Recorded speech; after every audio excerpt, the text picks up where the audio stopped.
giveaways. Give us the ball back. Yeah, nobody wanted to get hurt. Okay, are we ready? To the crowd. All right, February 10th, 2025, regular meeting of the Malibu City Council is now called to order. In-person participants, if you'd like to speak, please submit your request to speak form to the clerk. Remote participants, if you'd like to speak, please join the Zoom webinar meeting printed on the agenda and raise your hand in Zoom when the item you wish to speak is called on.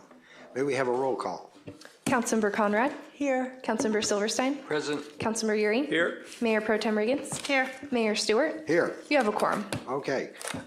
Do we have any remote speakers on the closed session item or speaker slips? No, we don't have any speaker slips or any participants or raised hands in Zoom. All right. We'll now recess to closed session to discuss the items listed on the closed session agenda. We'll reconvene at 5:30 p.m. to begin a regular session and hear the closed session report.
All right, let's, everybody take your seats, please. All right. I won't say anything about one of the council members has an Eagles sweatshirt. I don't know who they are. All right. I don't know where they are. The February 10th, 2025 regular meeting of the Malibu City Council is now called to order. In-person participants, if you'd like to speak, please submit your request to speak form to the clerk. Remote participants, if you'd like to speak, please join the Zoom webinar meeting printed on the agenda and raise your hand in Zoom when the item you wish to speak on is called. May we have a roll call? Councilmember Conrad. Here. Councilmember Silverstein. Here. Councilmember Euring. Here. Mayor Pro Tem Riggins. Here. Mayor Stewart. Here. You have a quorum. Thank you. Let's see. Zuma J, would you mind leading us in the Pledge of Allegiance?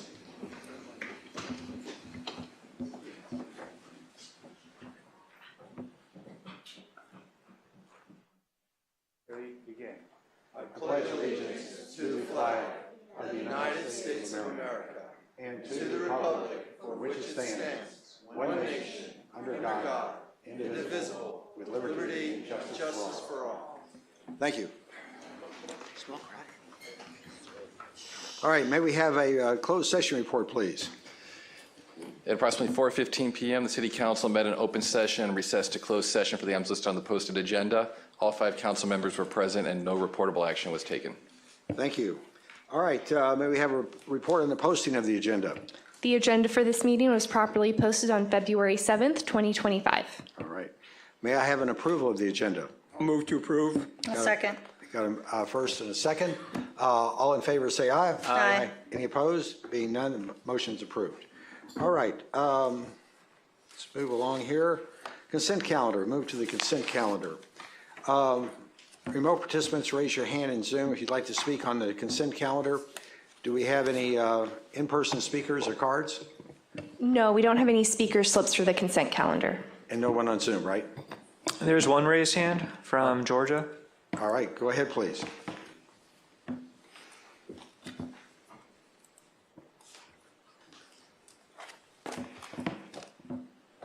Georgia, you're being asked to unmute.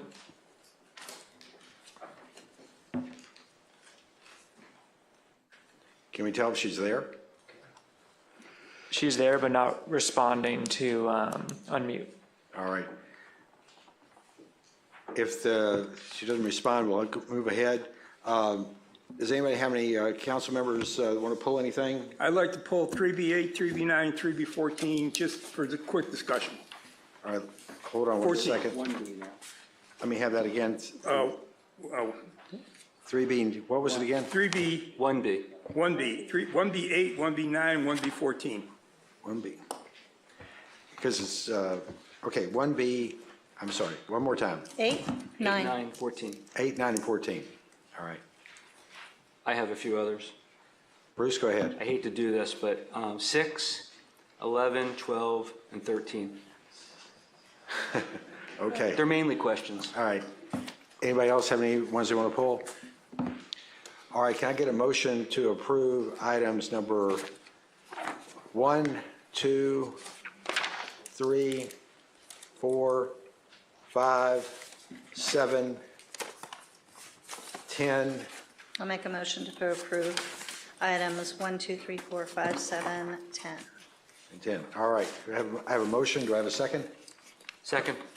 All right, all in favor say aye. Aye. Any opposed? Being none, it's approved.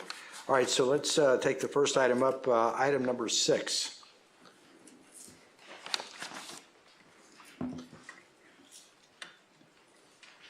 Who's going to be speaking on that? That's, Well, I don't need I asked to pull it. I don't need a presentation. I have a question. Okay. Okay. So this is an increase in Rincon's fees on one of their contracts from $340,000 to $960,000, a total $620,000 increase. It says, quote, "The overall impact of the proposed fund transfer from an existing account would be absorbed and net neutral in the adopted budget." Close quote. Can you? I couldn't quite understand from the report why that was the case. Maybe I'm just dense, but can you explain that? Yeah, kind of on two planes. I'm sorry, Councilmember Silverstein through the mayor. We are able to absorb that in our budget, partly due to salary savings. So there are some positions that are vacant in the Environmental Sustainability Department that would be doing some of this work. That'll offset some of it, and also just general projected savings. So it's anticipated that that'll be absorbed in our budget. Okay, but do the costs that are not otherwise going to be incurred, are they all costs that are being replicated by the work for this contract, or is it just in the overall budget, we've got money because we're not doing certain things, and therefore by increasing this contract, it won't change our overall budget? It won't change the overall budget. It's funds in this program, these individual programs directly. Are all the things that are going to be done for the extra $620,000 things that we were otherwise going to pay $620,000 to someone else to do? Correct, yes. Okay, thank you. Yep. All right. Any other questions on item 6? If not, can I have a motion to approve? Motion to approve. Second. I have a second. All in favor say aye. Aye. Any opposed? Being none, it's approved. All right, next item up is number 8. 3B. 1B8. And just a quick question. I mean, part of this has to deal with the Big Rock and the watering system up there. Just wondering where we are with that. So with these rains coming in, I'd like to know. So good evening, Council. These two contracts are to put in all the new storm drain systems that was damaged up in Big Rock. So these two contracts for that work, our contractors have been preparing it and getting the material. We met today. We have a game plan on how we're going to proceed forward on putting those storm drains back up in there. It's very challenging, and it's going to be very, it's going to be challenging. It's going to be difficult to put that pipeline in there. And then we're hoping to start early next week to put that pipeline in there. But for the rest of it up there, we've been putting sandbags, and we have a bunch of K-rail up along Big Rock Drive. At the first hairpin turn, there's a big inlet, and that's a debris basin where all the debris from that canyon goes in there. We've been clearing that out and getting it ready for the storms event. So when storms come in through that canyon, they'll get in that debris basin. The debris basin will fill up a little bit and hopefully contain all the debris within that basin. And then we'll be checking on that throughout the night and during the storm event. Okay, thank you. Just a quick question since we got this open. First off, on the debris basin, is that the county's debris basin or is it ours? It's ours. Okay. Secondly, on the repairs to the storm drains, I know you're going to start it next week. When do you think it's going to be finished? Because we got a lot of rain coming in. This first one that we're going to be trying, which is on the closest to Big Rock Drive, coming from the PCH going up, will definitely tell how long or how difficult it's going to be. So this was going to be our first one. We're going to see from there how long it's going to be. But we have two contractors. They're going to be able to kind of get on this right away. This first one is going to be kind of test, make sure the method and everything that we're going to go and put it in there is going to be efficient, is going to work best. And then they'll continue on the whole mesa. Okay, but when you say you're going to repair them, are these collapsed? Are they full of debris, or what's the condition? They're gone. They're melted. They're no longer there. So they were plastic? Yes. Okay. All right. I don't have any other questions. Anybody have anything else? If not, I'll move one go ahead. B8. Now, I was going to make a motion to move it. You got to make a motion, yeah. Yeah, You make a motion? I did make a Okay. motion. Do I have a second? Second. I got a second. All in favor, say aye. Aye. Any opposed? Being none, it's approved. All right. Next one up is number 9. It's mine again. And again, this is more of a comment than anything else. This is, we've got this separate building across the street or across the parking lot. And if you look at that, and if you go back to item 14, we've got all these additional consultants coming in. And people keep asking me, how's all this going to work once all this gets set up? I mean, who's going to be in this other office? What are their skill set going to be? Who's going to be managing them? What people are sort of saying is, if I come in, can you sort of walk me through what's going to happen? So my suggestion is, and with the council's consent, is maybe next meeting, you give us a little overview of how all this is going to work. I mean, who's going to be where, what they're going to do, how a resident is going to walk their way through all this stuff to get what they need to do to get their house rebuilt. It'd be good to me. I don't know. And people are asking me and I don't know, and I don't think that's good. And I think the residents would like to hear that. So if you could set something like that up with the consent of the council. Well, I think we can even cover some of it tonight. I think it might be appropriate in line with this, maybe to describe what's going to be in this office and how you envision it working. It's probably appropriate. I don't want to put them on the spot, but I'll take it whenever I can get it. Sure, and Mayor and Councilmember Euring. So we are putting about 20 people over there. So we're going to have a team of our staff who will be the point people so that we have a consistent team that are over there. And then we're going to have a number of these consultants backing them up to help with the workload. And that'll be a consistent one-stop shop. So our focus is to try to allow people who are coming in that need to do rebuilds, that they're able to go to one place, be able to get their questions answered. We're structuring this office so that we have meeting space, we have wings for each of the different departments, but meeting space so that you can have that all collectively done.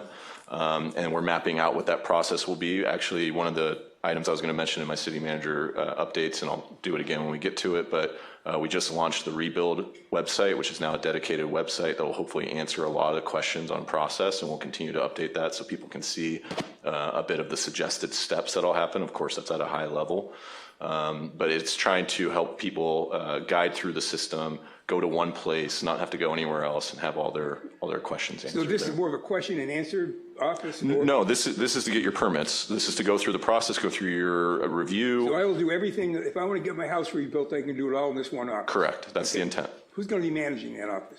So we've set up our project team that'll be managing it. So we have reps from each department that'll be focused on that. And I'm also working on our team to have essentially a project manager helping to coordinate all of that. So as we transition from our recovery EOC, where we still have a lot going on right now, we'll have a subset of that that'll become this dedicated team, a tiger team, if you will, that'll be doing this for a year or two. That'll be really focused there. Okay. I'm sorry, I don't mean to put you on the spot, but and if the answer is you don't know, that's fine, but I don't think you answered the question of who's going to be managing it. Who's going to be at the top that's managing the office? Yeah, well, that's internal personnel. I didn't want to bring that up right now. I'd be putting the cart before the horse a little bit just for our team, because I haven't met with all of our staff yet to do that. So I'd like to do that first. But so has the decision not been made yet, or you just haven't informed people? No, so we have our team. I'll go through the structure. So I have one of our managers in a department who will be sort of our point over the project, and that's meant to more coordinate the logistics of everything that's going on. And then we still have reps from each department. So we have environmental sustainability, we have planning, we have public works that'll feed into that structure. And then have a manager over that team that'll be coordinating. So it's meant to funnel up and then funnel up to me. Okay, but will there be someone at the top of the pyramid in that one-stop shop? Yes. And have you selected that person but don't feel comfortable saying publicly who it is yet, or have you not yet selected that person? Yes, the former. I'd like to coordinate amongst our team first before, yeah. That's All right, fine. well, I think in 2 weeks, when we come back to the formal meeting, it would be a good time to maybe present that. Okay. And I think the residents would like to know that. I mean, that's what they're really concerned with right now. You know, there's a whole bunch of trauma going on out there, and they'd like some level of comfort when they come in. They're going to be dealing with people that know what the heck they're doing. They're going to get good answers, and the process will move forward. So the more detail you can give us on that, I think the better off we'll be. So, Mayor, I'll move 1B9. No, wait, I have some questions about this item. Okay, go ahead. Did you? No, I was just going to say, Okay. I think one of the objectives that you told me is to make sure that the same people are working on these and that they're the ones you keep going back to over and over again. Same place, same room, same people. Yeah. Right, good. Okay, so I get the convenience of the building being right next door, but were other locations considered? For other leased office space? Yes. No, we focused on that space. Okay. But we did look at portable trailers at one of our properties, or any of our own properties. I know there's a lot of office space in the ranch, and I just, convenience, I just have no idea what the comparative cost would be. for doing it over there. They want to fill that building, so maybe they would offer the city a really good deal. They've got a lot of space. But did we negotiate this with Pepperdine, or did they just give us a price and we're accepting it? This isn't, yes, I mean, we worked through our EOC and had conversations with them to negotiate that lease price, correct? By the way, the ranch and so forth probably doesn't have finished office space. These are built-out offices. You've got, this is rapid move-in, right? Correct. I mean, we still have to fill some cubicles and office furniture that you'll see on a future item, but for the most part, it was all built out. But we did focus on that because we want people to be able to come to City Hall and be able to come to our location and us be able to help. And if there is any support we need to do from City Hall staff, we're right across the parking lot. I was going to add that if you look into mobile EOCs or whatever this is, it could double as a mobile EOC, so we don't have to leave Malibu. When every time there's an emergency, we can use that like Calabasas does. It would be interesting to buy something like that, a trailer where we can double it. I don't know. Yes, thank you, Council Member. We are considering that for emergency operation purposes, absolutely. For this, though, we wanted not a permanent, but a long-term office that our community would be used to and be comfortable going to, and also have a comfortable space to work in. So I'm going to say I'm going to vote to approve this item, as I'm going to probably do with other items.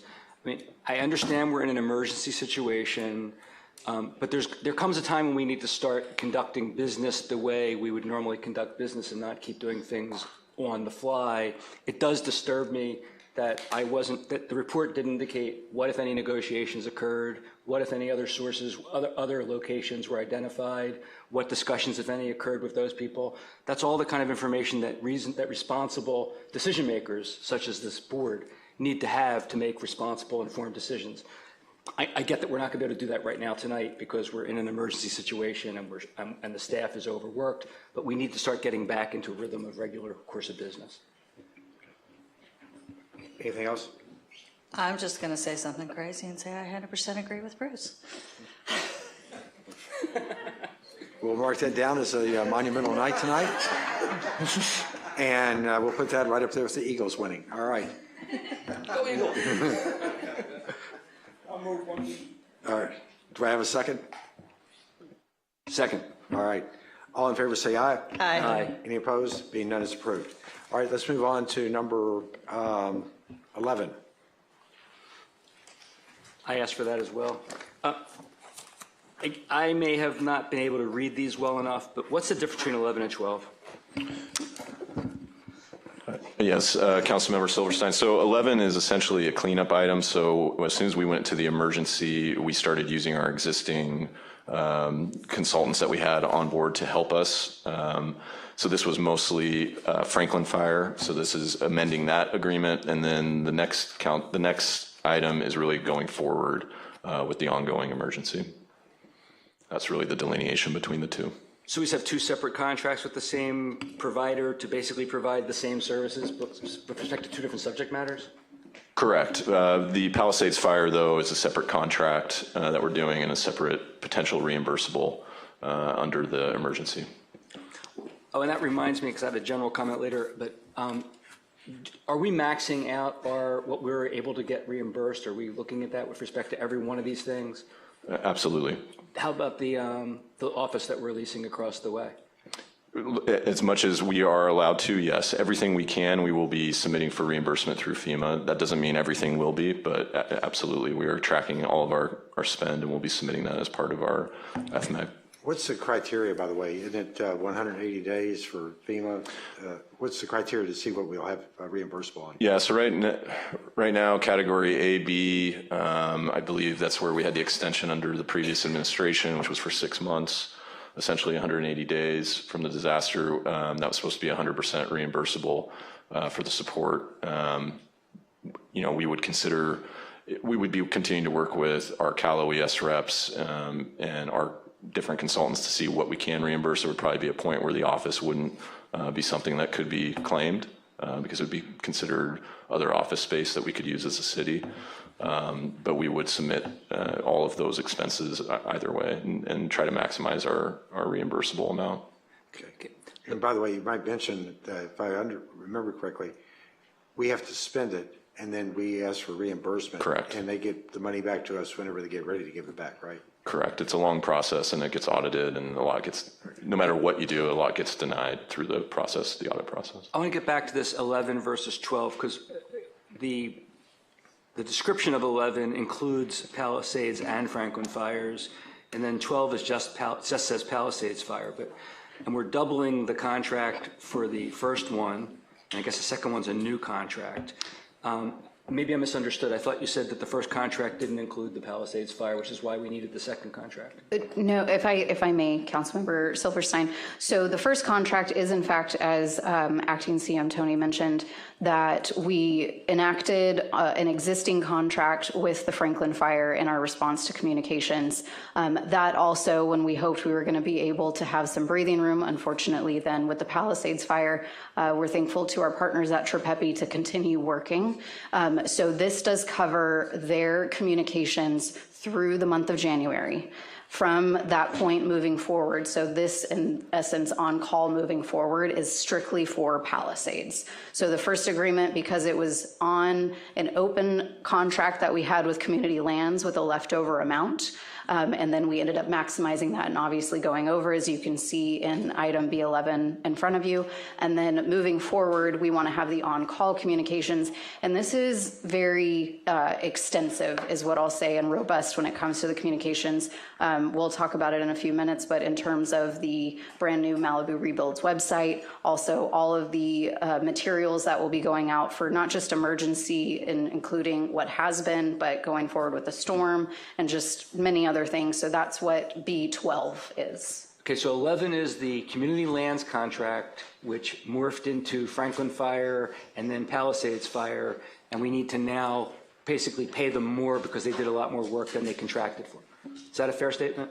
Yes. Okay, and 12 will be a new contract moving forward to deal with post-Palisades Fire matters? All things Palisades, yes. Okay. And is 11 still going to cover the Community Lands, or is that falling to the wayside right now? No, that is a, what you have in front of you with 11 is not falling by the wayside, but we will need to look at that in terms of having what the next phase of the master planning for Community Lands is going forward. So this will end that contract since it completely maximized that. So there would be another process that would come before the council for phase 2 once that resumes. And 11 was supposed to have been concluded, but we kind of just tagged onto it on an emergency basis. We successfully came under budget with our communications for Community Lands. So we had some open end that we had intended to use for phase 2 and moving that forward and starting that second wave of outreach. But obviously with the Franklin Fire, that quickly ended or pivoted. Okay, I now understand everything. Thank you. I had asked for 11 and 12 to be pulled, so unless other people have questions, I'll move to approve 11 and 12. Okay, we'll do that and just say, I have a question since we got this open. Can you give us a rough idea of how much money we're actually spending here? You've got some initial numbers and then it morphs up. And is this going to be FEMA reimbursable? Just so we know it's not really coming out. I don't want to say it's not coming out of our pocket, but we're going to get it back. Maybe. Probably, hopefully. Maybe. Maybe, hopefully. I like the city has been very good at getting reimbursed by FEMA. Yes. We have a new administration. Maybe. Well, even under the old, the previous, when the current administration was previously in, they were still good. Just quickly. So we do, one key difference that you will see, and I just want to bring this to the council's attention. From item B11, obviously you see that it increased significantly. Part of that is because our consultant matched our staff on 24/7 shifts. They were with us in the trenches, if you will, for our emergency operations and held the same with our emergency operations scheduling. Now moving forward, as we taper some of that back and we're really shifting into that recovery mode, we anticipate that this contract, pending no further emergencies take place, I just say that, given where we're at, that this will at least give us coverage for communications on Palisades recovery and rebuilds over the next 6 months. Okay. All right. With that, I'd like to get a motion to approve 11 and 12. I made that motion. I'll just say, I think it's prudent for us to consider that none of this will be reimbursed and be happy if any of it is. Okay. All right, 11 and 12, do I have a second? I'll second. All right, got a motion and a second. All in favor say aye. Aye. Any opposed? Being none, it's approved. Let's move on to number 13. I think that's me again. My question for this one is, so the public understands, this is to add expense to provide security for meetings and for the other building. And my question is, again, what other security outfits were considered? It says, these are the people that have already provided security, so we changed the contract with them, or proposing to change the contract to add additional work. There are other security providers in town. Was any kind of bidding done? Was any discussions occurred, or did we just simply say to the ones that are providing the work, hey, can you do this, and what are you charging?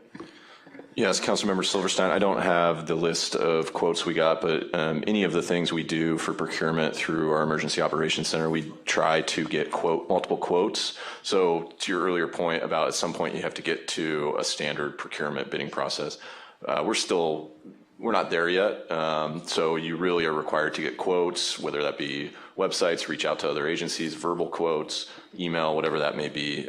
So on anything we procured through the disaster, we went through that process. I don't know which agencies we spoke to, but I'm assuming that this was at a comparable price, and since we already had an engagement with them, we expanded. Do you know if anybody talked to IPS? I don't offhand. I couldn't answer that, but we could get back to you. Okay, so I'm straight. This is for security for City Hall and the new building? Correct. It's for for meetings, different workshops we're going to be having. Do we have that already? Is that something like we're replacing? No, we had it for some of our community services events, but we haven't traditionally had too much at City Hall. Because I would love security at the schools, like maybe covered 6 or this. I was also thinking maybe security like up Big Rock or where the burn sites were. So this wouldn't entail that? This would be separate from that? This is separate from that. We are looking, Gotcha. And I'll comment on city manager comments, trying to expand other avenues for security for our community. Thank you. I'll say, during our comments, I'm going to ask for consensus to give direction, or to bring back a consideration of that kind of security that you're talking about now, Alan. Thank you. Okay. All right. Go ahead. Just kind of tailing on, again, with Bruce, we're just in, alignment here. This is crazy.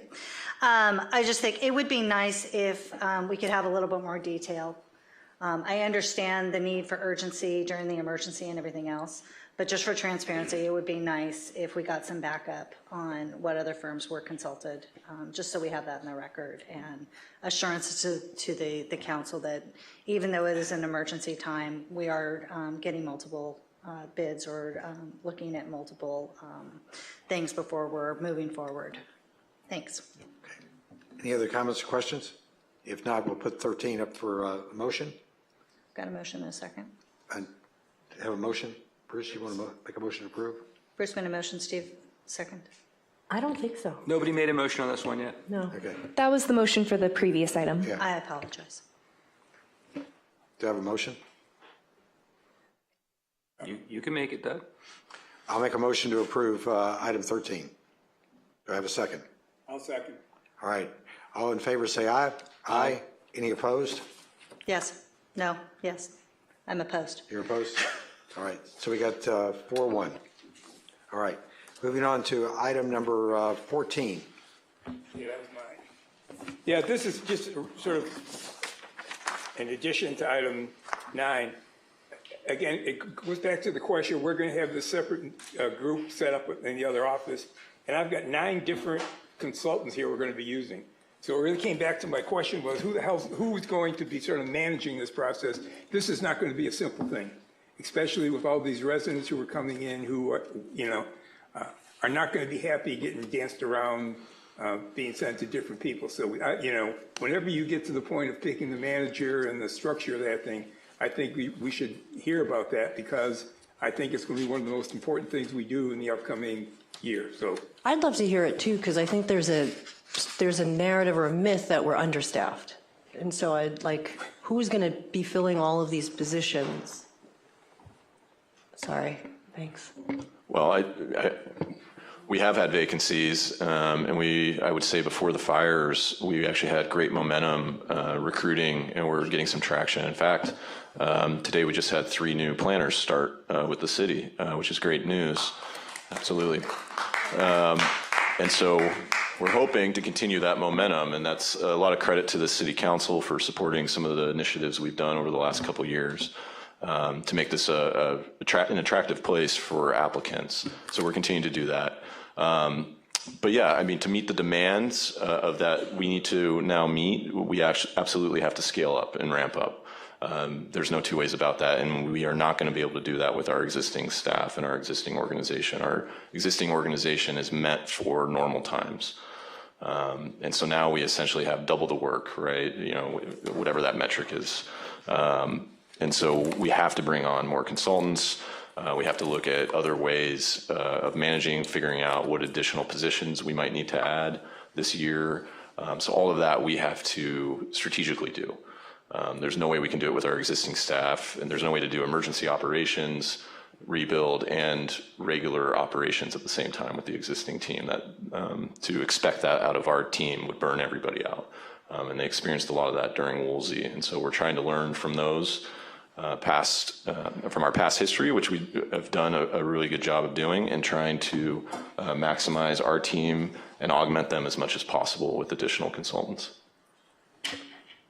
All right. I'm sorry, go ahead, Bruce. No, just because I understand exactly what you're saying. Like I said, from a resident's perspective, they're concerned about how they're going to get handled when these. So the more detail, once you get this thing figured out, who's going to be in there, who's running it, what their skill set's going to be, I think it's important to tell the residents that. It'll either make them feel good or make them feel bad. We'll find out when we get it. All right. Thank you. This is very awkward for me, this one, because this is a huge item and it's on consent. And I get, again, that we're operating in an emergency mode here. But this is basically hire all of these consultants, give every one of them a contract, and they're going to be the rebuilding team, in essence, in addition to the staff. There's no estimate of cost here for all of these consultants. There's not even a ballpark. Basically, we're just approving a blank check, it seems to me. There's not even an amount not to exceed. This is the same group of consultants who the residents were dissatisfied with throughout Woolsey. I don't know that there's not someone better that can be grabbed quickly. We're in a the national attention is focused on us right now. I would think maybe we'd be better off at this point hiring like some super project manager that can bring in a whole team that that always has worked together in the past and does giant projects and can take control of making sure we expedite the rebuilding of the burn areas, because it's huge. It's not be double the normal staff work. It's probably triple, quadruple what we normally do here. So this looks to me, and again, I understand the constraints you're operating under. I really do. I mean, the acting city manager sitting here. I get that we're under all kinds of constraints, manpower, Mother Nature, who knows who might have caused the fire. That's not Mother Nature. But it looks like we're just slapping together what we did before, which didn't work. I think the residents all say it didn't work, rather than looking to do something new and better. So I don't want to delay anybody starting to be able to move forward, although I don't think anyone's going to be able to move forward anytime very quick anyway. There's still a lot of cleanup to do, and I guess some preparatory work could be done. But I wonder whether we're going about this the right way, and this is the first step we're going to take, and I want to make sure we take this first step properly. All right. Mary Ann, go ahead. So with regards to cost, that is determined. They actually have their costs allocated in the contracts for each individual one. Some of these are for plan check review, and some of them are for engineering service. I'm assuming, I don't know if the Public Works Director can expand on what they're going to be doing, because it looks like it's a combination of both plan review and maybe city projects. contracts that for Public Works is going to be for plan checking. There's a couple other engineering kind of a review process, maybe some FEMA review, some maybe some survey kind of, but those are the three things that we'll be using for Public Works. So Are they going to be doing, is it going to be strictly for rebuilds, or is it also going to be for city lands that need repairs? This is all going to be for the rebuilds. For the private homeowner rebuilds? Yeah. Okay. Yeah, the way the fees work on these generally is that as part of the plan check review, you pay fees for the review of these items, and that's how they're reimbursed. So the city has its fee schedule based upon the items that are being submitted in for plan check review. Those will be the fees that are charged on this. So there isn't necessarily a cost until somebody submits a plan check application. Well, in Woolsey, the city council waived fees, and we haven't even begun to have a discussion yet of what fees, if any, we're going to waive. So The city didn't waive all fees. They only waived fees for the property owners living on the properties at the time of the fire. We've not yet had a discussion. We haven't even begun a discussion of what, if any, fees we're going to waive, and whatever fees were waived in Woolsey are not necessarily the template for what's going to occur this time. There may be none waived, there may be all waived, and there's anything in between. And we shouldn't assume, therefore, that with these contracts that we're approving are going to be contracts that are all no cost because they're going to be paid for by the residents. We don't know that they will be. Well, so possibly the staff can elaborate on, maybe I'm not articulating myself properly? Don't want to wade too much into a policy discussion, but if you could clarify the question, Mayor Pro Tem. So the statement I was making was that the reason there aren't contract amounts on this is because we don't know what the amounts are going to be until the services are provided and asked for. So when the application comes in, the calculation of the review will be done. And yes, at some future time, the council is going to have a discussion about if there's going to be fee waivers or not, but there is a cost associated for that review. And so the staff or whomever the rebuild team is, they're going to calculate what the review is for the particular project that is submitted, and then the applicant theoretically will be paying those fees in order to have this review. But if there's no review requested, there's no fee from the consultant because there's no work for them to be doing. That's correct. It's based on the project, based on the uniqueness of each project. As we go, we try to do a cost estimate when the project comes before us to give as best of an understanding to the applicant as possible. Of course, we are trying to streamline this rebuild process to minimize the amount of impact that's going into those costs and the amount of review that's occurring. Obviously, we're trying to keep that to a minimum. Okay, and the other thing, these look like they're just for building plan check and for engineering services. Is this also going to be, there was the geology, the coastal engineering, and the environmental health, but are the planning, did we approve those 2 weeks ago with the plan? No, we'll have more coming. Okay. We'll have more coming. Perfect, Yep. thank you. Let me put my 2 cents in on this. I think what we're really doing, and I think the residents would be more comfortable by saying, we're trying to get a surge set up here in order to handle the rebuilds. And we need to have a more formal review, and I think that's anticipated in 2 weeks or so, to decide how we're going to operate in this. But and Bruce hit the nail on the head, everybody and their dog is out chasing consultants right now. We need to lock these people into contracts with us, even if we don't use them. Let's get them in here and be ready to have them work with us. And I think you're going to find from what we're seeing with the Coastal Commission and the governor and the legislature, this is going to be entirely different than Woolsey.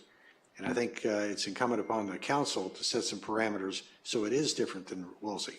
But we've got to have the people in the workforce to be able to pull this off. And that's where we're trying to set up a place for them to operate out of. That's the office across the parking lot. And we need to have the people that can run it. And even though we brought in some new planners and so forth, we're going to have to surge to cover this for probably 12 to 24 months at least. And I've been in conversation with Mike McGuire, Senator Mike McGuire, who's the Senate Pro Tem, and he was in the Santa Rosa fire. And I listened to his comments about how they were successful. They have an 80% rebuild rate.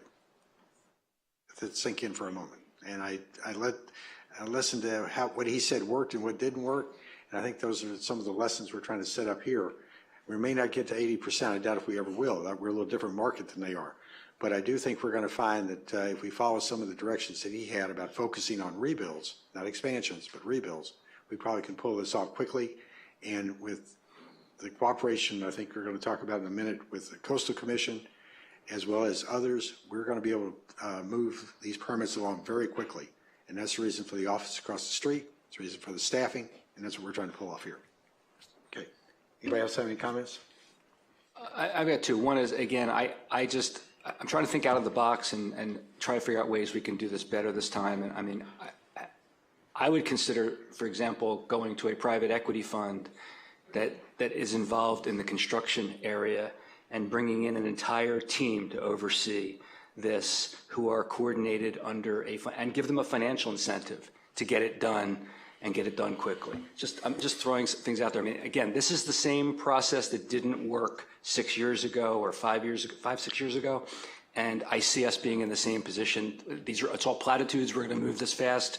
We're going to get it done. I don't believe it, and I don't believe it using the same people that we're going to get something done different this time. Insanity is, the definition of insanity is doing the same thing over again and expecting a different result. I just don't see it happening. The other comment I'll make is, last time I had advocated to the city council, I wasn't on city council, that this ought to include expediters who normally are hired from the outside to work on behalf of a client. We need to include some expediters on the inside whose job is to meet with the people that come in and then sit down with this group of consultants and advocate for the resident to get their job done. And I'd like to see that included in this package if we're going to go with this package of various consultants. Yes. Don't we have all of these people already? Yes. Excuse me. We have decorum here. Lost our houses, yes. Okay.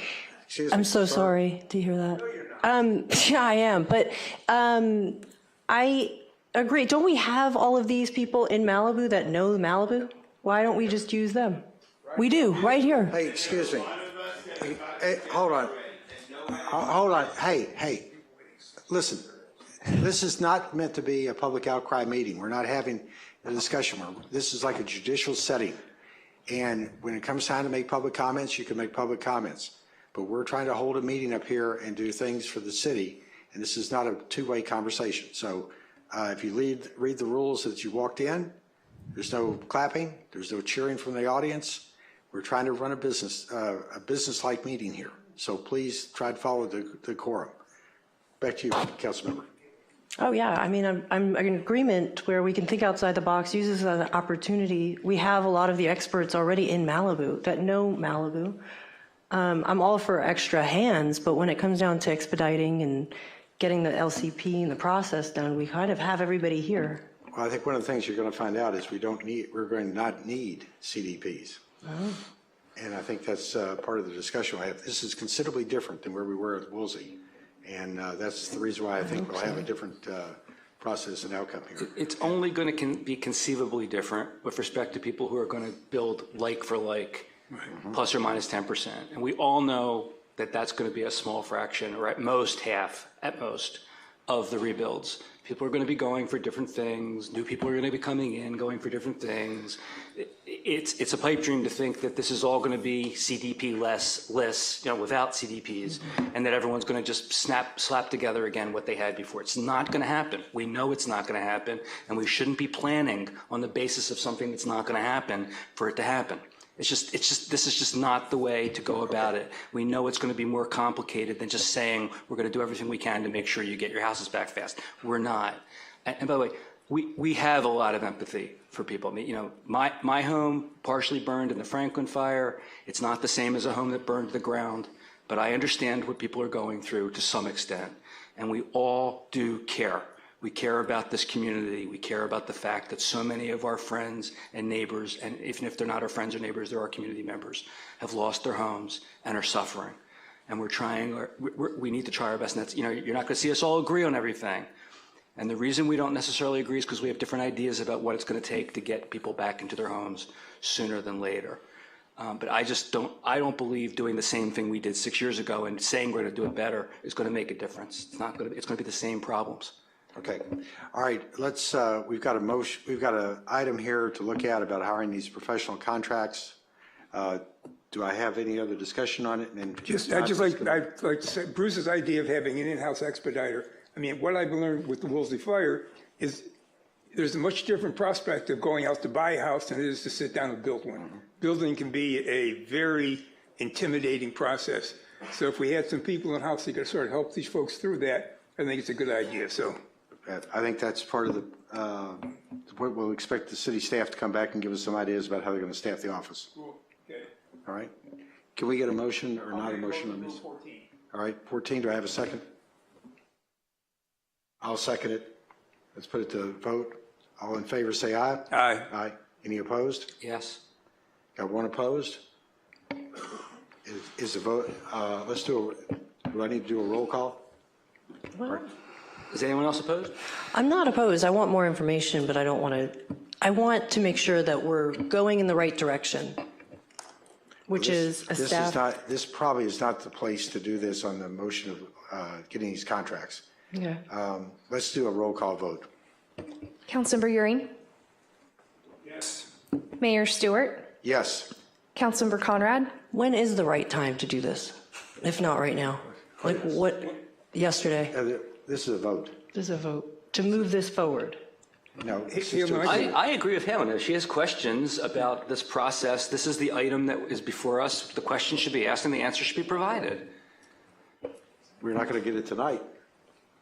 Well, we'll see what answers can be provided and what answers can't be provided. If Helen has questions, she should ask her questions. Yeah, I agree. Do you have more questions? Then Are we doing let's the vote a roll in-house- call, and then what's your questions? My questions are we utilizing the experts that we have here in Malibu? As it stands right now, currently it would be up to the individual property owners to hire their own expert team to guide them through the process. And the staff or the consultants hired would tell them whether or not their application conforms to the code requirements. Okay. And just to follow up on that, there are a lot of people that are going to be squeezed to find the funds to rebuild their house.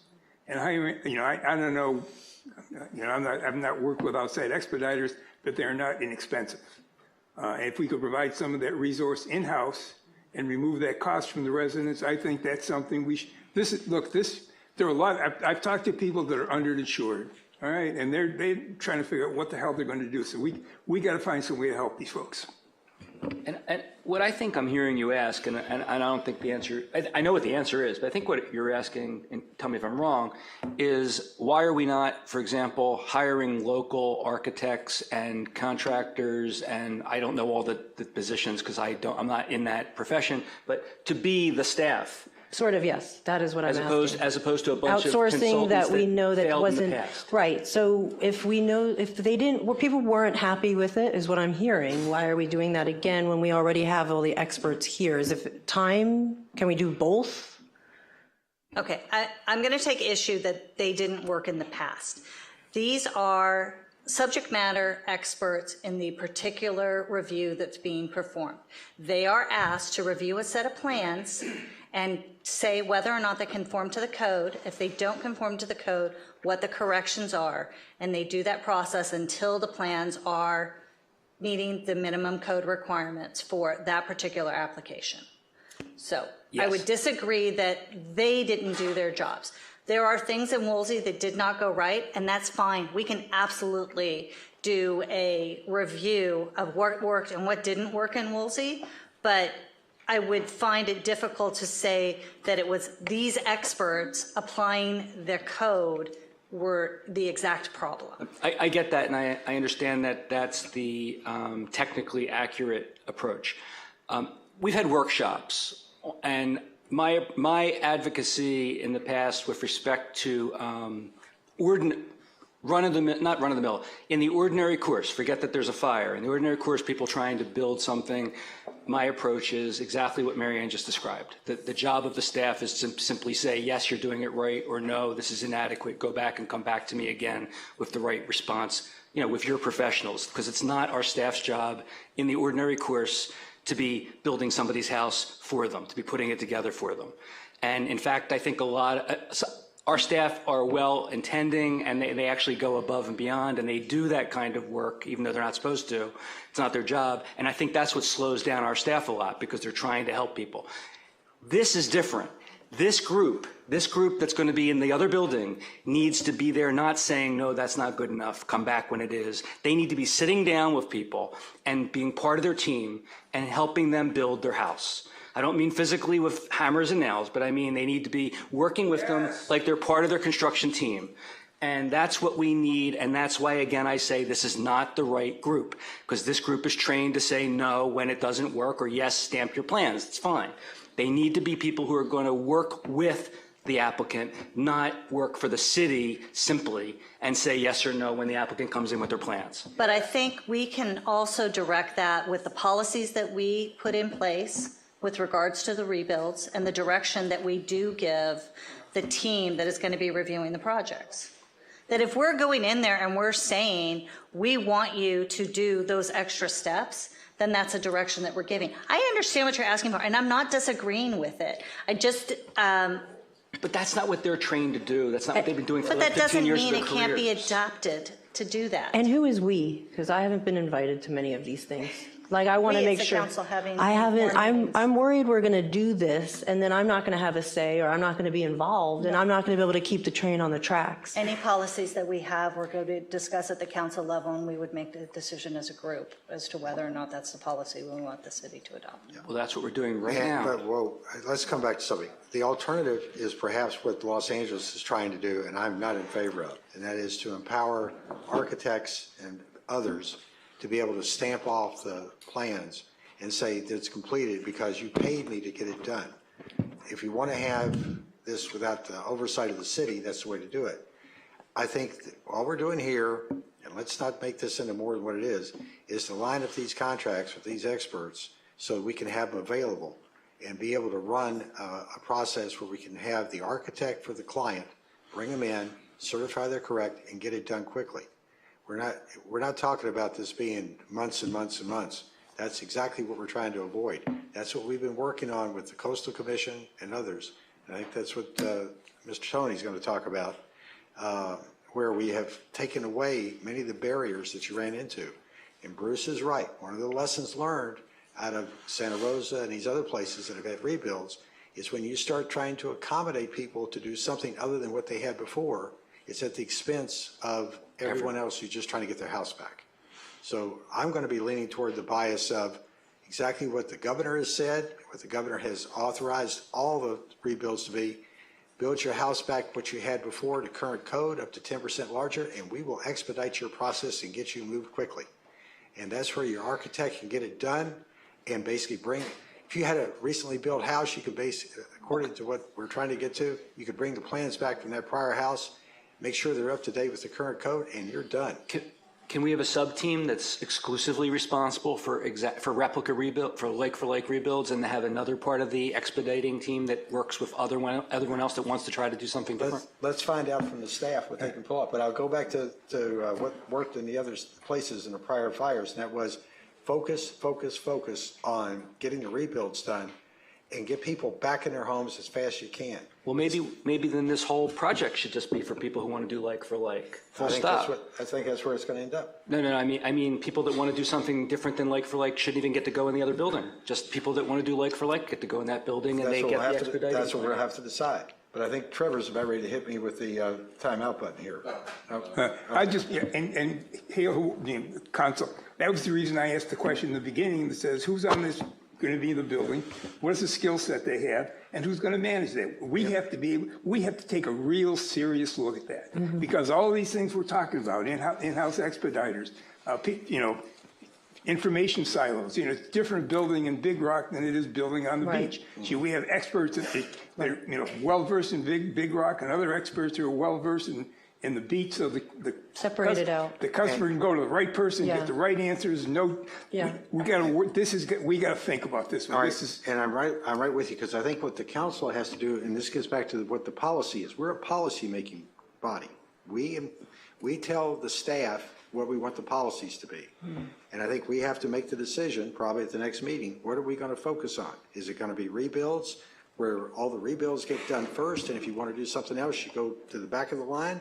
Or do we say, if you're a developer, you get to go to the back of the line?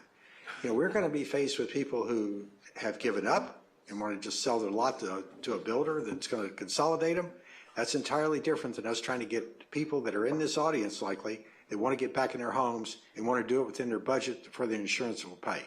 And we want to try and get those people back on track right away. The longer you sit using up your housing allowance or your personal property allowances, we are not helping you get back in your house. So the faster we can get you a stamped set of plans that you can start doing construction on, getting the lot cleared off, the better off you're going to be. And that's what the policy has to be coming out of the council. And that's what we need to do to give the staff full direction. This is to make sure you got the resources in place so when we hit the button to say go, we got the staff. All right? and the residents should watch us very closely. If we're not doing what you need to get done, let us know, because this is your city, right? And our job is supposed to be helping you. So pay attention to us, and if we screw it up, make sure you let us know. And I go back to Northern California, where they stuck with the idea of getting houses rebuilt that were put people back in their homes, basically the same house. And the criteria basically is same volume, watch my words, substantially the same footprint, and the same relative height. We can get you moving quickly. And that's what the Coastal Commission is working with us on. It's what the governor has cooperated with us on. There's been a lot of back work done to get to the point where you're going to start seeing some results coming up here. But we've got to have the staff in place to be able to pull it off. And this is the first marking out of who we're going to have to be available to us. So I go back to any other questions, any other comments? I have one last comment, which again is, I think we're putting the cart before, I understand maybe we need to lock in people, but we're putting the cart before the horse by hiring the people to do the work that we don't even know what the work is going to be yet. In my view, and based on my professional experience in a different realm, it's a different type of person who helps somebody get something done than it is who tells people whether they're doing it right or wrong. And you can tell either one of them to do the other way, but if that's not what they're accustomed to doing, that's not what they've done for their career, they're not going to be able to do it well, if they're going to be able to do it at all.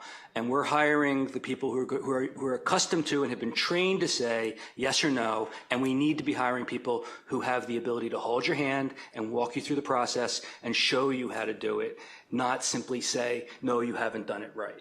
All right, from somebody who has actually built a house, I will tell you that that's what you pay your architect for, that's what you pay your contractor for, and they're supposed to be bringing in a complete set of plans that meet the code. And they know what it is. You're hiring the wrong person if they don't know what the code is. So, and I see one of the architects back there nodding their head. You're supposed to be hiring somebody that can get these through quickly. And I understand that, and in the ordinary course, when someone wants to build a $5 million or $10 million house, that's my view also. You should hire your own professional crew, and they should come in here and dot their I's and cross their T's.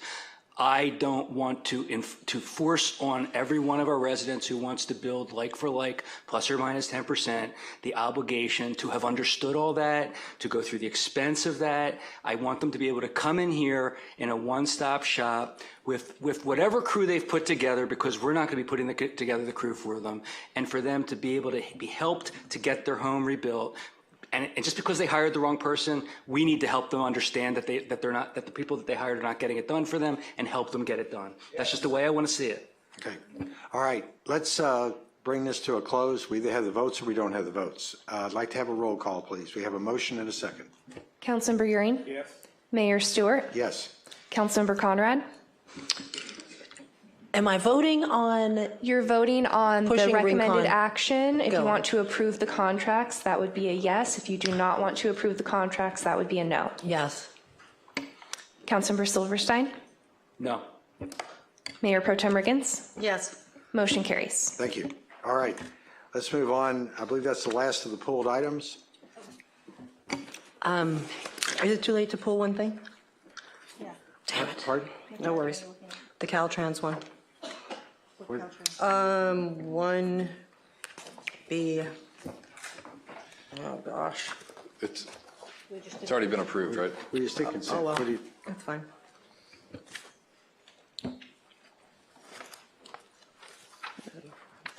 Are you referring to 1B for the Measure R transportation funding agreement?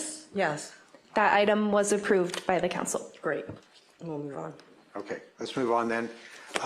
We have a presentation from Chief Drew Smith.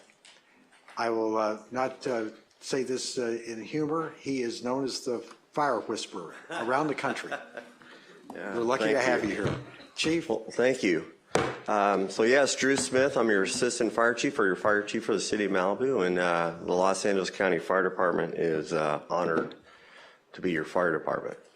And so I hear a lot of conversation, a lot of different ways tonight, and so it just made me think of something. We're talking about a process, we're talking about vision, and one of those visions that we've had is our community brigade, right? And it took a mountain to move that. What I'm going to give you isn't a mountain to move.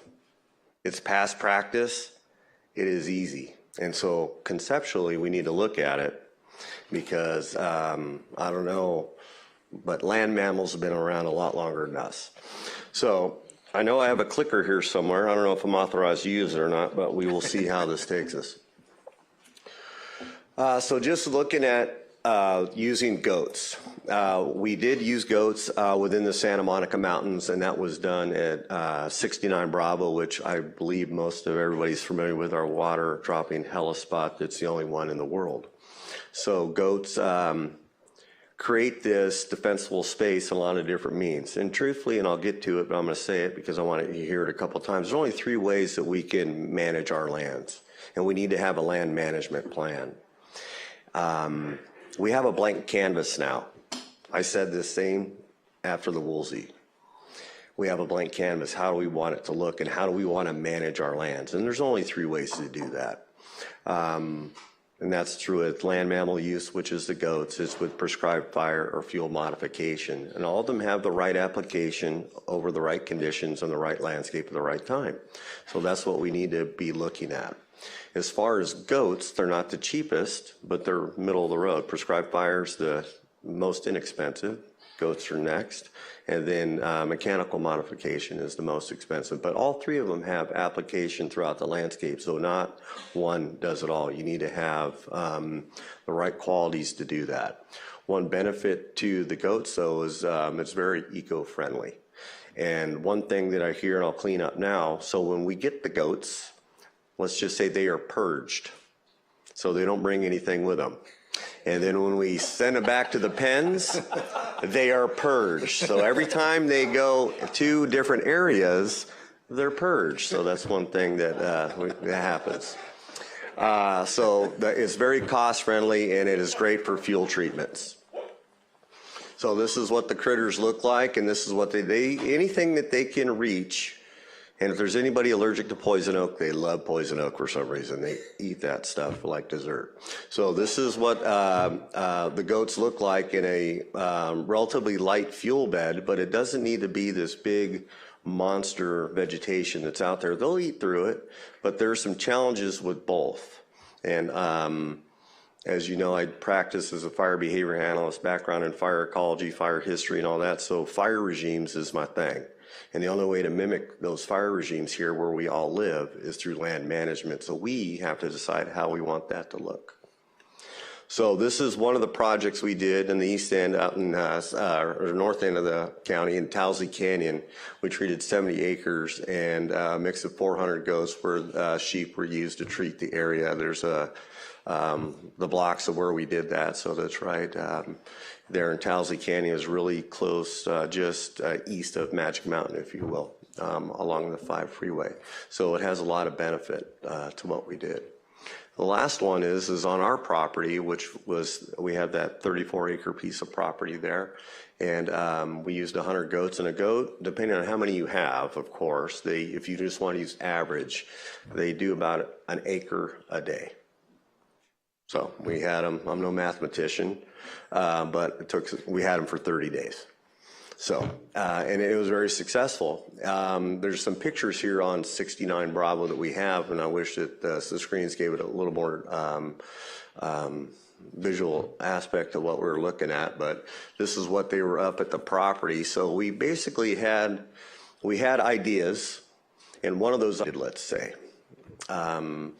So with the goats, we started in July, and then they finished a month later, and it was really neat to see them. So I can say that where they're at in the lower portion of that picture, where you see the helipads, that was 1.5 feet tall, and because we purposely let it grow, I didn't send the hand crews up there to weed whack it, which we do, because we know how important this facility is to keep it in operation. We held the crews off from weed whacking it, and we let the goats go, and that's what it looked like after.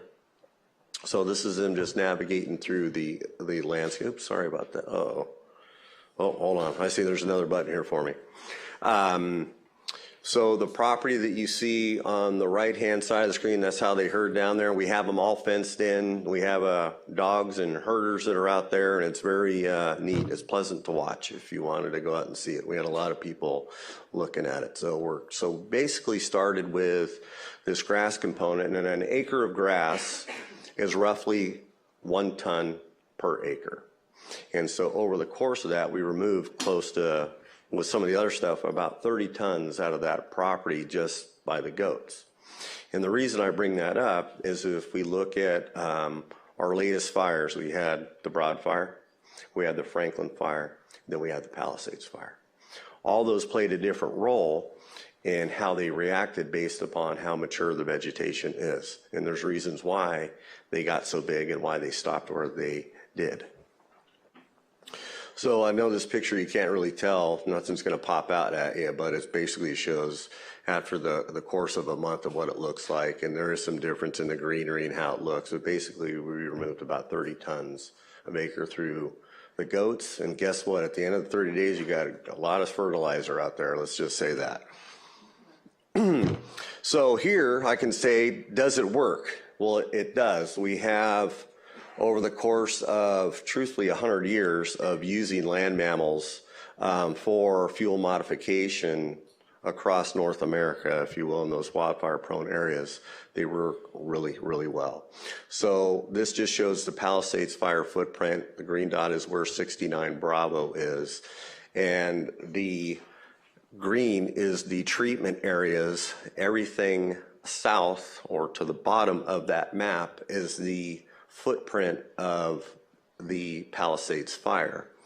And we only, out of the 30 acres that we treated, we only had mortality in some of it at about 3 to 5 acres. So we have to keep that facility in operation. It's highly paramount that we don't have any damage, or we can get our aircraft in there based upon weather conditions. But I can say, as far as how did the fuels react under this fire, it didn't make it look like the moon. Did we lose some of the brush? We did. We did, but in a lot of areas, it really didn't get a foothold, and it went around it. It really did. And I will take anybody up there so you can see those effects of how that looks. You can see this is the why, and I can explain the why to it. So this is from looking from the south to the north. And this is what, of course, it's fall and winter, so it's very rusty brown, if you will, because all the brush is dormant. And but you can see all the open areas and how the fuel loading is. So actually, when we got that property, we're at about 30 tons an acre.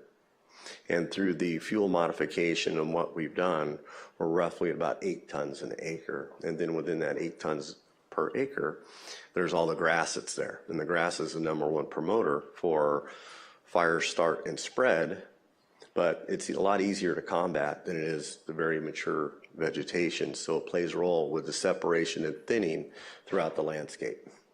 And truthfully, when we get into the springtime, there's a lot of land mammals that are up there. There's a lot of deer, there's cougars, there's all kinds of stuff that goes on up there. It's their own little playground for all the wildlife. It's pretty neat.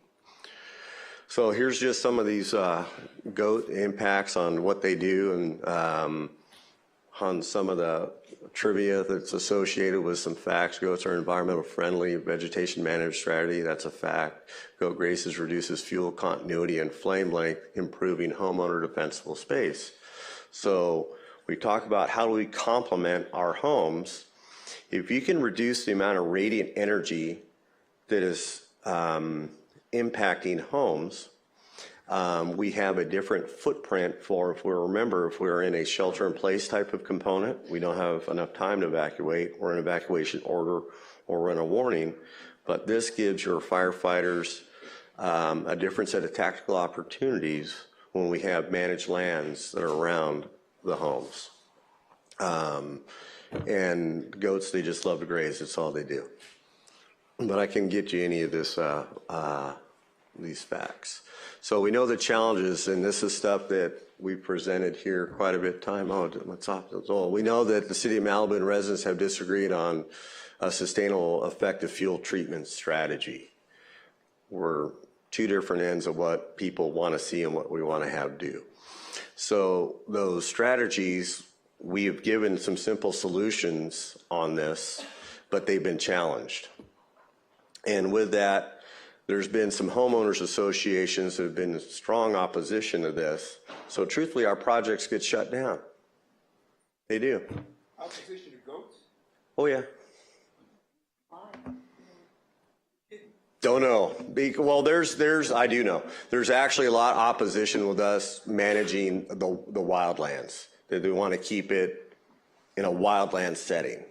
But the end result is what you see. And that's a whole different topic, and you have to give me a lot of time to go through the fire regime and fire ecology route with you on stuff. So land management is what we need to look at and how it's done. Do you have a question? I have so many. But when you're done. I'm good. Thank you. I've been really interested in goats myself because it seems like they are an answer to a lot of our problems, because we can rebuild all day long, but if we keep reburning, we're in this endless loop of insanity.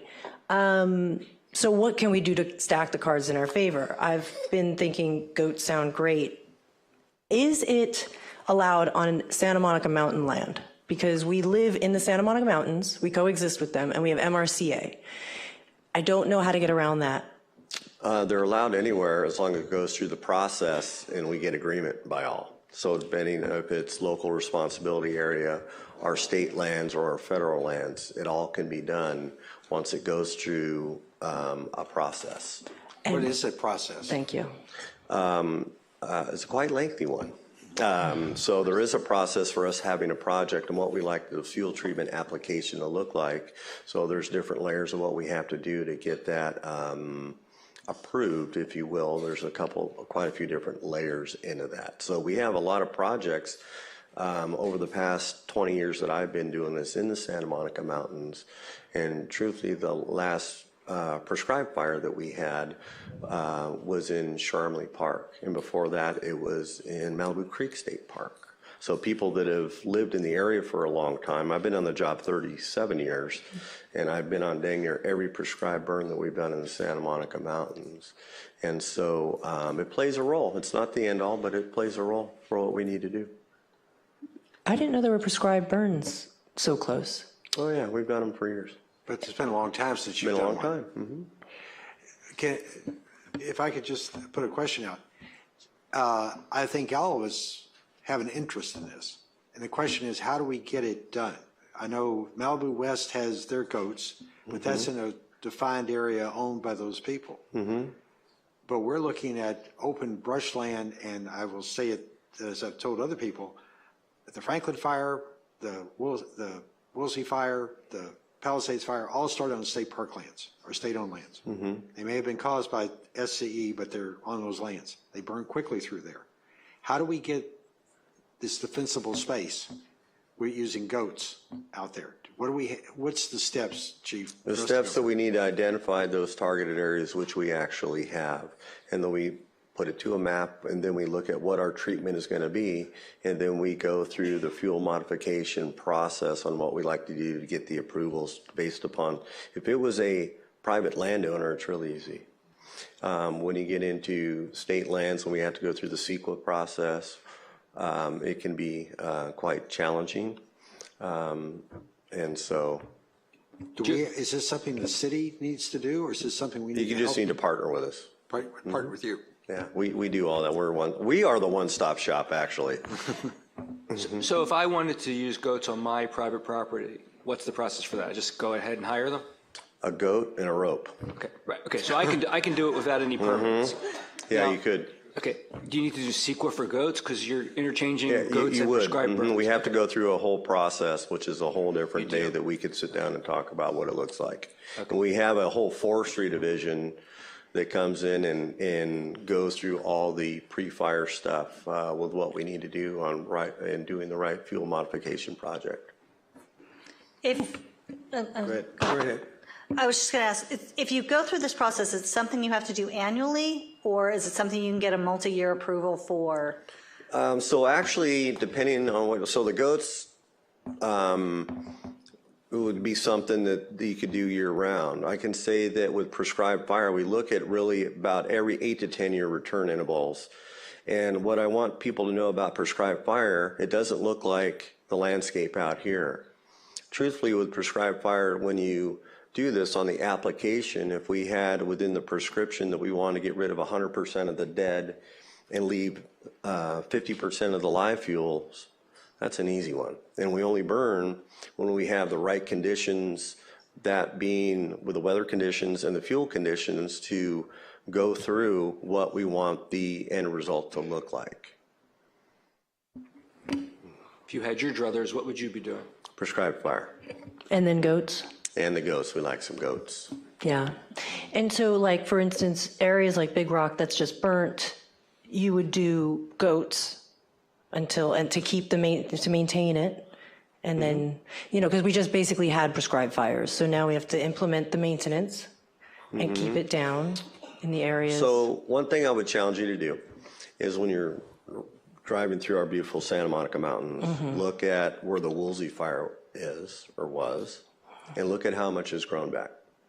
I know that there's conversation about all the non-native invasive weeds.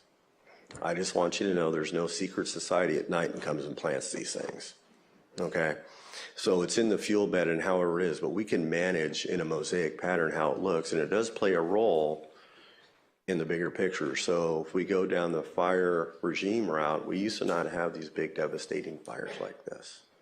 We did in certain areas, but they were caused by a different mechanism, which was Mother Nature, which didn't happen in October, November, and December. Yeah, I don't know if you're able to answer this or not, but so suppose there were no non-native vegetation out there, but the native vegetation were just growing uncontrolled. Would we not have the same devastating fires, or would it not? Is it the quantity, or is it what's there, or is it both? It's the quantity. So when you have X amount of tons per acre, the heat energy that comes out of there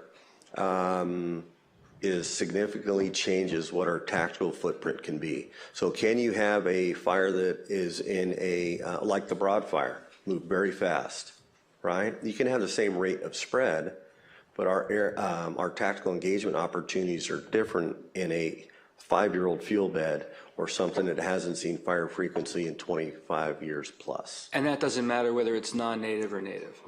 As long as it's susceptible to burn, because it's hot, dry, windy, it doesn't. And there is different, like I'll give you an example, like our oak trees. Oak trees really don't like to burn unless they have mortality in them, or there's a significant amount of understory heat energy from surrounding chaparral that gets that heat energy, and with enough heat energy, you can really have some mortality in those oak trees. But if you look at where we had little or light brush around the oaks, they're very resilient. It's like hitting a wall for the fire spread. Yeah, if you walk through Solstice Canyon, you can see all the oaks there that are partially burned, and so there were some big fires.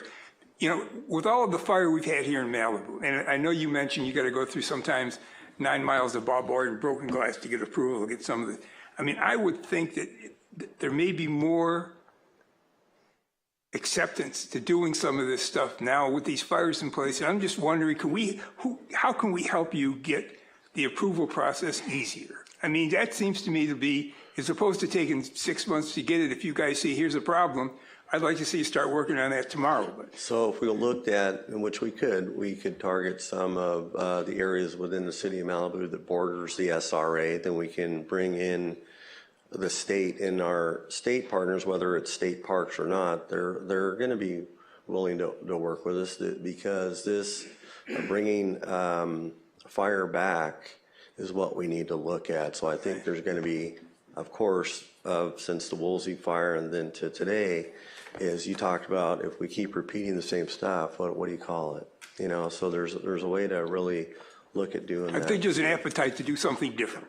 I mean, we've learned that not doing something different is not the way to go. Well, we know that this is some proven land management practices. We just have to make it palatable for some. Right.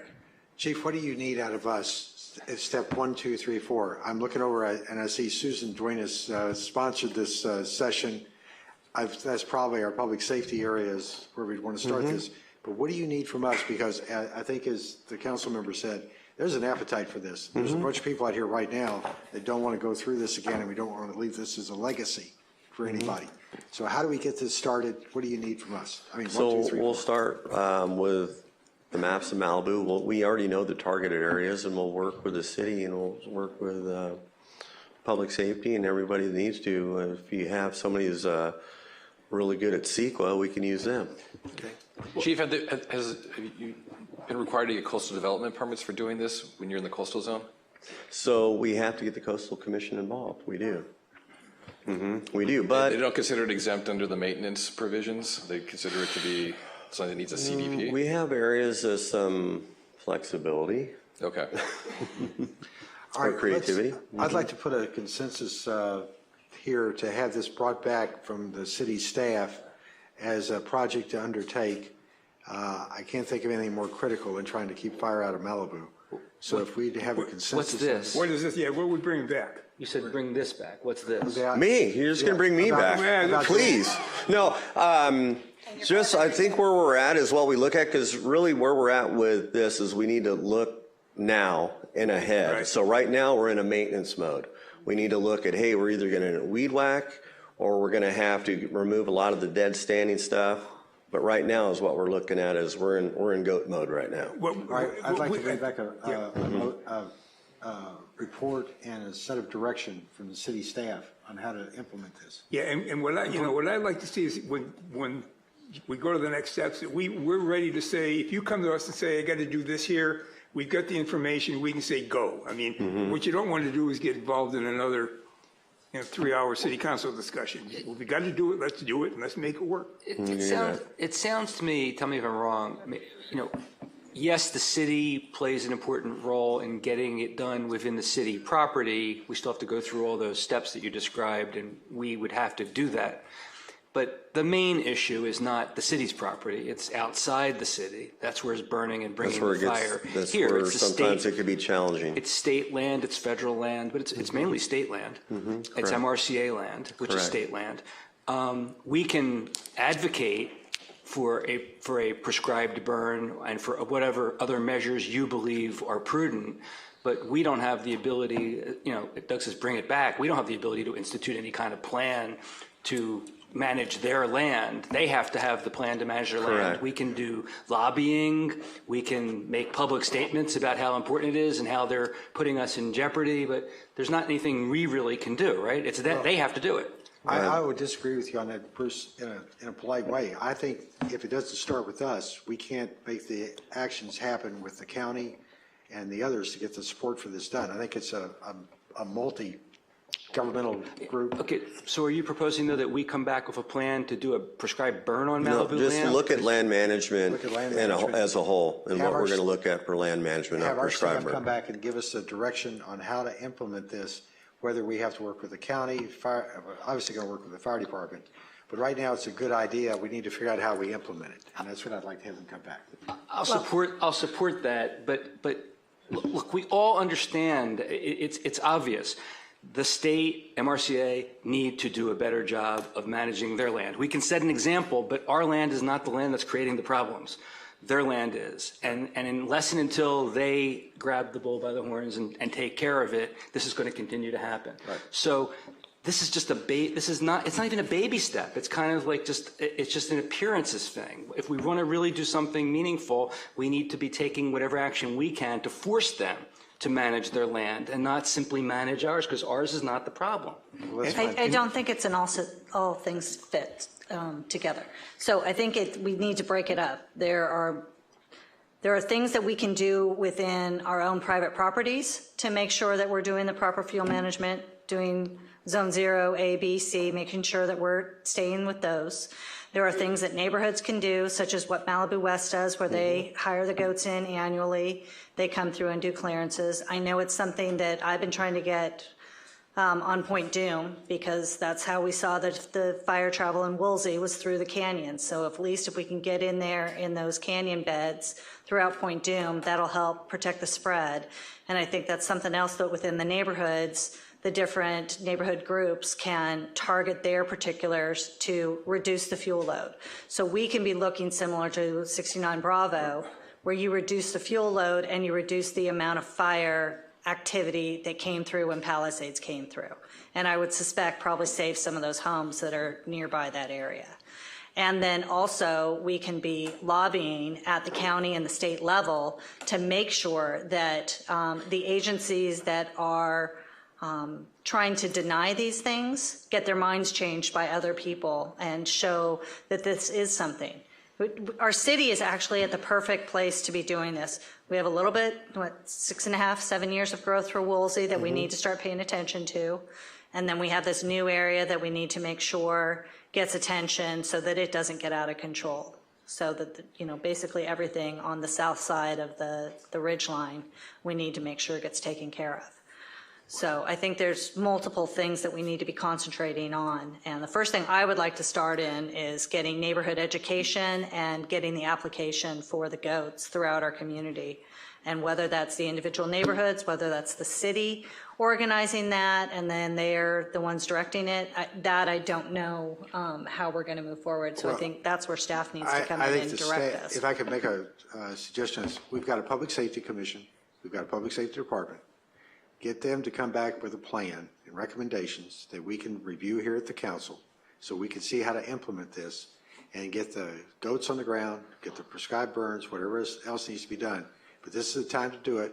It'll be grass season and another burn season in another 6 months or so. This is the time to get rocking on this and get it done. And I agree with Bruce, we're confined with what we can mandate within our city limits. But this is bigger than us, and everybody else wants to try and not have this happen again, so let's take advantage of it. So it's the right time to do it. I think we look at also with this is we look within the COG. Mm-hmm. Right. The COG would be a great place to do this. And for those who are not familiar, it's the Council of Governments, which is the western end of Los Angeles County. And it's Westlake Village, Hidden Hills, Calabasas, Agoura Hills, the county, and Malibu. So it's really 5 cities plus the county, all very active. And we have the 2 representatives right here. So if I could get a consensus to, Joe? Mary, I'd like to get clarification on your expectation for what we are bringing back. Obviously, we want to work with Fire Chief Drew Smith. We'd like to work on these programs. I just want to see what the priorities are of the council, what you would like to bring back. Obviously, our near-term focus is rebuild, trying to do the community development functions as well. We would love to work on this, but I want to make sure that the council's cognizant of other projects also in the back burner that we're not going to be working on. I understand the resource allocation, but I think you've got capacity in the public safety department and public safety commission. If nothing else, Public Safety Commission, I'm looking at the chair out there right now, this would be like a bulldog for them. They'd love to take this on and work with Fire Chief. This is right down their alley. You could turn them loose on it and work with Susan Duenas. I'll do it. I'd love to help. If you could delegate to me. We have a lot of, truthfully, we have a lot of the homework already done of those areas, and you do employ a SME in this arena. I think I won't mention any names, but his initials are Bradley Yoakum. Yeah. I think if you work with that group right there, it's not something that's involved in the rebuilds, and they could get right to it. Are you in a position to just bring us back a plan that we could then discuss and determine? Yeah, I'll what to work approve? with the fire safety liaisons on stuff, and I'll talk to I mean, Bradley I'm- Yocum, and we have some stuff in the can. I'm very cognizant of the staff's being overworked right now. Give that to us to do, and we'll Right. present it to you. Yeah, I the don't last want you thing to we take it on, I just want you to partner with us. Right, I don't want you to do it, I think we'll that's do a it. better approach because, I mean, the last thing we want to do is pull any resources away from the rebuild effort. Yeah, no. This And is us thing. This is volunteering what we need, so why don't we just go with this and put it on, when would you be able to come back, do you think? A month, 2 months? When would you come back to us? I think it'd be realistic to look at doing something as, truthfully, until we get in April and June, I'd work on the rebuild stuff, and then if we look at April, May, June, we start getting into our defensible space clearance stuff, because we're not gonna do anything this year. But it's not going to be this year. Right. All right, so why don't we have a consensus to put on an agenda item for May, a presentation with a proposal, Okay. and then we can deliberate on whether to accept it or I not. think that's fine. Well, I like the idea of it going to public safety and have them vet it and have them bring in, they're locals. They are people who have lived here for a long time. Agreed. They know our area. That is their thing, is public safety. Let things kind of get vetted out there, and then that can be brought forward after it's been done. Makes sense. You got 3 members of the brigade in that group? No, I work with them all the time, so I'm just talking for what they wanted to do. All right. If we have a consensus on that, let's put it on the calendar for coming back. And Mayor Stewart, if we could just clarify that consensus, is it directing staff to work with the fire chief to bring an item to the Public Safety Commission for consideration? Public Safety Commission first, and then to us for a presentation in May, April? It may be wonderful. May or April, either one. You guys okay with that? Yep.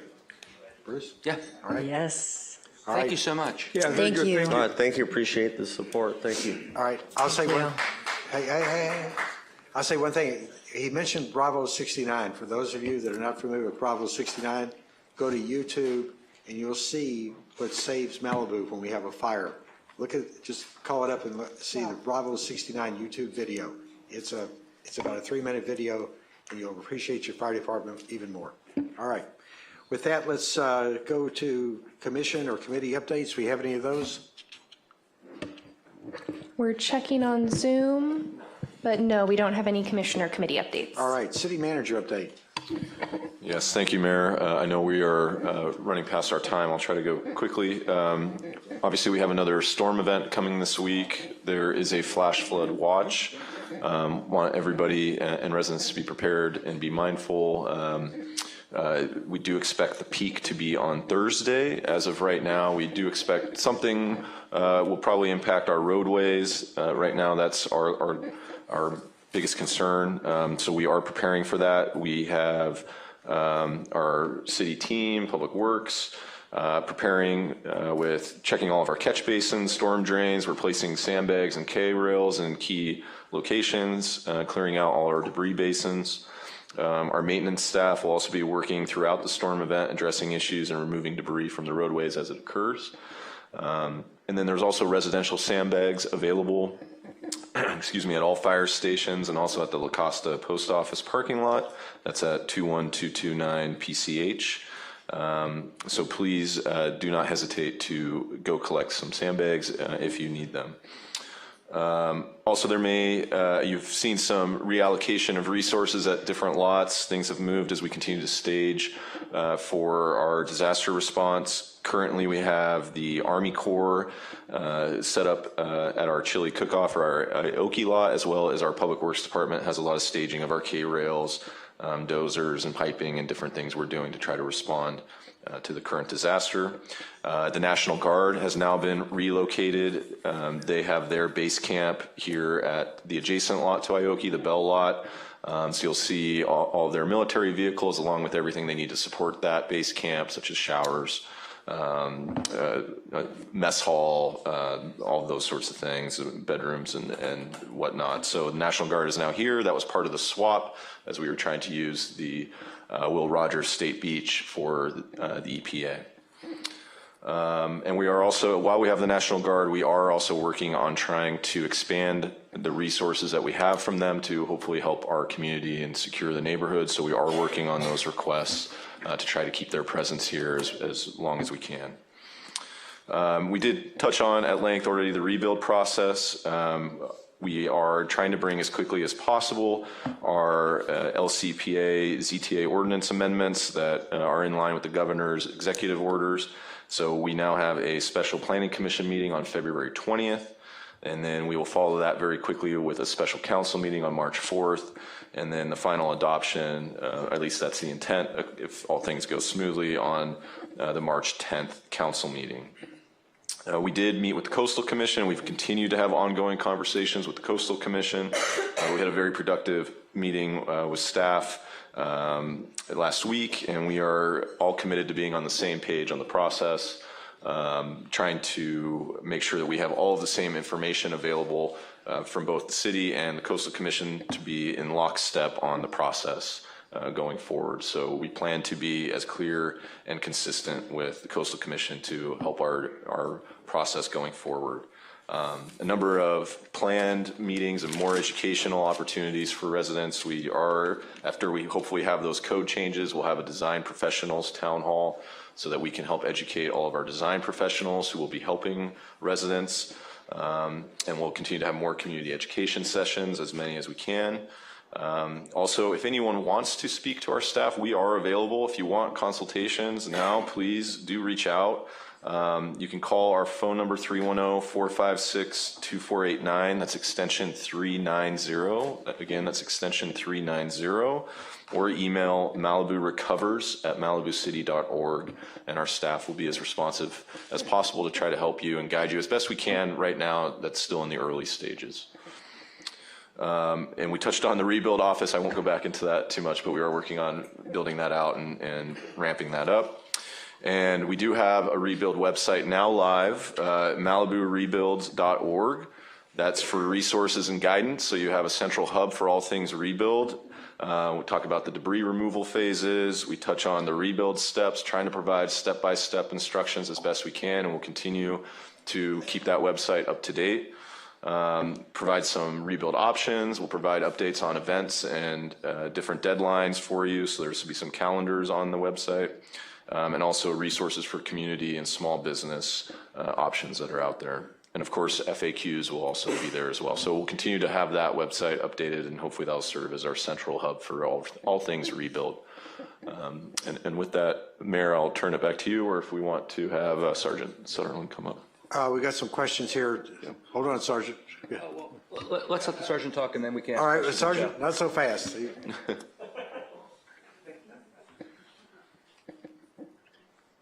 You look like you're in much better condition today than you did a couple of weeks ago. We were all worried about you. Except for my neck.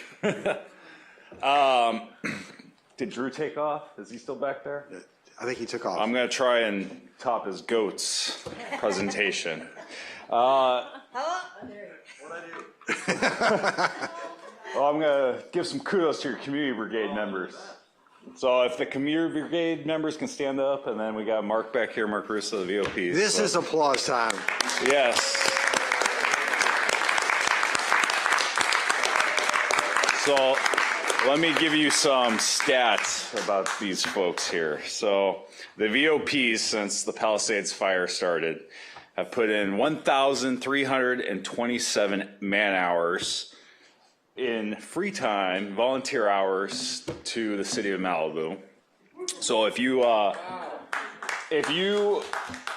extrapolate that a little bit, if you worked 8 hours a day without a day off straight, you'd work 166 days, and that's almost 6 months.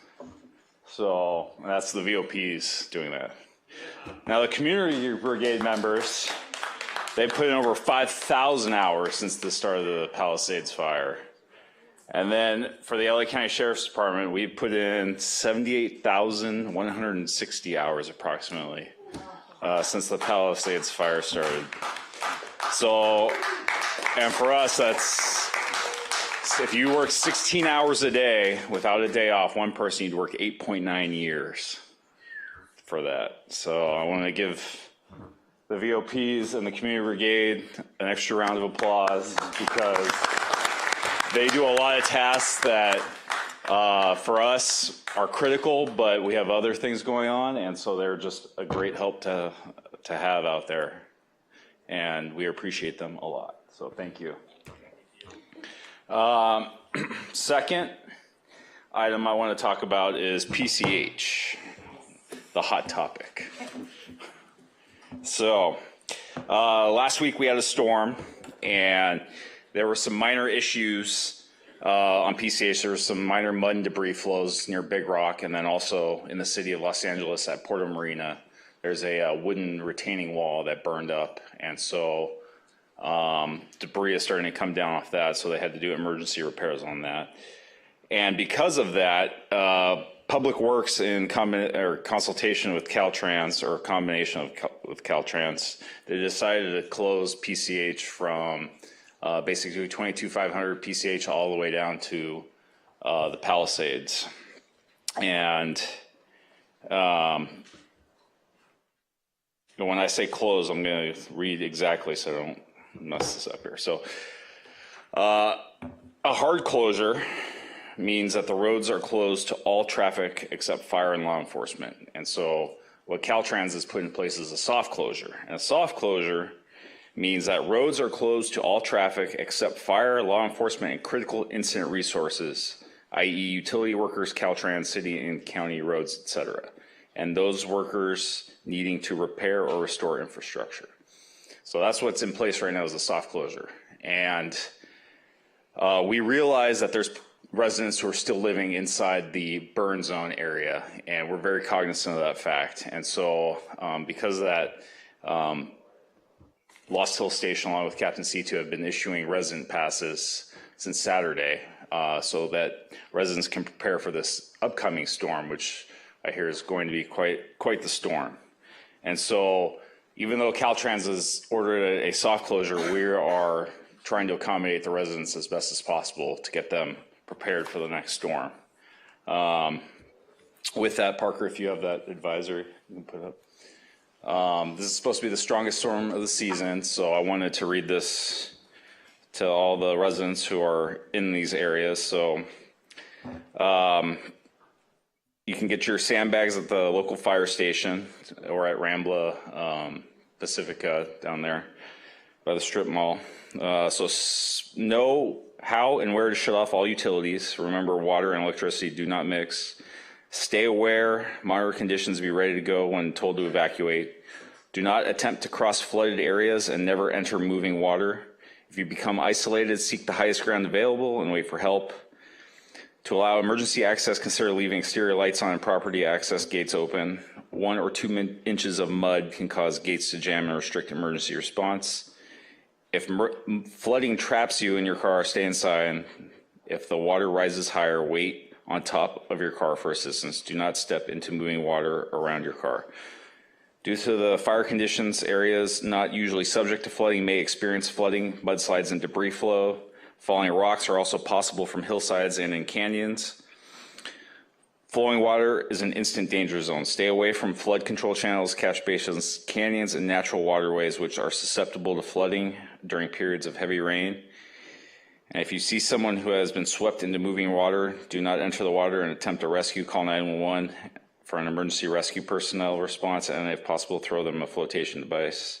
And finally, mud and debris flows have devastating impacts, including loss of life and home. Prepare for lack of water, power, natural gas, and roads that may be impassable. So I want to remind the residents of that. Now, finally, my third item, which is good news, finally.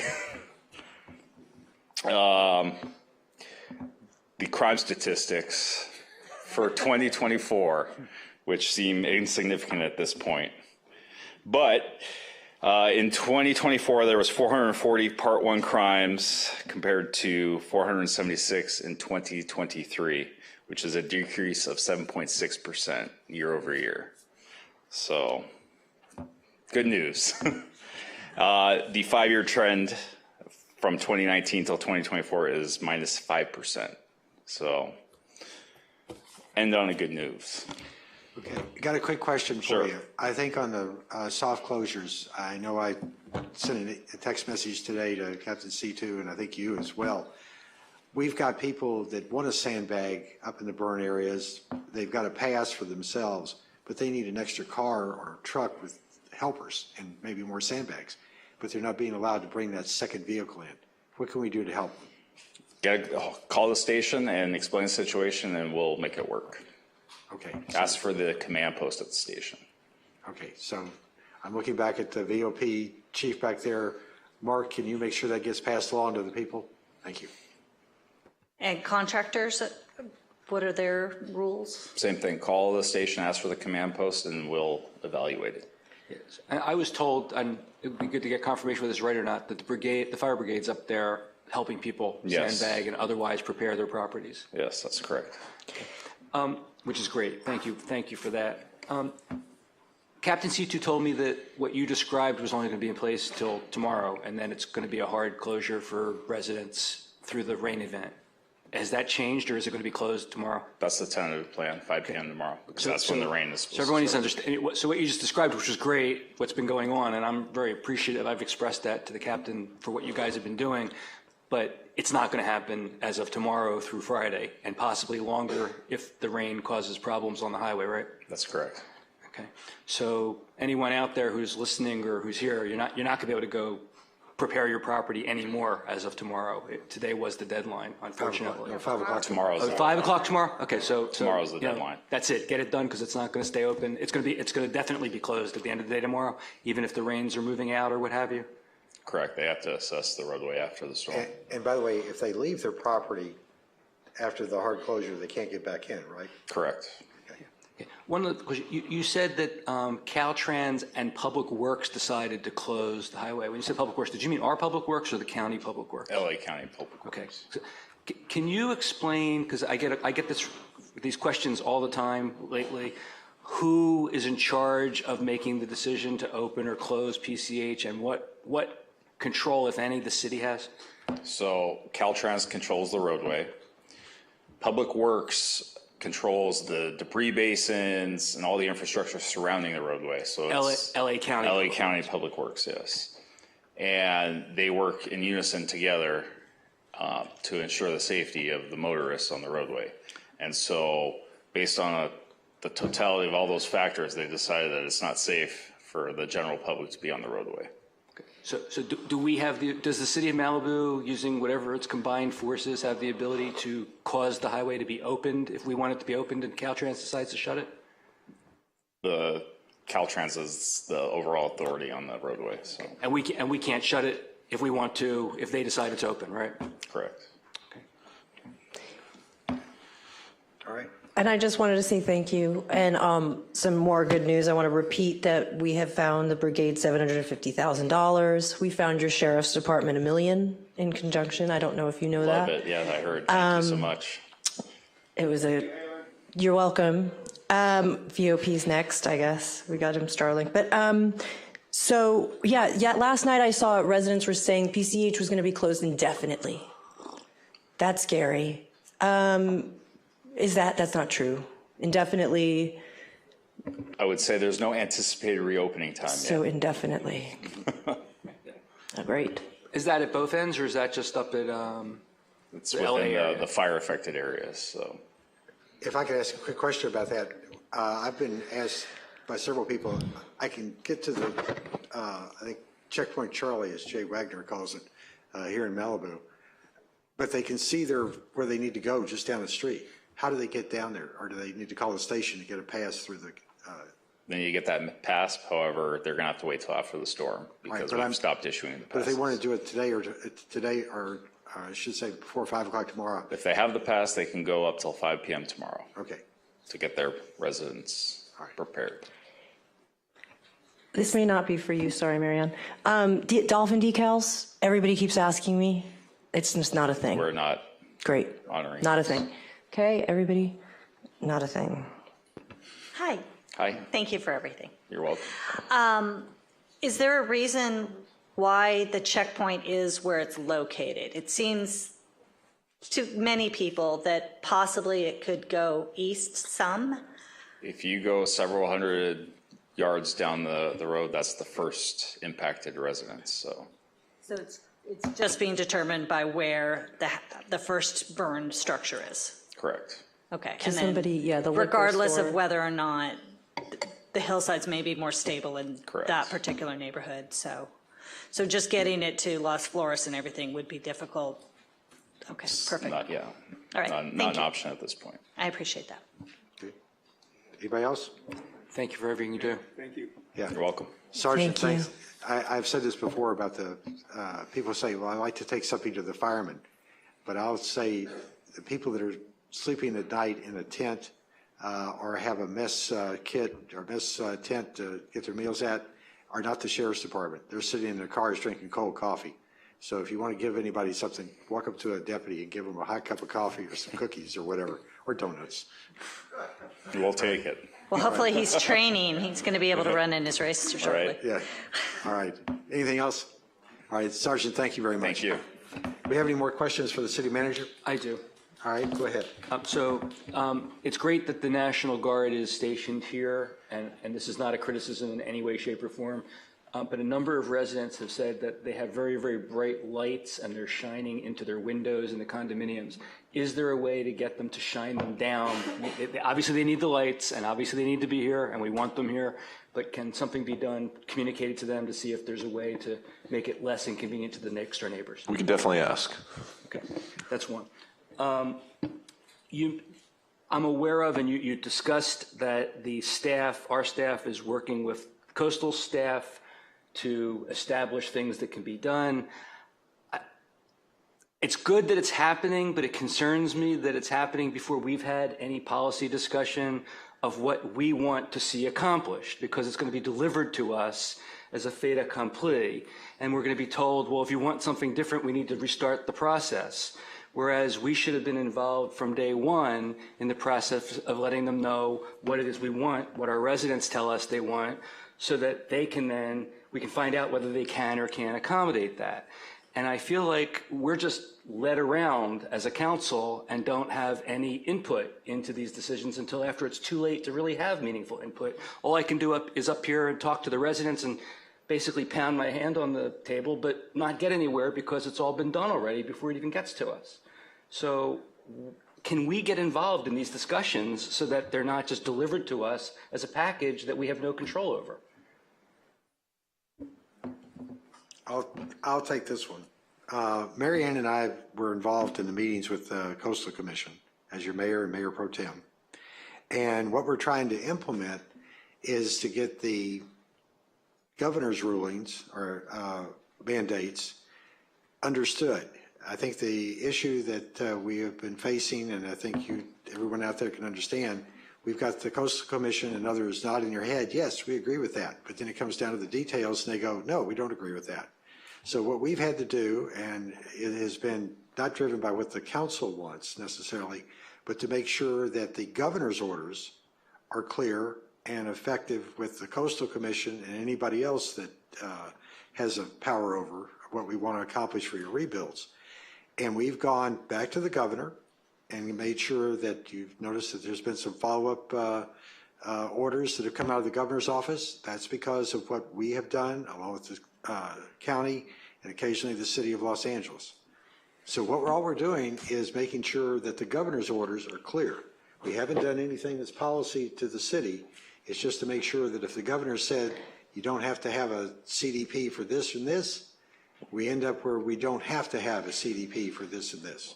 So that's all we're doing, is making sure that the Coastal Commission is effectively carrying out the governor's orders. And it's not that they don't want to, it's just a question of clarifying what their interpretation is, what the governor has said, and what we need. Okay. So this is the first I'm even hearing that members of our council and the staff are working with others to carve out, to make policy decisions. I mean, we have let me finish. We have a ceremonial mayor in this city. We are a board of 5 people, and we all make decisions by vote, by three or 4 or 5 votes. And it concerns me that that's a subgroup where the staff are getting ahead of the council. And then that basically forms what the council has to do going forward, because once it gets done with other agencies, there's no going back and doing it again. And we need a structure. We need to be doing things properly. And I know the Brown Act gets in the way, and so we need to be meeting more.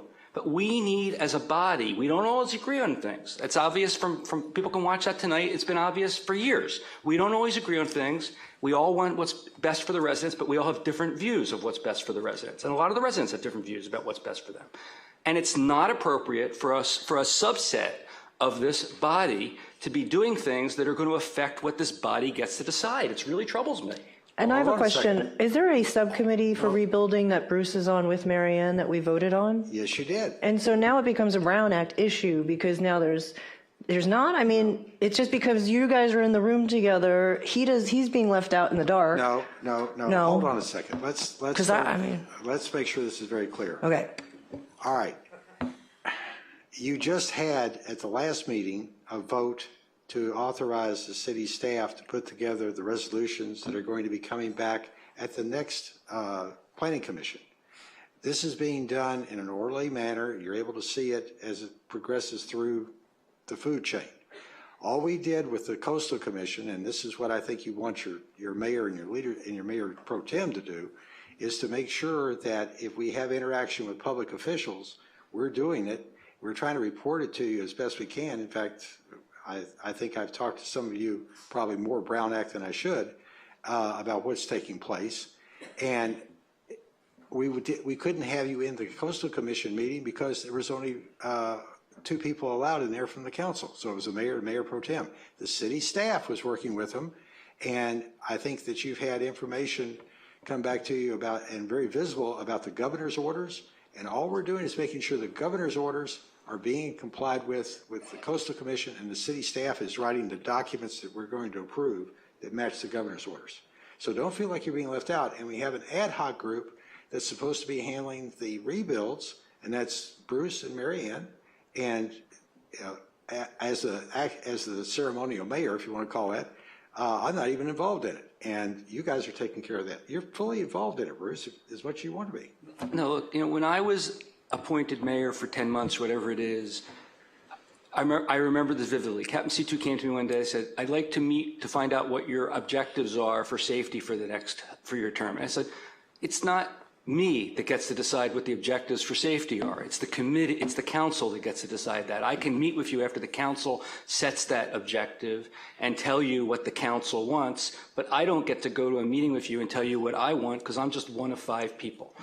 And that's not what I perceive has been happening since this fire began. I perceive that a subset of the council has been going to meetings and been speaking on behalf of the city, not listening on behalf of the council to come back to us so that we can then decide what should be said to other agencies, but speaking for the city. And that's just not the way this council is set up. It's not the way this city's government works. And I don't agree that it should be the mayor and the mayor pro tem. Those are the rotational positions. They have nothing to do with importance or who speaks for this council. So I have a problem with the way things are going. I have a problem with the staff doing too much, getting ahead of us. I have a problem with certain members of the council getting ahead of us. We as a council need to decide how we want to proceed in the best interest of the residents. And then once we decide, it might be a fractured decision, it might be a unanimous decision, whatever we decide, that then gets moved forward. It shouldn't be that it gets moved forward, then it comes to us, and then we have to decide whether we like it or not. I've said this before. I think the Brown Act is, in an emergency, cumbersome, inhibiting. It's weaponized, possibly. I would have liked to have gone to that meeting that I was invited to with the Senators Roundtable, but I couldn't because it would have been a Brown Act violation. And so I understand that the mayor pro tem and the mayor should be there, but I also wonder about this because it's always playing catch up. We're having meetings every 2 weeks. And there should be more meetings. We should be discussing more. This is the future of our city. We've met every week. Have we? Yes. If this was a board of directors of a public corporation, we'd be meeting every day. I would like that. Then you have to meet all the Brown Act compliance. The Brown Act. Do it once a week. Listen. I asked at the beginning of this of the city attorney, and I never got an answer. Can we not convene a meeting with an agenda item that says, establish directions to the staff for how to deal with the aftermath of the Palisades fire. And then after our discussion every day, say, we're not finishing this meeting. We're adjourning to tomorrow, or we're adjourning to 48 hours from now. It's announced. This meeting is not over. We're continuing it. We're talked out for today, but we have more to discuss, and we want to continue in 48 hours. I know that does get that people do that in the private sector, in corporate sector. Can we do that or can't we do that? Because I asked if we can do that. I asked if we could do that the day after the fire began, and I've never gotten an answer. Try to field this, if I understand your question correctly. If we have a regular meeting, we can adjourn it to a different date and time and location, but we need to specify that at the end of the meeting about when it would be adjourned to. So we could notice a meeting, put on the agenda one item, give direction to staff on how to deal with the Palisades fire. And we can have a very open discussion. We can listen to the residents. We can give directions to staff, and we can say, okay, we're adjourning, or what's the better word? We're recessing this meeting. Well, no, we would adjourn it to another day. Okay, adjourn, but not like an adjournment at the end of a meeting. You're adjourning it to another time. You're not adjourning the meeting. You're adjourning it to. So it's not. But we wouldn't need to have a special meeting. We would just be continuing, as we publicly said at the end of the before we finished the meeting, we'd be publicly stating that we're going to continue, and then we would continue. And then we can do that as many times as we need to until the next regularly scheduled meeting, or we get everything done that we need to get done. Can we not do that? We can adjourn it to another date, another specific time. If there's a limit to how many you could do, I don't know what that is sitting right here, but we do have the ability to adjourn. Don't you have to have a topic? But yes, you would adjourn the same time, but then you have to set up staff resources and staff to be able to hold the meetings and go forward with that. But yes. Well, I, for one, would like to see us do that. I would like for the next agenda to say, give staff direction for various issues in responding to the Palisades fire. And I would like it to be very freewheeling, have the public give us as many comments on that broad subject as they want, and then we can have a very broad discussion of it. And we can continue it as many times as we need to until we have some meaningful resolution of the issues, and not simply meet once every 2 weeks pursuant to these little tiny agenda items that cabin our analysis and what we can do. We are dealing, just as we're dealing with a state of emergency and we've been approving these contracts that we really had very little input in, we need to start acting more on behalf of the residents and getting things done. And being able to meet once every 2 weeks is just not working. And by the way, yes, we met again last week, but what we did was we met to hear a report from the EPA. There was no action item on the agenda, and it was just thrown together at the last minute. That's not really a special meeting. That was just, let's have a presentation. So that's fine, but I would like to have specific topics that are going to be discussed at this, because we need to complete items that are on there. So do you want to meet once and then continue it on to the next available date? That's fine, but what topics specifically do you want to have discussed, and what information do you want staff to have readily available to answer questions regarding? Mayor Protem, this isn't on the agenda, so maybe we can have a staff bring back a report about staff, how this would work. All right.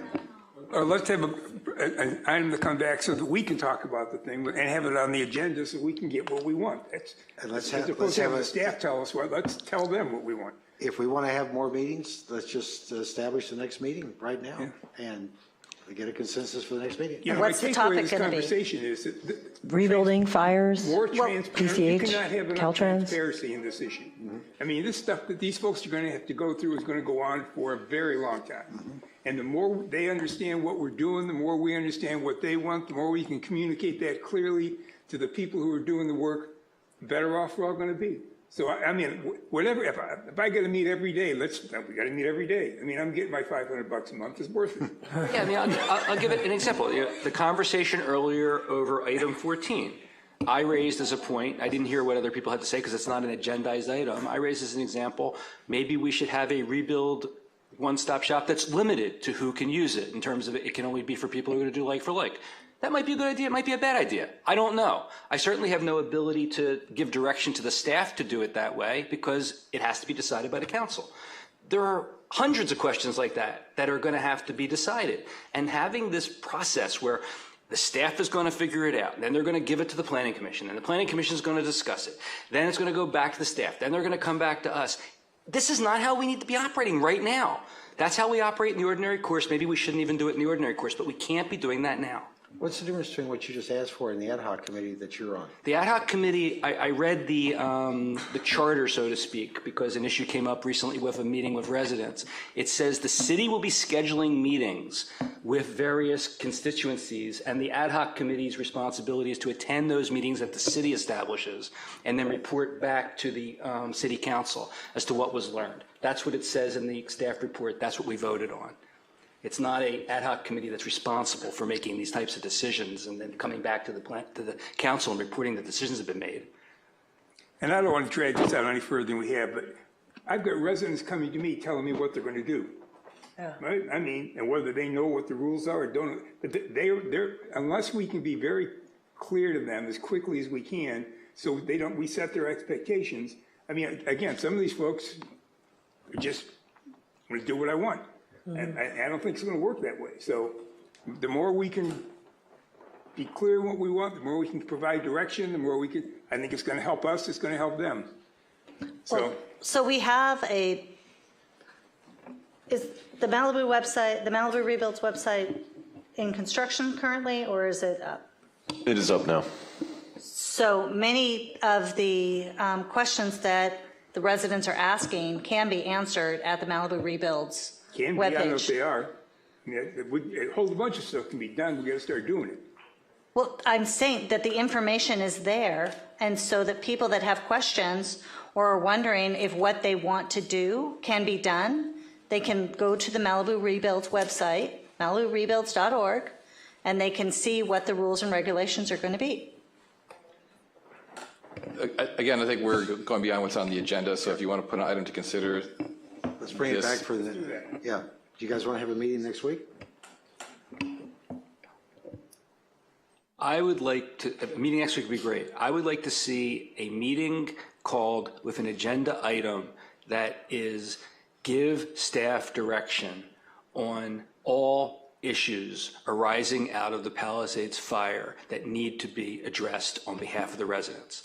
Full stop. That's the agenda item. And then we could take public comment on it and we can deliberate. And as a result of our deliberations, more issues will arise.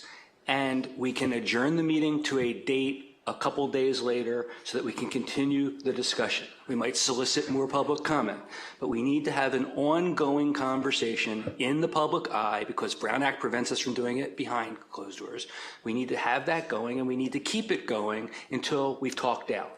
How is that different than a town hall that presents what the information is that the residents are going to need to know in order to rebuild? It's very different because we can't give any direction to the staff in the town hall. That's just an information. I think the city attorney. We're only going to be able to get direction on stuff that's actually put on the agenda. So if you have a topic about the fire, it needs to be put on there. Otherwise, people don't know to show up if it's just a general, talk about the fire. We need to have, specific items. So those could be put on the agenda.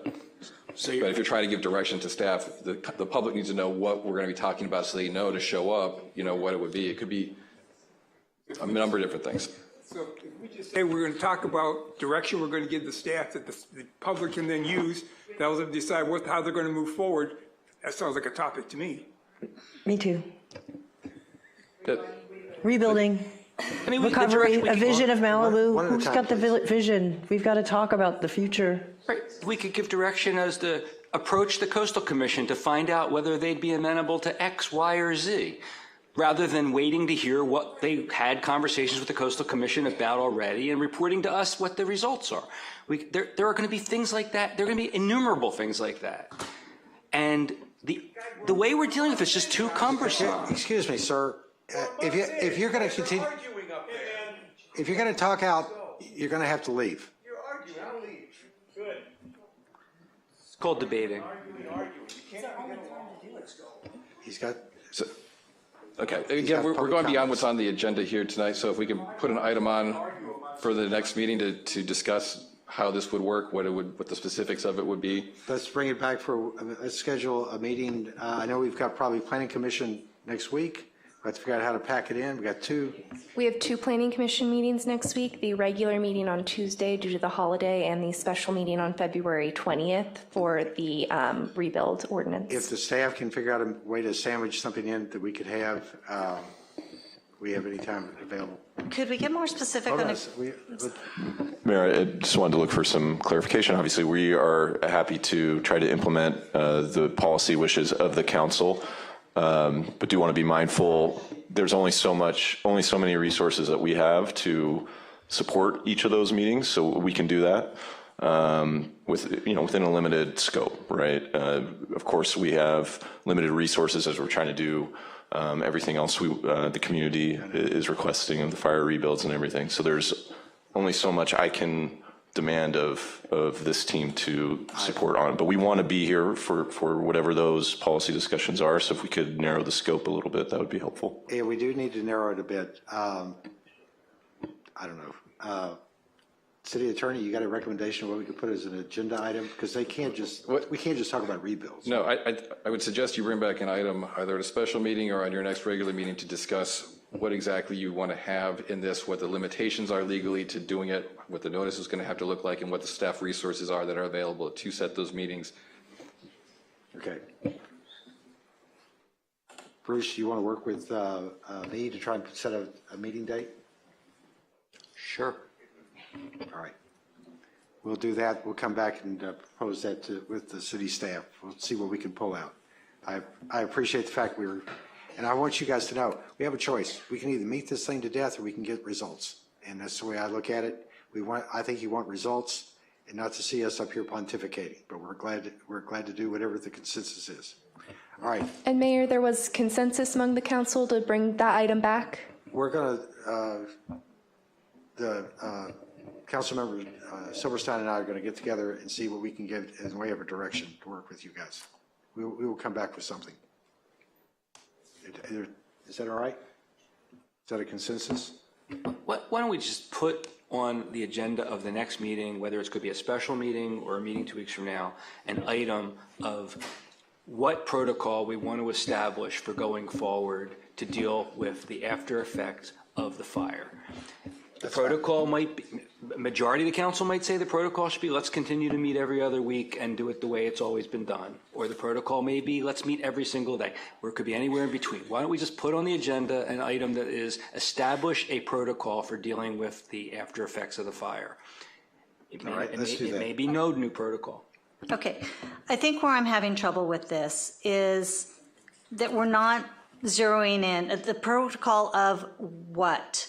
How people are going to be allowed to rebuild, the business community, how they're affected by the fire, how the roads are affected by the fire, how schools are affected by the fire. None of those. Okay, that's what I'm asking. How the city council is going to function to best benefit the residents in getting this done efficiently, economically, and expeditiously, because meeting every 2 weeks and getting reports and then making decisions on narrow items isn't going to get us anywhere, in my view. Okay. Earlier you expressed that you didn't feel that the procedures that were in place for Woolsey were effective for the residents to be able to quickly get back in their homes, and that you thought that having a dedicated developer be the one that's going to direct the rebuilding of the destroyed homes. Is that a topic that you're thinking should be on this? Is it following the established rules and procedures that we've followed for every other fire that we've had in this community, where we go with our zoning code and what is outlined in our municipal code for reconstruction after a natural disaster? All I'm asking for right now is that the agenda for the next meeting include an item that is for the city council to decide how it wants to conduct its meetings going forward to deal with the aftermath of the Palisades fire. I think what you're We're dealing with an unprecedented situation. There have been fires before. The Woolsey fire was pretty much unprecedented when it occurred, and this is even worse. This is unprecedented and in my view, and maybe the council won't agree if we have that discussion, in my view, continuing to conduct ourselves the way we always have historically, pursuant to this every other week meeting schedule, isn't going to work. And I would like to have a discussion of whether we should change that and adopt something new and different that's going to be, in my view, better, or whether we're going to continue to operate this way. Maybe the majority of the council will decide we should continue to operate this way, in which case I'll stop saying that we shouldn't, and I'll continue to provide my comments every other week. But I think we need a different protocol to deal with this, not a different protocol. And then in that different protocol, we'll have discussions of things like, should we have an overall project manager? Should we limit who gets to go to the front of the line to people who are doing like for likes? There's going to be hundreds of questions like that that are going to need to be addressed. I'm not proposing that we put them on the agenda for the next meeting. Okay, let's, Trevor, can we just have it be protocol? Yeah, I think I understand. What you're looking for is we're going to come back and we're going to talk about how often we're meeting, what the protocol is, what those would look like, and then the limitations, that would apply to it, right? Okay, and no staff report required. This is a It would be, discussion amongst the I council. would suggest a staff report so that staff can talk about the resources available, when meetings could occur, how those would need to be described. There should be some report to it, and then the council can have a discussion about the other options. If they want more information about that, if they want to make a decision, that can all be brought forward in a report, and then the council can make a call. Okay. Is that acceptable to the other council members and city manager, the acting city manager? We will do our best to meet the policy directive of this council. I will caution you that we are stretched thin. We will do our best. Okay. Is there any way we could meet in public without staff? We can just talk about all of this? Let's just, Can't do that. Where's it written in the law that the staff has to be there to conduct the meeting with us? I want to do a small business ad hoc, and I'm going to host it every day at a different place or whatever it is. Scott's is going to be the next one. Come, let's just talk about this in public. In order to have more than 2 members, you have to have a noticed meeting under the Brown Act. I'll YouTube live it. We could have a quick discussion. Whether it's electronically, whether it's on email, whether it's on text message, however. So- Anytime there's 3, the public has to be able to be noticed to show up so they can see the council debate, whoever has the power to make a decision. So it's not done in secret, and it's not done without, We're not people colluding. having input who want input on it. Okay. Well, I understand the, letting sunshine and all the stuff we're doing, but this is an emergency. I mean, you would think there's something we could do to make, to facilitate our ability to get the stuff done that we got to get done so these residents can rebuild. I'm just, municipal governments suck. Do we have a consensus to at least on the next meeting have a discussion of whether we should change the protocols going forward? Yeah, that's Yes. it. We have that protocol, and I think the staff report needs to be minimal in order to minimize the time. It's just another agenda item 2 weeks from now. Is that all right? Okay? And so the public understands what that means is the kinds of things I'm proposing we do by way of meetings, we can, next time we have a meeting, vote on whether to do that or not. Because under the Brown Act, we're not allowed to vote on whether to do something tonight that wasn't on the agenda for us to vote on. No. We didn't write it. It's been around since 1952. All right. Let's move on to the next item. Anybody need a break, or we're going to be able to keep going? Break, please. All right. Let's have 5 minutes. Be back at 8:10.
Okay, can everybody take their seats, please?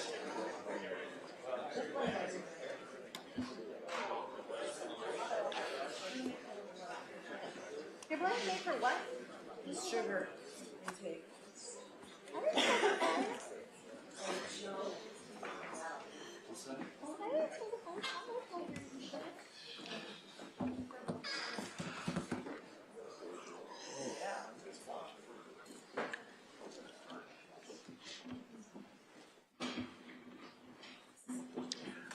Okay, we're going to get started here in just a moment. I'd like to just do a pre-announcement. On our website, thanks to Jefferson Wagner, we have all the acronyms that have ever come along.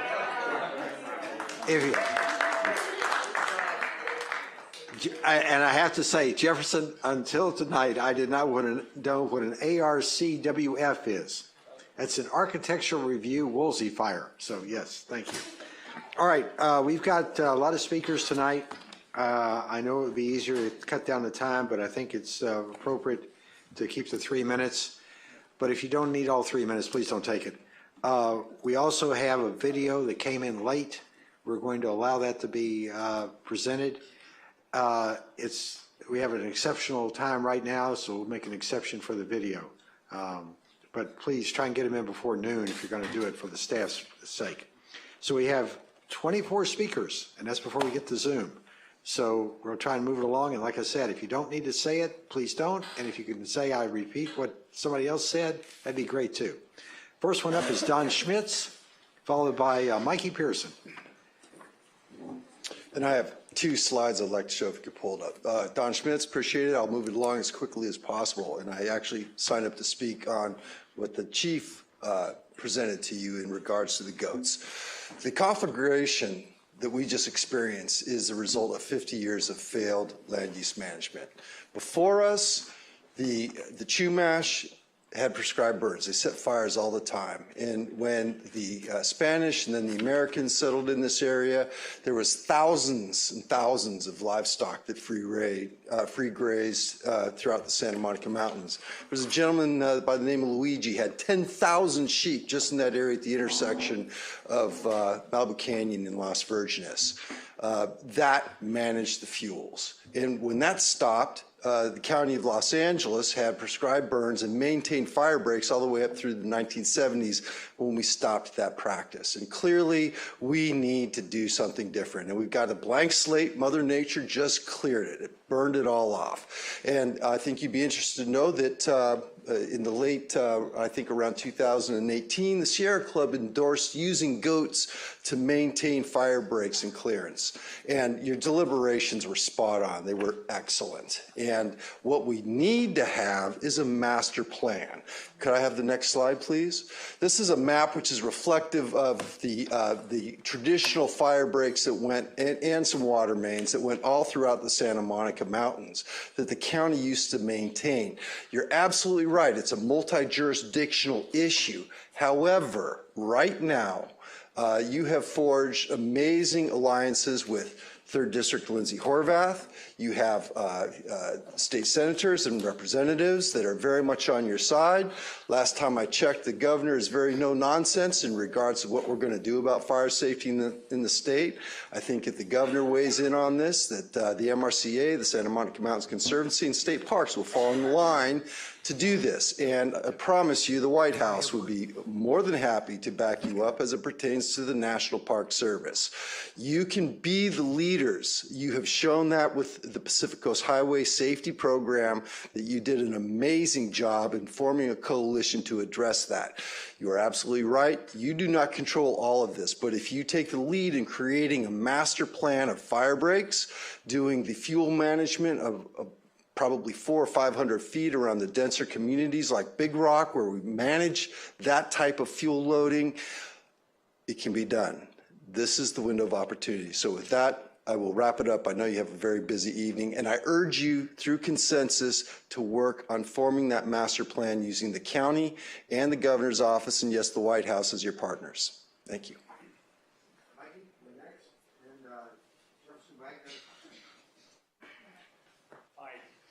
Hey, Council. Thanks for all the work you're doing and the incredible amount of work you have ahead of you.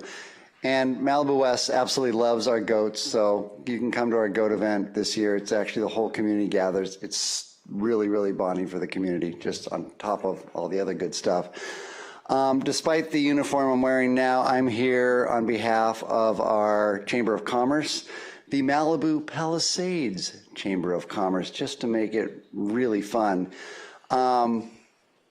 As you know, and I'm saying this for the public as well as you, our local businesses that have survived, which is most in Malibu, and even the ones in the Palisade, are really, really hurting. So the Chamber is in full gear, putting together a resource list for everything that can help, not actually homeowners too, but business owners who have lost income, who have lost their business. It goes on and on, loans,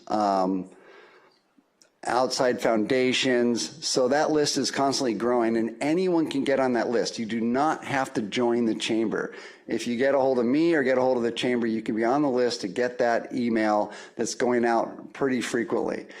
Also, we're planning to have a couple events. If you remember Woolsey, the Chamber did events bringing in people that could help with rebuilding or different phases of reconstruction. That'll happen, but we're also going to have events centered around getting people help. Some of the local businesses, they're just not going to survive without financial help of some sort at this point. So I urge everyone in the city to shop your favorite restaurants, our stores. I know our brigades talked about doing a night where we go out and go to a restaurant and try and support it. But without local support right now, in a lot of different ways, this is going to be really tough, and it's going to be really heartbreaking to lose some of our favorite businesses. So I thank you for your attention to that. The last thing I'll say is there are very good reasons to honor the Brown Act, and I urge you to study them and know what they are. Or else you can go check out all the LA City mayors and ex-council members that are in jail and find out why they're in jail. So, thank you for the last part, Mikey. All right. Next up is Jefferson Wagner. And is Louis Tina here? Okay. Oh, there you are. Okay. You got 4 minutes, Jefferson. Go ahead. Thank you very much, Council. Thank you very much for your energy and support of your community members here that are all with us this evening and those on Zoom. My name is Jefferson Wagner, former two-time council member here at the City of Malibu. Yes, we have our acronym list. And thank you very much for putting that together. Somebody at the Malibu City here did it, who wants to remain unnamed, but I will thank her in the future. Quickly, you just had a long discussion about how to move forward with the rebuild. I suggest you take a look at other communities that have rebuild czars. It might be something that you could consider. Just one thing that you could put forward, a rebuild czar. It's really simple. Magic Johnson's doing it for Altadena, and Steve Silberoff is doing it for the Palisades. City of Malibu may need one. A couple of thank yous from community businesses to everybody watching and to those on the council up there. Peekaboo is giving free meals sponsored by the World Kitchen. That's Peekaboo. It's right across the street from the Malibu Pier. And if you're a homeowner that lost property or a tenant that lost a home to live in, free meals, that's from noon to 5 each day, except Saturdays. The Boys and Girls Club, they've done a terrific job, and nobody's thanked them yet. We have members of the Boys and Girls Club that are here this evening. Once again, check in. That's at the third space. It's 3 or 4 days a week. Clothing and knickknacks that you need to fill your home back up whenever you move into a motorhome or a prefab. They're very happy to help you out, Boys and Girls Club. On KNX News this evening, 3,600 right of entries handed to Palisades and through Malibu. 3,600 right of entries, ROEs, have been filled out and completed. So Colonel Saltzer, who's not here, would thank you very much. That's almost half of the lost homes. So 3,500 as per KNX News this afternoon. Also for KNX News this afternoon, for our deputy here, the Assembly and the Senate are passing a new law on looting. So that's as of this afternoon. The looting laws will change it, and they're going to pass it. It looks like the vote is going to be 96-4. So that will help our sheriffs out. No more Mickey Mousing around. You're looting, you go. That's for as KNX News this afternoon as well. I was also called by the city for the rebuild posters. Who's ever responsible for that here at the city? Thank you very much. I will be posting the rebuild posters at all kinds of places, like at Peekaboo or at the Boys and Girls Club, so that people feel confident they can take a picture and go home and look it up. Thank you very much for that. Helping out Drew Smith, a couple of things he forgot. When we have a controlled burn, he forgot to mention that heat in a controlled burn goes straight up. So the atmospheric pressure is correct for that day. The heat goes up. Fewer animals are harmed. Fewer habitats are harmed. When you have an uncontrolled, wind-driven terrain event, if he's still here, he'll tell you, those are the worst. So for all the animal lovers, better have a controlled burn than an uncontrolled burn. That's a simple, like you have a chimney in your house. I got the looting laws, Drew Smith, the controlled burns, acronym list. I got it all. Looks like I covered it all. We're all good. Well, thanks very much for your time. I got it done, and I still have 9 seconds. Thank you. Thank you, Jefferson. All right, next up is Kimberly Carr. I see some of the people that have given her up to 5 minutes, so we need to check them off. And following Kimberly Carr, Pamela Conley-Ehrlich. Hi, good evening. Friends also call me Casey. I'm a visitor to your community. I was a displaced fire survivor a decade ago and almost died. I am a member of a club I never asked to join and can never be rescinded. Many are now part of that too.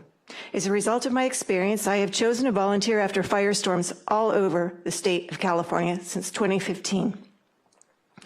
I have acquired valuable wisdom, and I'm highly motivated to help optimize recovery resources where possible. For example, I've helped facilitate donating RVs, locating pets, donating supplies, and after the Woolsey fire in 2018, sharing information from other firestorms and offering comfort at a community meeting with Mikey Pearson, who had just been elected a few days prior. I believe passion and purpose are essential to have a life well lived and to live something that makes the world a better place for generations coming up behind me. That's how I roll. Can't imagine doing differently. So I deal with pain by finding value in it for others so that the suffering was not in vain. We can all learn together and have greater opportunities to thrive. The first topic I wish to share is about self-care. To gain the strength for the road ahead. Can you hear this fine? It sounds like there's a little feedback. You're fine. Okay. So whether displaced or not, I recommend breath work, sound baths, and cold plunge. These help to release energy you did not know you were holding and allows you to be the best version of you that you can be. This energy ripples through you and into the community around you. There will be a list of therapists on my website, The Journey Home Again,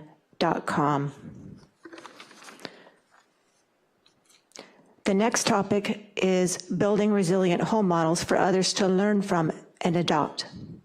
I was working on a building resilient home model that would have helped optimize recovery resources for individuals who are rebuilding and for their surrounding community. I was living on this land that I was going to subdivide and build this model near Paradise, California. COVID hit and I had to abandon the project. I'm sad because I've invested so much and do not have the capacity to create this home for myself and others. I would like to share this model with someone here who would like to adopt it, share their lessons, and pass that gift on to other fire survivors. This is a model that uses an accessory dwelling in the short term, and it is highly fire resistant and has many desirable features. My friends that can advise on this helped change the U.S. building code to make sure best practices were developed and improved upon. You can be part of this legacy with us. Due to my limited availability, I can only engage with people on this topic who can easily afford to rebuild, even if they're short on insurance, which most people will be. The last topic that I would like to raise is the fundraising model for future disasters. In the spring, I plan to work with a small team to develop a model that can truly help disaster-stricken communities like this. This is a future contingency model and not designated to respond to this current round of fires. This could truly optimize the millions that are raised in the days after the fire ignites. I'm interested in discussing this with local community members, which would include bank, tax attorneys, accountants, and business owners whose business model is never predicated on fundraising to survive. My heart goes out to all of you. The stress that this situation creates can result in chronic health issues or even death years down the road. I know, I have seen it repeatedly. That's why I first mentioned the self-care. Please heed that warning. The disaster experience can become a great gift if you are mindful of your daily practice and choices. Change is inevitable, growth is optional. I wish you well.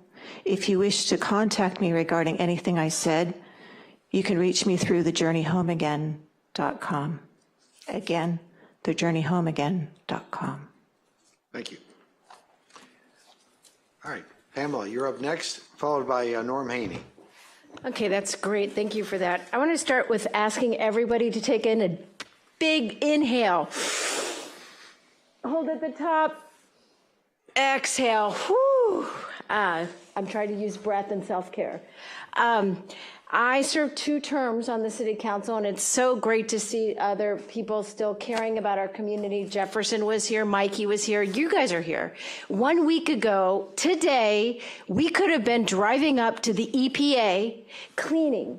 And I want everyone to get out your jazz because those 5 people and the staff stopped that, and now we have the National Guard. So can we just give some jazz hands? And I want to thank you for that. That was amazing, and government at its best in action. I'm here tonight because we're doing the commissions, and I'm going to volunteer to be on the Arts Commission. And I was fortunate enough to go to the Fire Aid LA. It was amazing. They raised over $50 million. I think it's time to resurrect Malapalooza. We did it when I was on the city council in 2007, where we raised a lot of money for Legacy Park. Lou Adler helped. We showed his film. Grace Slick was involved, Monterey Pop. I would envision that the Arts Commission, it's not on our plate, but guess what? Neither was the emergency or the Palisades fire. And I'd really like to help do this, not just for the people here, the survivors, but also for the businesses, to partner with them to do merchandising, to have this event be an opportunity to bring people together, to raise money. The Boys and Girls Club is very busy with their thing right now, so maybe all the proceeds, you guys can decide where it goes. Let's try and raise $1 million. I think we can. And I think that we have to get going on this right away. So tonight, when you do the Arts Commission assignments, I'm going to ask that you allow us or make a comment to pursue a Malapalooza. I already talked to Kristen. Maybe we can get some grants to get some money to get staff to help supplement that budget. I think now is the time to apply. So it would be a great event in a time where we can do what we can to help others, to bring art, and to bring some love back into the city. And I'm so grateful for all of you. And I just want to end with those jazz hands and ask that as we go forward together stronger, let's go gently too. And when people are getting up to walk out, just remember, a lot of people are hurting right now, and we appreciate you. And so just, if we can just go a little bit more gently in the next year, I really appreciate it. So thank you. Thank you. Norm, you're up next, and followed by Tanya Verano. Thank you, council members, for giving me the opportunity to speak.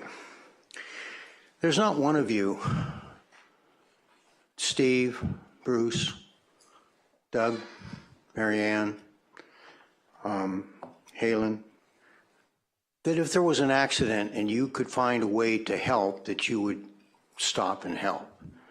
I believe that. If you had an opportunity to talk to a coastal commissioner or the governor, you would do it. Each one of you would take that opportunity, if it presented itself, to express the position of the city of Malibu, which, quite frankly, is that we'd wish they weren't in our lives right now when people are trying to rebuild. So having said that, I think Doug and Marianne had the opportunity and they took advantage of it. I don't believe that they deserve any criticism for that. I understand the Brown Act has to be followed, and it will be. But they had that opportunity and they took it, and I'm awfully happy that they did. Moving on, we need to get the pumps working on Big Rock. If they're not working now, they need to start working, because with all the water that we put up there and all of the pipes that are leaking, that water table is climbing right now. And if we don't get those pumps working, we're going to have a huge slide. So I'm just bringing that up. I think it's something that's been overlooked. Perhaps not. I'm happy that I'm happy that I had the opportunity to bring it up. So moving on, the head of the Public Works for the County of Los Angeles, Mark Pestrella, said that in a wildfire, the only amount of water, if there's any at all in the tanks, is enough to fight the fire on 2 or 3 homes. Well, that's pretty shocking, isn't it? Each person should have the right to put a 20,000-gallon water tank on their own property or fix their swimming pool so that there is a fire hydrant that meets the Los Angeles County Fire Department's requirements. And if a person's willing to do that, then the city council should approve a house. Why? It's very simple. That water can be used to put the fire out on the neighbor's property. Most of the houses that were burned actually burned because fires jump from one house to another to another. Thank you for the opportunity. All right. Tanya Verano, followed by Chad White.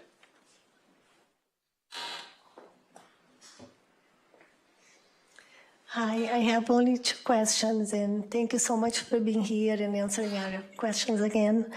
And I am one of the lucky Malibu, Las Flores Beach survivor, and the ones that are there, we are asking, how can we have a weekly update about the air and the water? Because they say we cannot even have a shower, and we hear different things, so if you know, you can tell us how we can do that.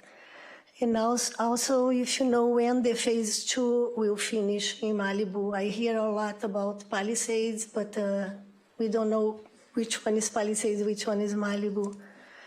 And I would like to take the opportunity also to take the Malibu Brigades. Thank you, guys.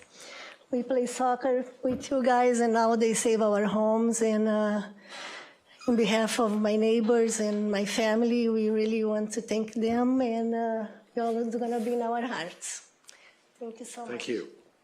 Chad White, followed by Scott Dietrich. Chad White here? If not, we'll go to Scott Dietrich then, followed by Anna Demizian. Thank you, Mayor Stewart and Council.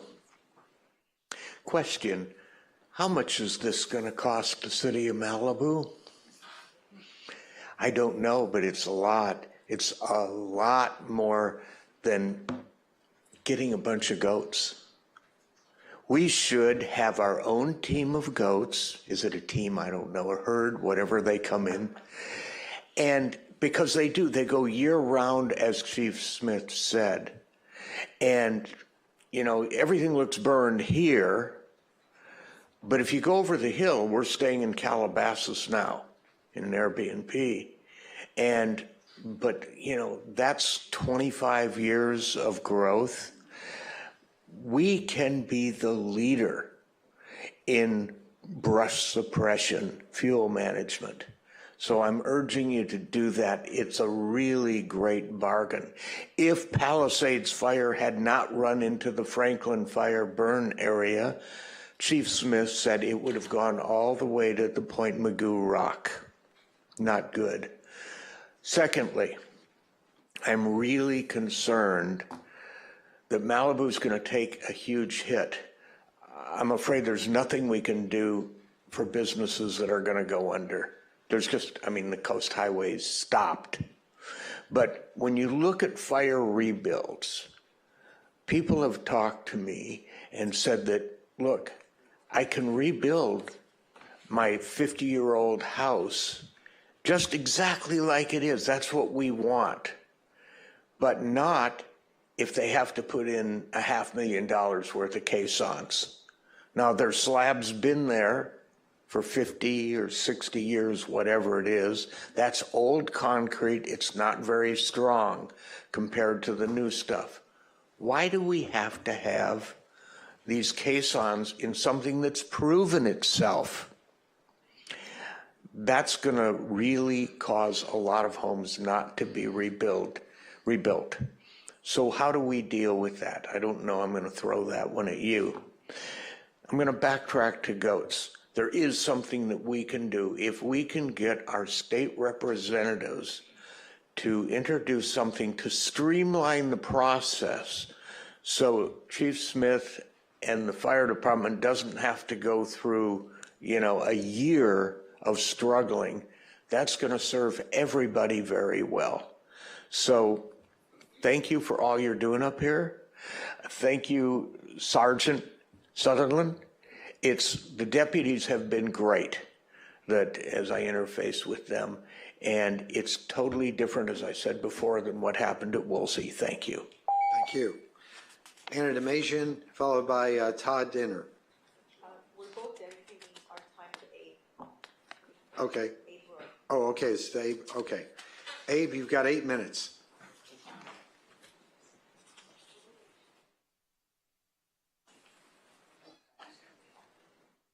And you've got the video, Thank right? you. Yeah, can we have the slides up, please? Thanks.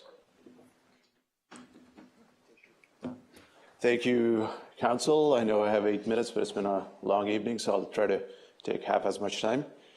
I'm speaking on behalf of the Big Rockers today. I want to take us back to the 7th of Jan. We had left our homes, and we were receiving messages and WhatsApp feeds, etc., that our neighborhoods were burning. Here's how I learned that one of my houses went down. I saw this text message saying that somebody was willing to offer $400,000 for the house. That was my information feed. I want you to look at the timestamp on the text message. 7th Jan, 11:48 p.m. It was probably 2 hours from when actually the house had burned down. The vultures were already out there. The vultures are out there. We don't have time. The destruction has been unprecedented, and our response needs to be unprecedented as well. We have a lot to talk about, but today we'll focus on 3 things that we as Big Rockers are recommending: staffing, streamlining processes, and building with fire resiliency. So staffing, a lot of it has been said. We were happy to hear a bunch of things as we were sitting in the audience. But of course, the only thing that we'll take exception with is the throughput is probably not double, triple, quadruple, it's probably 10x. And we'll need to do not only add staff, but we'll also need to streamline processes significantly so it becomes easier for staff. We were heartened to hear the discussion about having a dedicated leader for this. That's what we would recommend, having a task force. Obviously, the city has a number of priorities, street closings and dealing with FEMA, APA, et cetera. But having a rebuild czar, having a person that we can all look up to that'll move mountains, get the permits done, would be something that we desire. And then along with that, establishing a set of metrics and milestones that we can track progress off, that are published on a routine basis. Here's how long the permits are taking. Here's how many are in the case. I'll also make another point that as we go into streamlining processes, a lot of our Big Rockers, and I'd go on a limb and say the number is well higher than 50%, that do want to build like for like and 10% and no more than that. They just want their houses back. And we want a process that is streamlined, especially for them. So what was done for Woolsey, which is a PV process for in-kind plus 10%, we are recommending that that be approved. And that would entail an immediate planning approval, followed by less than 10 days of building approval and concurrent agency approvals. We are recommending that pre-meetings be conducted so that we can get a start on the planning process, on the permit package, while we are removing the debris. And those meetings can happen on site. So by the time the debris is removed, we are all set with our plans and we are ready for that stamp of approval. Getting down into the granular details, how do we get into streamlining process? There was a lot of discussion on should we hire consultants, should we hire local architects and things like that. How about we have a simplified process where anyone can pursue it and get it done. And there are things we can do for parcels that are less than 20% slope. We can eliminate topo surveys and replace them by lot line surveys. There are, heights are going to be an issue in Big Rock and things like that. So we need to use landmark and satellite images that can help establish lights. Instead of having, full-blown geological studies, we can replace them by soils memos that will ascertain the strength of the soil before the foundations are poured. Getting further down into landscape planning and getting biological approvals and so on, we can do it in phases. We can start building and we can get the landscape plans approved as a second phase while the building is already underway. Further, we can have pre-established templates that are vetted out with fire and biology, just so the homeowner, it becomes really simple for them to pick from. Electrical, mechanical, and plumbing plans is another thing. We are recommending that those not be required for homes of any sizes, because those are things that can be easily verified by the building inspector during construction as to whether they're being done to code or not. Okay, then we need to extend credits for newer, more efficient low-flow fixtures. If somebody wants to add a couple of fixtures here and there, we should be flexible enough to be able to handle that. Okay. At the same time, we understand that we are going to be as strong as our weakest link, and we need to rebuild with fire resiliency. This picture fascinates me every time I drive down the PCH. And this is about 500 yards before we make the turn into Big Rock, right before Moon Shadows. There's a patch of 200 feet where the homes are standing intact, when on either side the homes are completely burned out. And the answer is very simple. You look across and you see a 7-foot wall that's standing in front of the hill. And that's what we're looking for. The solutions don't have to be exotic. We can build walls. We can be smart about the way we manage our water, remote shutoffs. We talked about self-containment. And by the way, for the record, we are down for goats. We'll take them. Vegetation management using defensible space. And of course, as we build, we'll use fire-resilient materials, no exposed wood on the outside as an example. But there are a bunch of other things that we can talk about. Okay. I'd be remiss if I did not acknowledge and honor the two of our dear neighbors that we lost in the fire, Dr. Hawk Wong and Betty O'Meara. From what we hear from their closest friends, as well as those that knew them well, that they care deeply, deeply about their home in Big Rock, and we will do everything we can to rebuild quickly and not sell out and rebuild in their honor. I want to close with this picture that my good friend Arno took a couple of days after his house burnt, a little bloom of a daisy, and that gives us hope. With that, thank you. Thank you. All right, next up, Terry Davis, I'm assuming you gave up your time, right? Okay. Then it's Arco Coke. Right. Okay. Okay, go ahead. I'll be quick.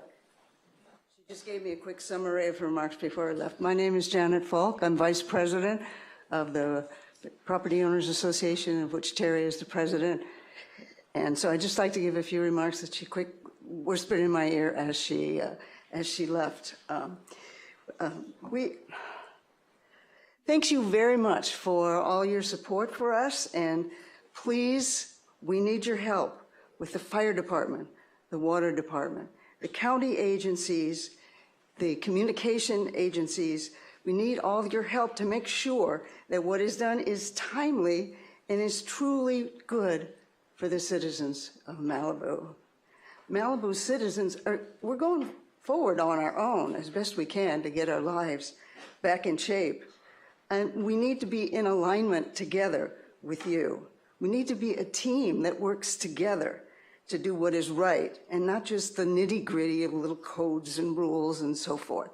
Okay, so please work with us. Don't be our bosses, be our team members. That is why we elected you to work with us together. Okay, we want to work with you as partners as we build our own lives and our future fate. And thank you very much. Thank you. All right, next, Arco Coke. Or did you already give your time to, is that Arno? Arno Koch, that's me. The Palisades are preferred for FEMA activities for debris removal. Maybe not intentionally, but in effect, and we see that when we look at the map. I don't believe that Malibu is supposed to be the ugly stepchild of Pacific Palisades. We want an equitable distribution of FEMA activities between Malibu and Palisades and not just be put at the tail end. And we want you guys to fight for that. Janet, who just spoke before me, and her husband Peter stayed the night in Big Rock at their home and defended their property. So did I, with garden hoses. And we did not see a single fire truck that night. I drove my son, Felix, 5 years old, to Webster a week ago, and we came across a fire truck, and kids love fire trucks. And he said, "Papa, do you see that fire truck? I know what fire truck that is." I was like, what does he want? What fire truck is that? He said, it was the fire truck that was not there when our house burned down. We need a guarantee that there will be fire trucks in Big Rock in anticipation of the next fire arriving. A lot of the houses that burned did not burn from embers, but were torched by other homes, including my own. The next morning at 10 o'clock after I'd fought for it the whole night. Every home saved saves more homes. Of course, we could not have had enough fire trucks to prevent 170 homes from burning. But if we had had 5 or 10 fire trucks in the neighborhood, we would have saved homes that would have not torched other homes, and many, many, many less homes would have burned down. I learned, and I don't know if it's true, there's so much hearsay going on. I learned that there are $110 million in the treasury of the city of Malibu. Again, I don't know if that's true. I don't know how much money is there, but if there's ever an event where a budget needs to be formed out of the reserves that there are, it needs to be allocated to the people that you want to stay in Big Rock and rebuild in Big Rock and rebuild in Malibu. Because we don't want to forget Las Flores and Ramada Pacifico.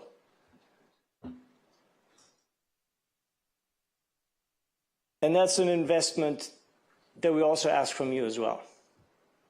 Thank you. Thank you. All right, Craig Gold, you're up next.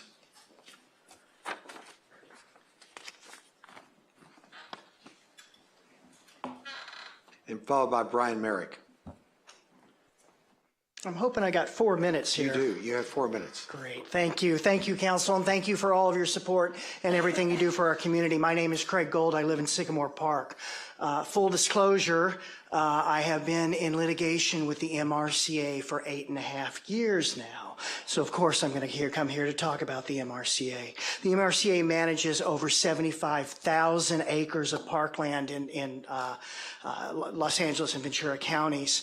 But this is not just a local, this is not just a Malibu issue. If you look at this slide, you can see they are all over the county. And I am not here. The reason I'm here is to ask you to lobby our state electeds. People have touched upon that, but it's so important because this goes beyond Malibu, although it affects us most distinctly. If you come in, I'm here to talk about 2 policies that need to be changed, specific policies. The first one is the brush clearance policy as it applies to the MRCA. This is from the Los Angeles City Fire Department, and this is what they tell us the MRCA requires. And I love their wording. According to the MRCA under state law, brush clearance is the responsibility of the property owner whose property falls adjacent to the MRCA management land. MRCA will not be held responsible and is protected by state law. Well, if you drill down a little bit, or if you ask them, they're going to send you a letter and they're going to give you a legal explanation to this. And here's the legal explanation, which is kind of crazy because they start by talking about the California Health and Safety Code. They move on to the Public Resource Code, and then they talk about the Government Code. Now, if you know anything about statutory interpretation, this probably doesn't pass muster. And I don't know whether it's accurate or not. If it's correct, then that law needs to be changed. And if it's not correct, then we need to make very clear that it should not be put out there by the fire department. The next thing I want to talk about is fuel management, which we've talked about tonight. And part of my full disclosure, I'm a big fan of goats. Okay, but the MRCA, by the way, just so you know, in case you've read this article, it's an interview with Rory Skye, who's been with the MRCA for over 40 years. They are not big fans of goats because goats might eat a plant that they don't want them to eat. By the way, please don't read the puff piece that the Malibu Times decided to publish. Please go to the original source, which is benmarcusrules.com/MRCA. It actually contains things that challenge the assertions that the MRCA made.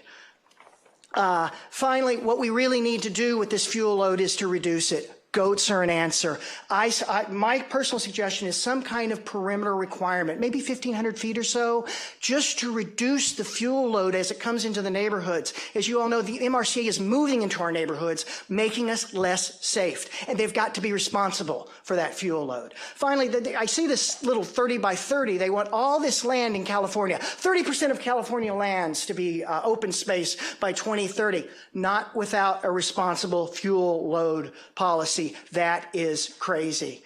You know the people that are on this screen, you talk to them, and we're asking you to lobby them. We're asking you because I'm one person, but each one of you up here represents around 9,850 people, okay? And it's really important. Senator Ben Allen has recently changed his mind. You all heard that at the town hall meeting. I'm not so comfortable with Jackie Irwin's office. I talked to a liaison there, and they told me it would take many, many years and tens of billions of dollars. But the interesting one I want to suggest here is that you all consider lobbying the insurance commissioner, because that could do good things for homeowners insurance if we actually show these private corporations that we're making change and getting more fire rules in place that make sense. Thank you. Thank you. Brian Merrick, you're up next, and then Paul Grisani.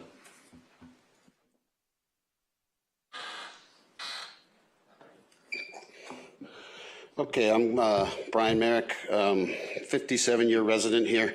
I want to just start off with telling you that it's going to be kind of like machine gun here. So not literally, but figuratively all over the place here. So anyhow, a lot of items that should be on your radar, okay? So, you know, it's sad as I look at what's happened to the city that we didn't really learn much from Woolsey, and the city should have been better prepared for what's happened. And here's to deal with some of these items. We need to get some continuity on the roadblocks. The houses that exist inside the roadblocks, it's hit and miss whether you can even get a remediation team in there or not. And you talk to one policeman, they say, yes, come on in. The other one says, no, nobody's getting in. So just a little more continuity. We were turned away on Saturday, a sunny, nice day.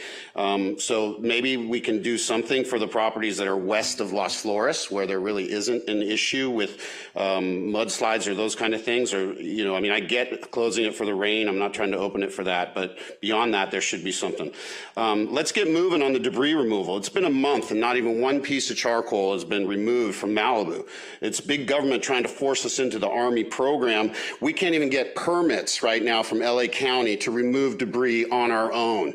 Okay, so let's put some pressure on those guys to get the permits out there that we can actually remove our own debris. The rebuilding, let's get something going, because there's no way 6 years is an acceptable thing, and that's what we're talking about Woolsey, it's 6 years. All right, I was there when the Coastal Commission chairman said that concrete piles was acceptable to replace the wooden piles. And when we make our amendments to the coastal, let's not just say, oh, it's coastal. Let's hold them to task and not be afraid of them. Let's get out and get in front of them and not get caught up in the minutia of arguing with them. Let's just get some answers and force coastal to abide by us and not us abide by coastal. It's like for life plus 10%, and that's a no-brainer to get a permit, okay? Allow engineers to self-certify the plans for permits. This was done in Paradise, and it allows for a faster rebuild. Let them self-certify. The government is the problem here. It's too big, and there's too much going on, and we just can't, you know, we don't need a third-party company to come in to issue our permits, okay? Again, like for like, 10% is all we heard from everyone, and that should be the law of the land. So expediters shouldn't be necessary. It should be so basic that we don't need one. The staff should be helpful and consistent in what they tell residents seeking to rebuild. When I built a pool at my house, it took a while for them to, they told me, oh, you got to show this on the plan. I didn't know that meant, they could have just said, I could have written it on the plan, but instead I thought I had left there going and I had to get a whole new set of plans done because they said it had to be on the plans.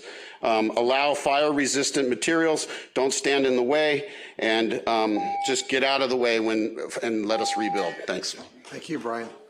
Paul Grisani, then Joe Drummond.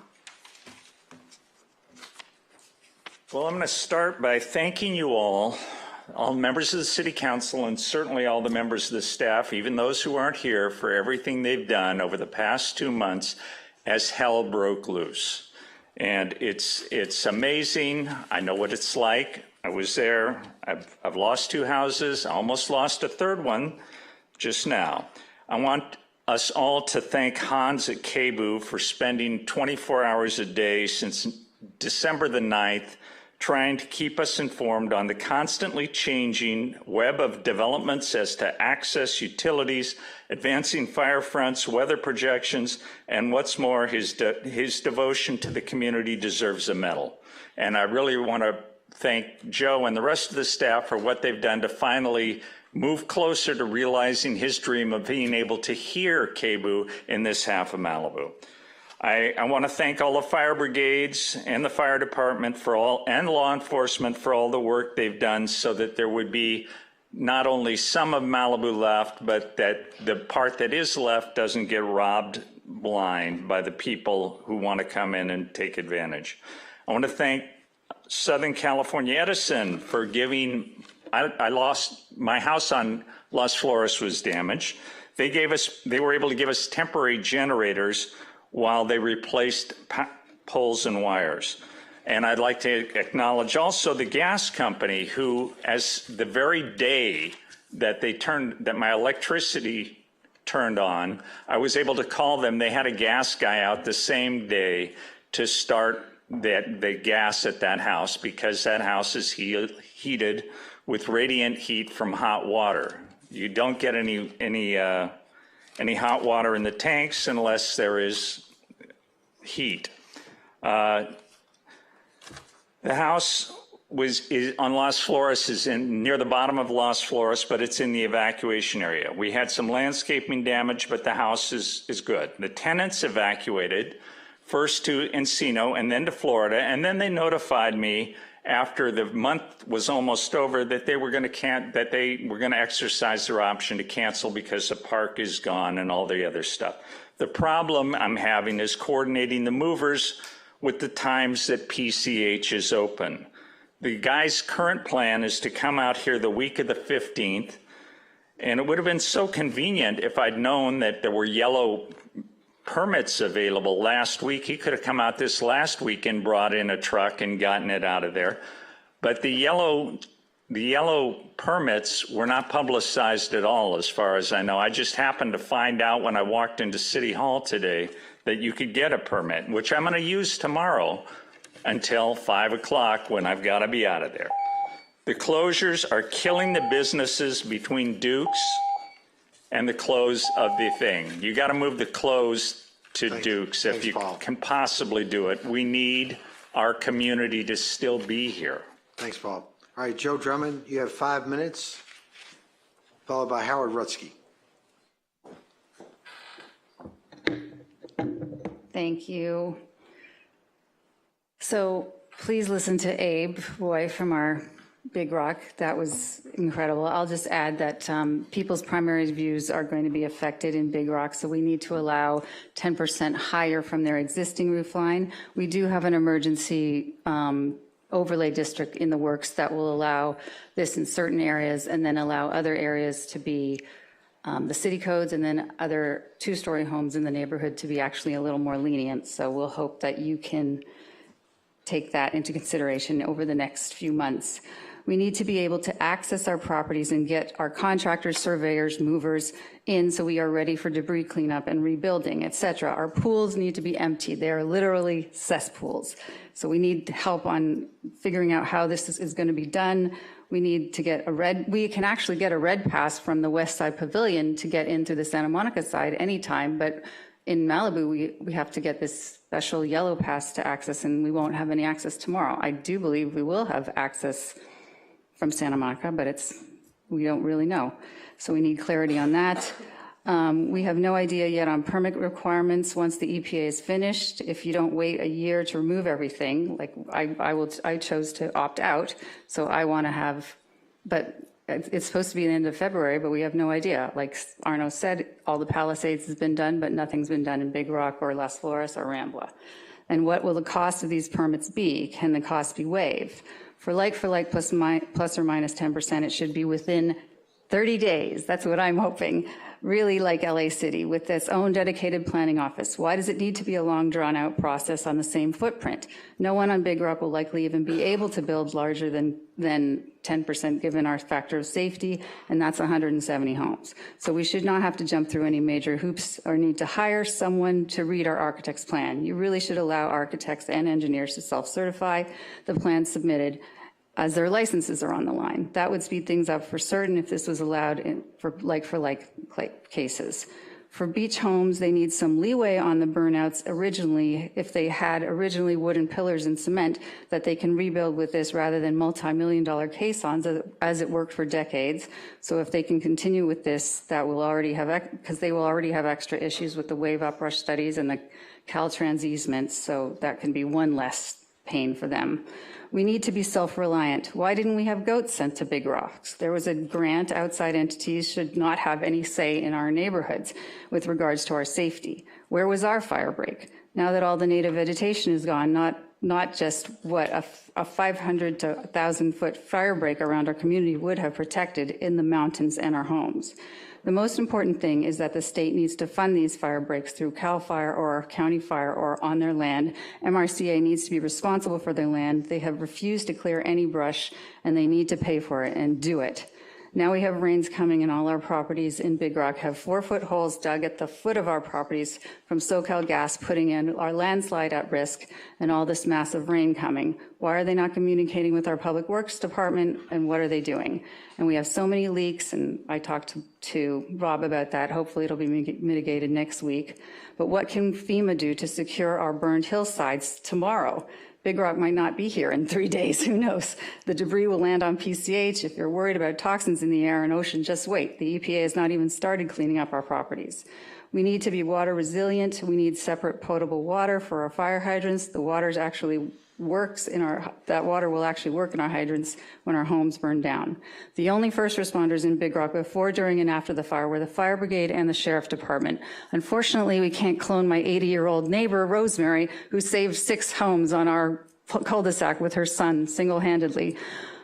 Imagine if instead we had 50 community brigade members, instead of only having 50 community brigade members, we had 500 strapping men and women protecting our individual communities, staged before, during, and after the fire. This requires money. They would at least need $5 million to $10 million per year to fully fund a huge volunteer organization like this. Fire trucks, water tanks, et cetera, et cetera. Where can we get the money for this? The city cannot afford this, as it only functions on 6% of our property taxes. This is a chance to ask the county to fund this fully within the 94% of our personal property taxes that they truly squander on million-dollar homeless apartments, drugs to drug addicts, et cetera, et cetera. Sorry, I'm being conservative.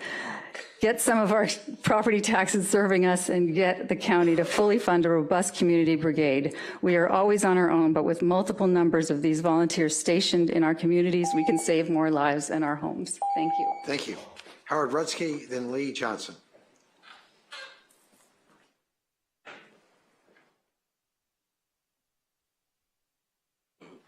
Good evening. Thanks for all you guys are doing, and staff.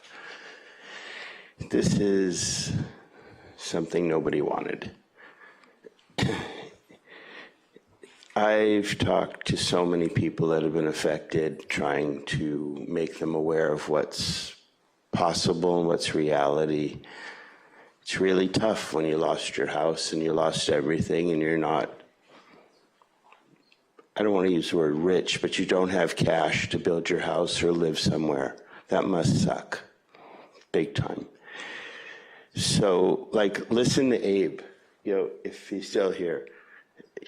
We talked for hours, bringing him up to speed on what's reality and what's not, and what can happen and what can't, and why, in 10, 15 years of Malibu history. And I'm surprised he didn't run away. He's here to help. Amazing. The Palisades are sucking the oxygen out of the room because they have the political will to do it. It's simple. Karen Bass wants to be Secretary of State and Gavin wants to be president. You saw what Gavin and Karen did with Toxo-Canahan at the 10 freeway. If they can fix the 10 freeway in 3 days, they can figure out PCH and other things. There's a lot I probably shouldn't say right now that I know, but I think that you guys need to find a czar, somebody that has a political in, because as much as Joe said, we have 3 new planners. Bringing them up to speed in this thing, and Yolanda and Tyler are miracle workers. But this is going to take an act of God. You can't rely on those 2 alone. We need to bring people in here that are experienced and have the ability to bring other experienced people with them. Woolsey Fire was horrible. This is worse. And if we lose these people, we lose our town. You just get a bunch of rich people that come here to have summer homes and beach homes and ADUs, and nobody wants that. So we've got to think outside the box. In my world, I run fast and break shit and worry about it later, because you can always fix it. It's like we never thought we had the money to do whatever we're going to have to do, but we're going to find the money. It would have been cheaper to do something before. So A lot of us are here to help. Please take advantage of it. And if we can, let's get the governor here, Caltrans, Coastal, et cetera, and have a meeting like they did in the Palisades and make them accountable. Thank you. Time's up. Thank you. Lee Johnson, followed by Sign Roy.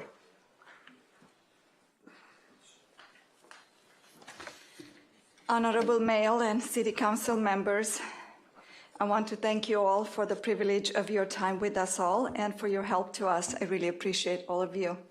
My name is Leah Johnson. I am a Malibu resident for 40 years. I lost my family home at 21956 Carbon Mesa Road in Malibu in the Palisades fire last month. My family and I emigrated from former communist Romania over 47 years ago. With only a suitcase, I came to this country and I worked very hard. For many years, I worked 3 jobs in order to be able to buy this home in Malibu, which, by the way, the home was built in 1955, so it was an older home. My husband and I lived at our Carbon Mesa house for decades. My parents also lived there for 45 years. My brother and his wife lived there, and they raised their 3 beautiful children. We all worked, all our family, we worked very hard to keep and improve our Carbon Mesa home and also the property. We recently, this was prior to the fires, we recently remodeled our home and also put in a brand new roof. We also planted many fruit trees, over 75 citrus trees and other fruit trees, and we nurtured a beautiful, wonderful orchard for many decades. I also had many beehives on my property, which perished in the fires as well. I was raising bees as well. So our whole family, prior to the fires, had a very comfortable and nice life at our Carbon Mesa family home, and we enjoyed many wonderful family memories there. We put all our heart and soul into our Carbon Mesa house. However, in January 25, last month, the Palisades fires came and ferociously took the house away from us, burning it down to the ground. We were totally devastated beyond words, and our lives were shaken and shattered by this massive loss and disruption of our lives overnight. We do have California Fire Plan insurance. However, like thousands of other fire victims, we are uninsured.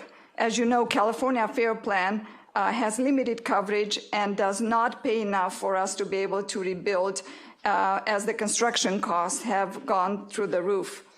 Our small Carbon Mesa house has been there since 1955, and we're standing 70 years without any problems, including the septic, which also was same as original as the house. Our intention is to rebuild. However, I beg you all to make some sort of a change and exception for us fire victims, so we will not have to be required to put caisson in to rebuild our Carbon Mesa property, because this is cost prohibitive. Thank you so much. Thank you. Sign Roy, and then next up is Marianne Manowski, or Marina Manowski. Thank you very much.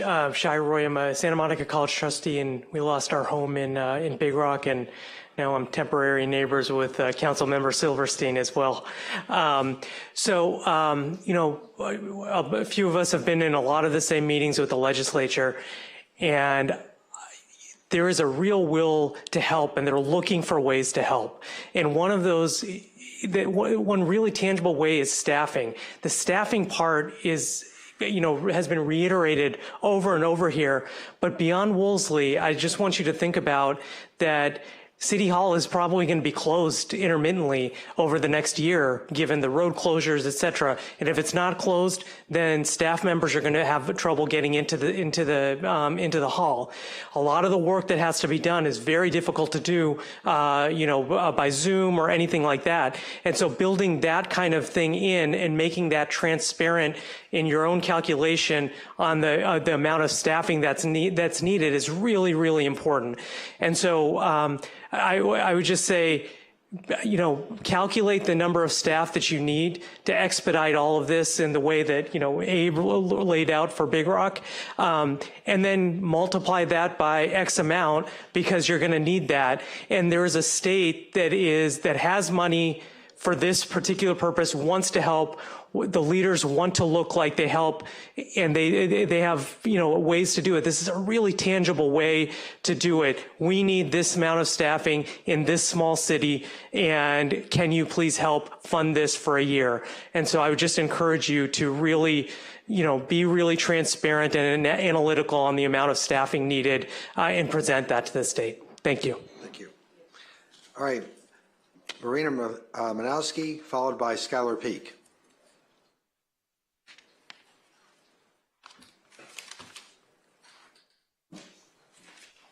Actually, we'll get John. Skylar, you wanted to go last? That's fine. Is she here or no? Marina here? Yeah. Don't say it. Okay. Skylar, you're up next. You've I got have some 5 extra minutes. time, but I just wanted to first ask Parker to put a movie on. So before you hit play, so this is just for everybody that's here, sort of some aerial view from the other 2 days ago that was requested from Senator Allen for me to give to him so that they can understand what's going on the highway, where it's already sliding and houses are falling onto themselves. It's outside the city, but I want people to understand that because it's important for you all to see this and realize the dangers that are going to be associated with our community as the future moves forward, whether you're talking about the dewatering in Big Rock or elsewhere. So let's play. And I want to thank Shaban, who's not here, because he is a licensed FAA drone pilot, whatever, does telecom mapping. He's a resident here in Malibu, up near Pepperdine, in Country Estates, and he has agreed to work with me on this project as this moves forward to help provide this to our city and others in a timely manner. So I want to thank him, and I want to thank Cisco for the music, because Lou's studio where it was made burned down, but he made a beautiful song.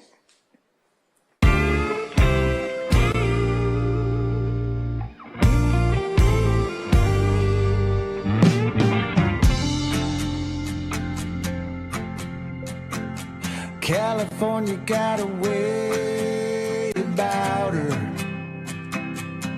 She gonna make you stay. She gonna make you pay. I thought I told you you should never doubt her. She always gets her way. She always gets her way. 'Cause it's a long way back to where you came from.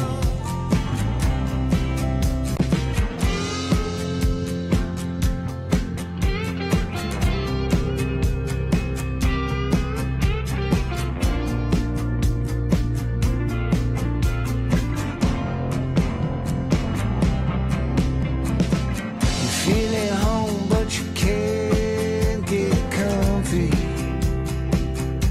She make you feel alone, 'cause that's just what you want.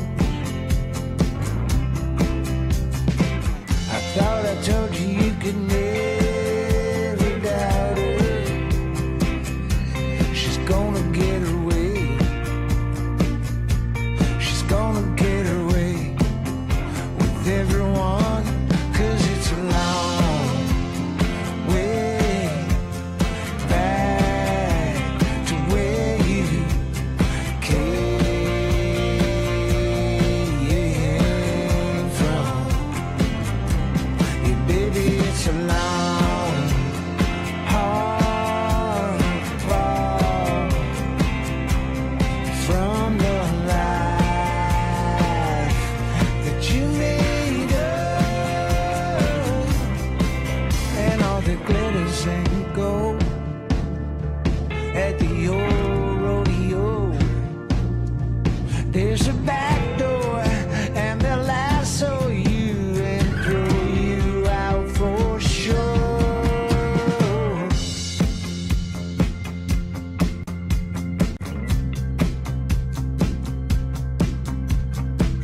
All right. That's cool. So I just want to thank those guys for putting that together with me in 2 days. That was pretty awesome. We actually had it done that night into the Senate that evening at their request. I want to remind you guys that in the incident command system, you don't play politics with disaster relief, and get out of the way of the people that know how to do their job. Advocate for us as residents. We all appreciate that. But as a planning commissioner, Marianne, thank you. It's an honor to serve my community continued. As somebody that was on the front lines during this fire and put in over 300 hours of time during the month of January in a fire brigade role, this stuff is real. Be safe and, you know, respect the road closures and take care of your family. Thank you, and your community. Thank you, Skylar.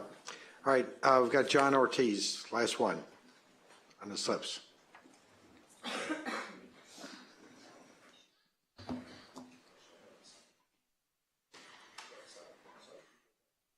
Good evening, members of City Council. Thank you for giving me the opportunity to say a few words. And these have been 2 very difficult months, the last couple of months. I was a victim of the Franklin fire, and you know, you realize how important community is after these events. And just to let people know, the SBA and the FEMA are available to people in the Ralph's parking lot if they don't know. It helps with the process. The other thing I'd like to say is that someone had mentioned having a rebuild czar. I think having someone like that to take point really goes a long way, and we could take a lesson from these bigger communities that have done that, the Palisades and the other fire.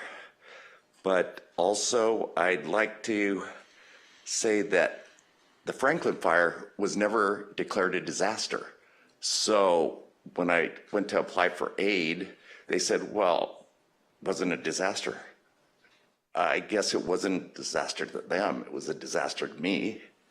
So that's another thing I wanted to bring up, to how we could incorporate that under the wildfires disaster. That would be great. The other thing I wanted to say is that water is such a valuable resource, and I would like to see some introduction of people reclaiming water for these huge estates. The gray water reclamation would be an amazing thing to do, instead of wasting all that water that could be reused on properties. If we could do something like that. You know, but water has become more and more valuable, and we see so much of it going to waste when we could be reusing it. Thank you for your time. Thank you. All right, that takes care of all of our speaker slips here. Do we have any raised hands? There's 5 raised hands. First is Ryan. All right, and by the way, I'd like to lock those raised hands down. All right, Ryan, go ahead, please. Yes, I have several things. I hope that the the acting city manager and the deputy city manager can take notes. I'm going to try and be concise. In 1993, we got a verbal commitment from FEMA for reimbursement of city expense to do all of the professional permit review work that cost the city over $1 million back in 1993, and that was not in writing. And guess what happened? That reimbursement of 100% turned into 0%, and the city ended up losing all of that expense. And it really cut the legs off of this city in the early years from doing a lot of the things the city should have been doing, because we were cash strapped and we lost the money. Now, that fee reimbursement needs to be in writing from FEMA. Same thing from the governor. At what percentage? Is he going to cover this, cover that? Is the state legislature, what are they going to fund in this disaster? The second is you need to reconstitute the city's telecommunications commission. We have a huge issue coming up, as if we underground the power poles. How are we going to get our cellular signal distributed throughout the city from 3 cell phone companies? without having duplicate poles everywhere. It needs to be a well thought out plan.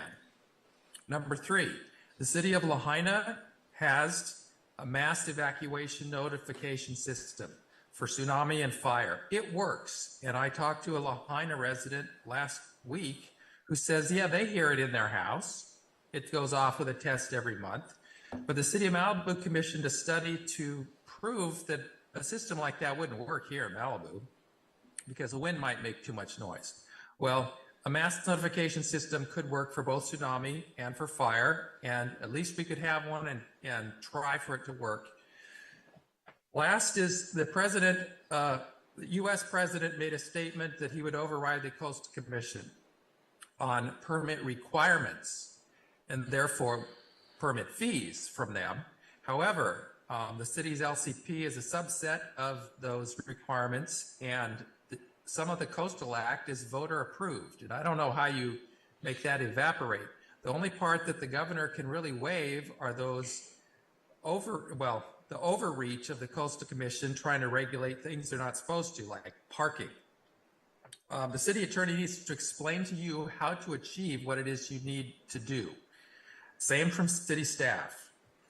And I think you should meet on Tuesdays from now on at 6:30 at City Hall until everything is done. Alternate weeks that you're not meeting on Monday. And you need an electric utility master. Thank you, Brian. Brian, thank you. All right, who's next? Georgia. Georgia, go ahead, please.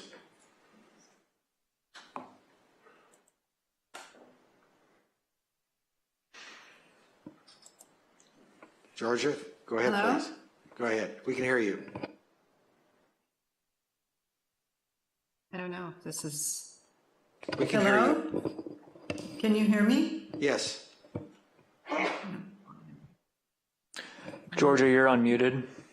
Yeah, I am. Thank you. Thank you.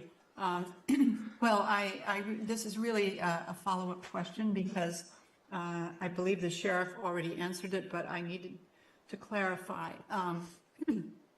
I must go to my property tomorrow to, secure things so my house doesn't have any damage, hopefully from the storm. And I wasn't sure about the passes. So I'm wondering if I have a green pass, but it sounded like, from what I could hear, maybe we need another pass, or maybe the green pass will be sufficient. Could you please tell me that? Hello? Yes, go ahead. We can hear you.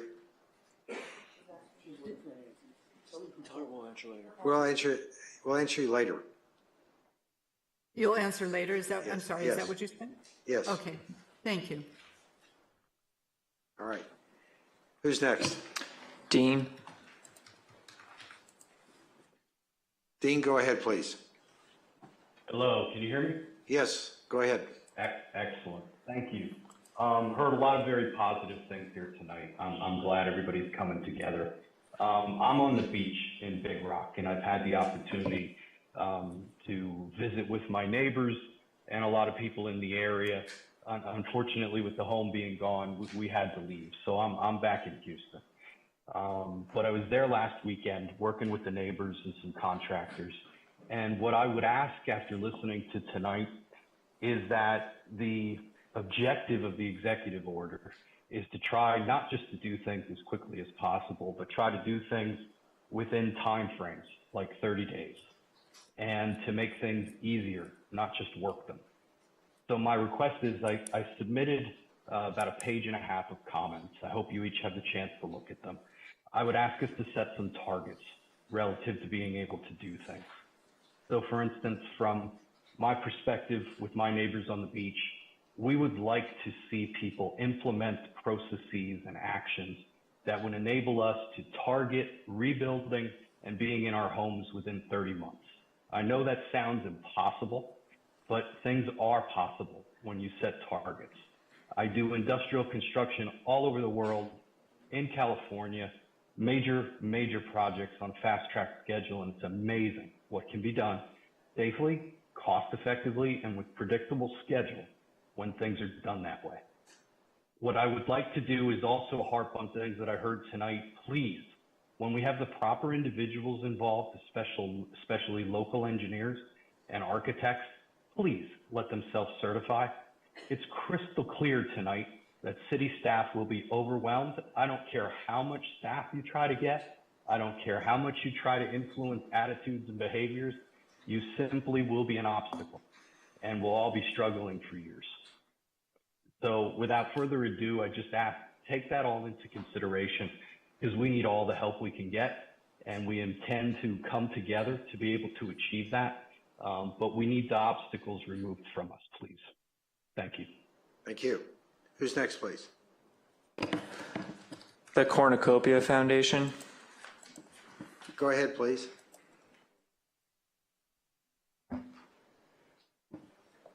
Deborah, is that you?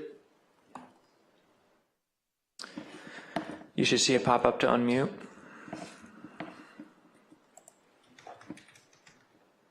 Deborah, go ahead. Can you hear us?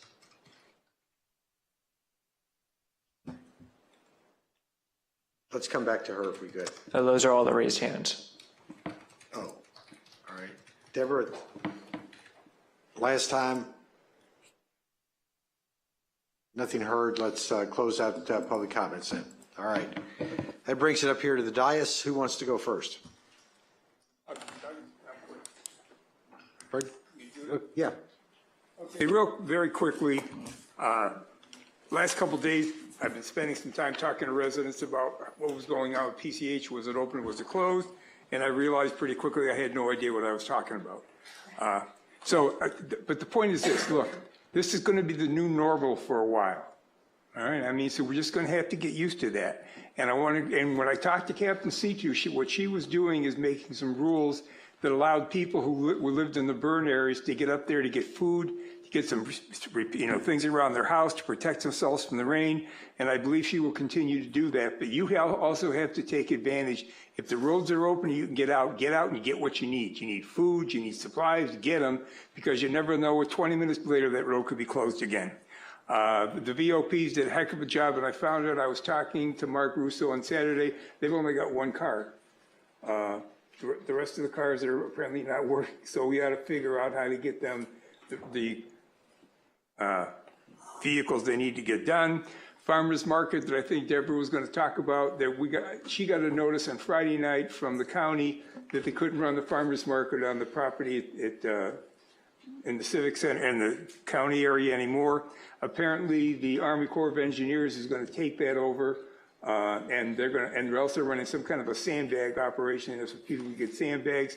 So I want to figure out what we can do to let them go across the street for a while to Legacy Park. Let them run it over there, and it's a temporary process. John Parenchio let us do it the last time because it was temporary. I believe he will do that for us again. So whatever we got to do to give them access to that, I think we have to do that as quickly as possible. Give them a shot at it. Two last items that I know, Joe, you got a lot of stuff on your plate. Community Development Director. We've been sitting on that thing for a very, very long time. And, moving down the line, you're going to need the resources in place to do the jobs you got to get done. You're going to need that management staff. So I don't know what you want to do with the Community Development Director, but I would encourage you to sort of take a real serious look at that and see if we couldn't get that in place, because we're also going to need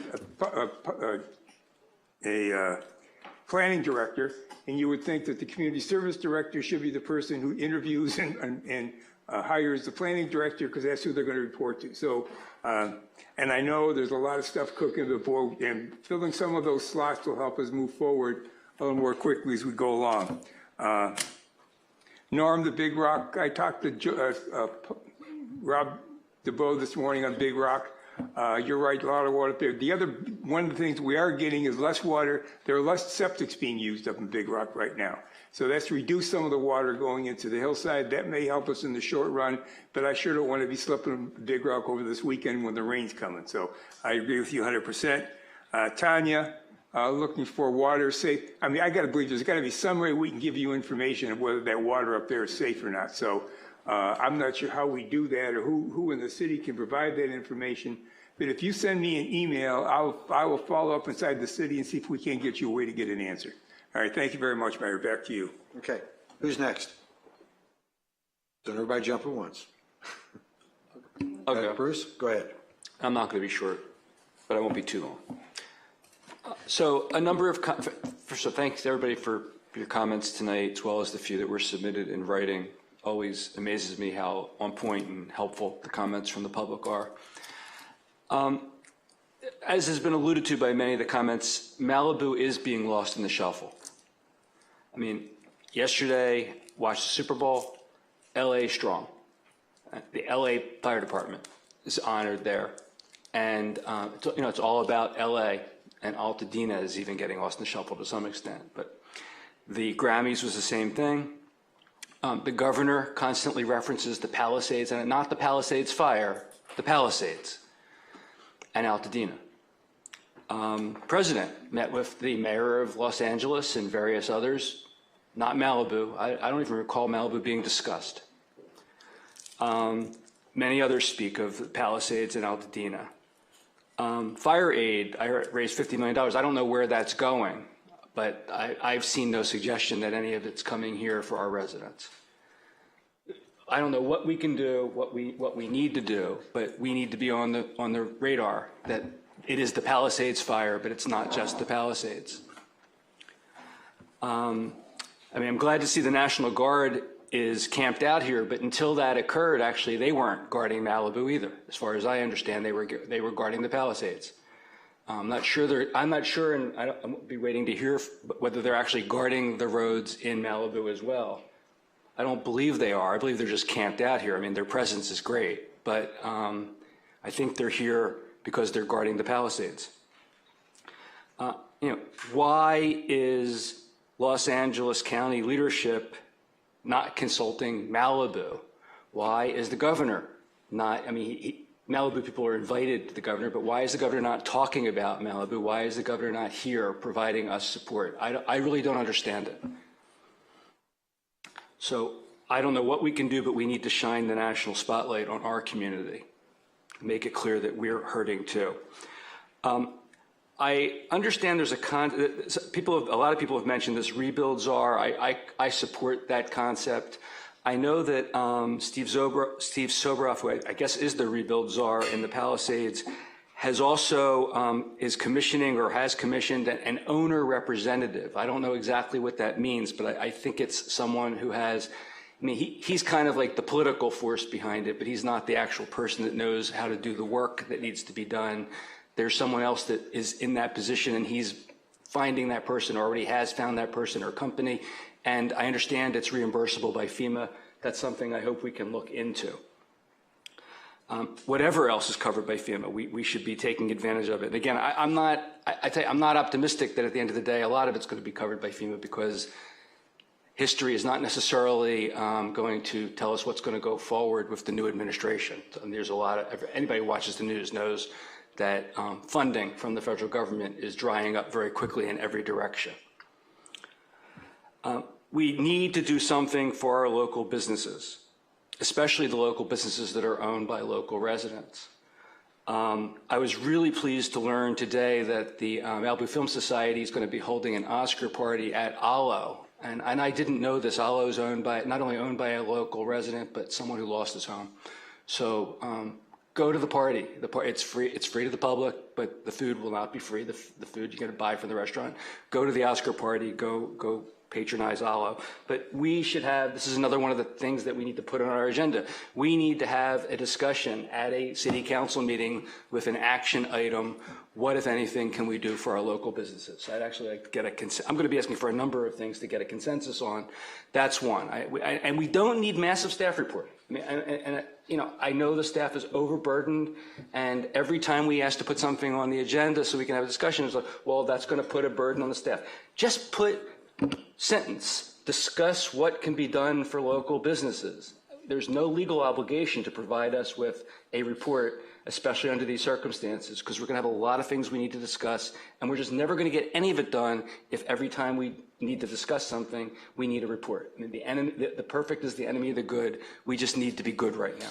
So I'd like to get a consensus that we put on the agenda for the next meeting. What, if anything, can the city of Malibu do for our local businesses? Can we get a consensus for that? I'd like to ask you to maybe list all the ones you want to have a consensus on, and let's put them all together. Sure. So if maybe someone else could be Why don't you taking, why don't you at the maybe end? someone on the staff can be taking notes, and I'll just mention them as I go along. I've said before, I've said this after the Woolsey fire. I got up, it was the first time I ever spoke before City Council. It's important to let you all know what we can't do as much as it is to let you know what we can do. As I sit here right now, I'm not confident that there's a lot we're going to actually be successful in doing. I just, I don't like to give that news, but I need to be truthful and honest to you all. We're going to do the best we can, but I think at the end of the day, you're pretty much on your own to get your homes rebuilt. I wish it weren't so, but the staff is great for our city, but we're just not equipped for this.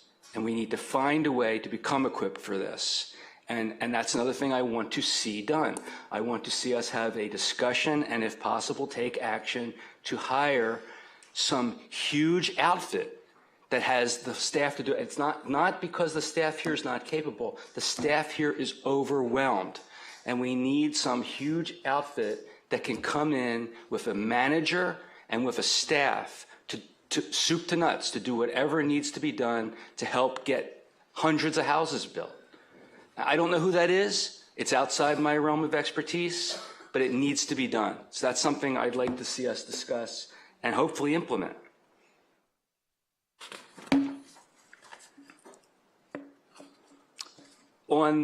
So we've heard from the Sheriff's Department that we have, and this is what I understand, we have no control over whether PCH is open or closed.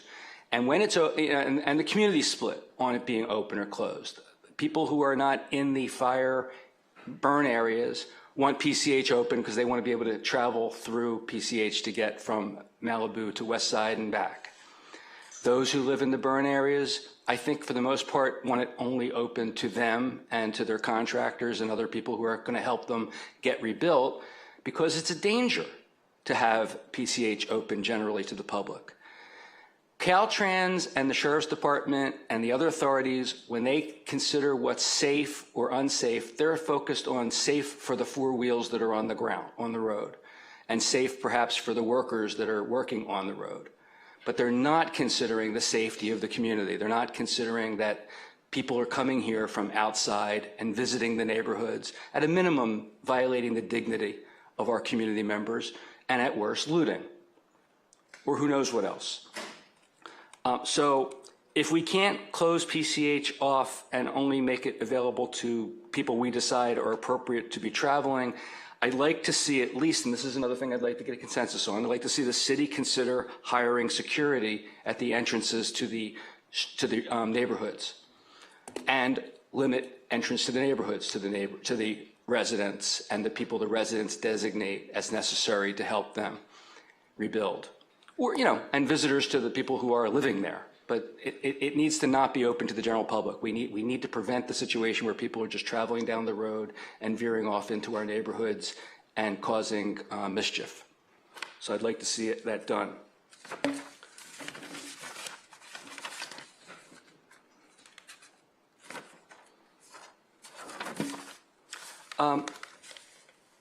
Toxicity. There is an issue for the homes that have not been destroyed as to how safe it is to return to those homes, to be living in those homes. I would like to see the city performing some kind of environmental testing in the neighborhoods to determine how safe or unsafe it is for people whose homes have not been burned to be living in those neighborhoods.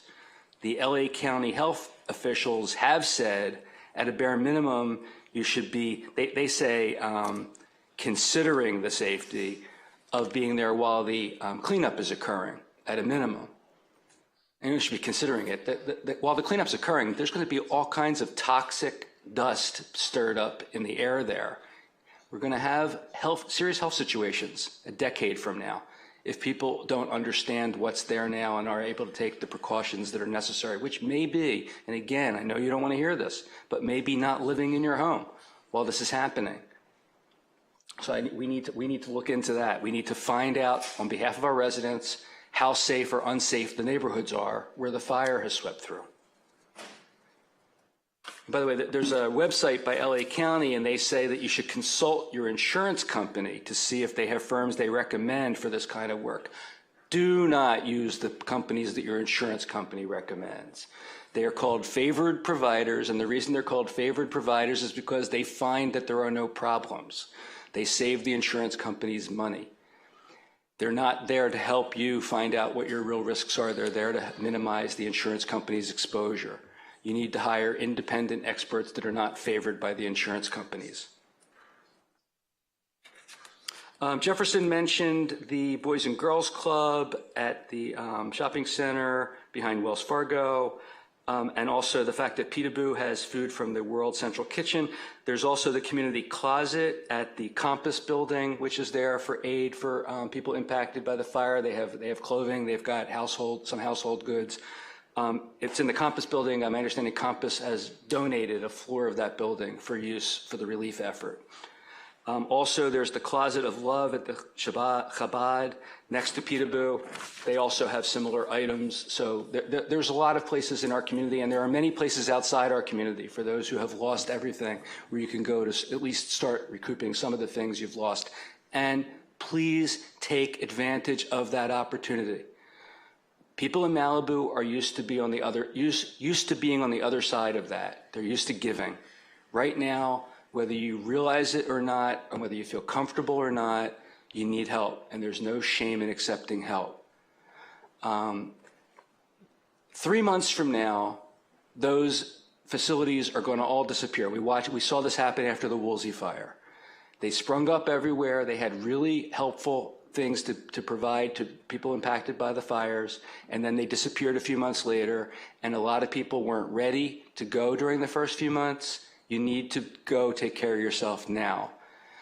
A lot of stuff ended up being donated to Goodwill. So go and take care of your family. Be generous to yourself. You're not taking things from your neighbors. The community has been extremely generous in contributing all kinds of things at these centers. And again, it's more than anyone in this town is going to need or take. So be generous to yourself. You can always pay it forward down the line. If you don't have a place to put it now, put it in a box. Ask a friend who has a house standing to put it in a closet. Down the line, many people are underinsured. Every dollar you can save now is a dollar you'll have down the line to help the rebuilding process when your insurance money runs out. I'm rambling a little here, but I know from a tour I had of the ranch at La Paz that their underground parking, or I guess subterranean parking, is supposed to be a fire-safe location. I don't know if the city's aware of that, but it's supposed to be a place where they could shelter people in place during a emergency. So we should be aware of that, and we should look into what ability we have as a city to take advantage of that. Another thing I'd like to see put on our agenda is the consideration of a special planning commission for fire rebuilds only. And as many people have said, and I agree, there shouldn't even be a need for a planning commission for like rebuilds. They should just be sailing through, and there shouldn't be any opportunity for anyone to object, appeal, what have you. If they're done right, they should get to go forward right. But there's going to be a number of fire rebuilds that are not going to be like for like. And they deserve some special accommodation that's different from someone who buys a lot in West Malibu and wants to build a house. So I would like to have consideration of a special planning commission that considers only fire rebuilds when they need planning commission approvals. The farmers market, Steve mentioned. I don't know how safe it is for them to be at Legacy Park with all the commotion that's going on, but if that's safe, I concur with that. But we need to make space for them somewhere. The county has cut them off from the parking lot where they've been. Again, it's not optimal for them because they want to be front and center on the road there, but the ranch at La Paz, I believe, has a large parking lot in the back, which might be available. So that's something that might be worth exploring. Maybe the Ralph's lot or the Whole Foods lot for a few hours once a week could make space for them as opposed to their normal business. We're all in this together.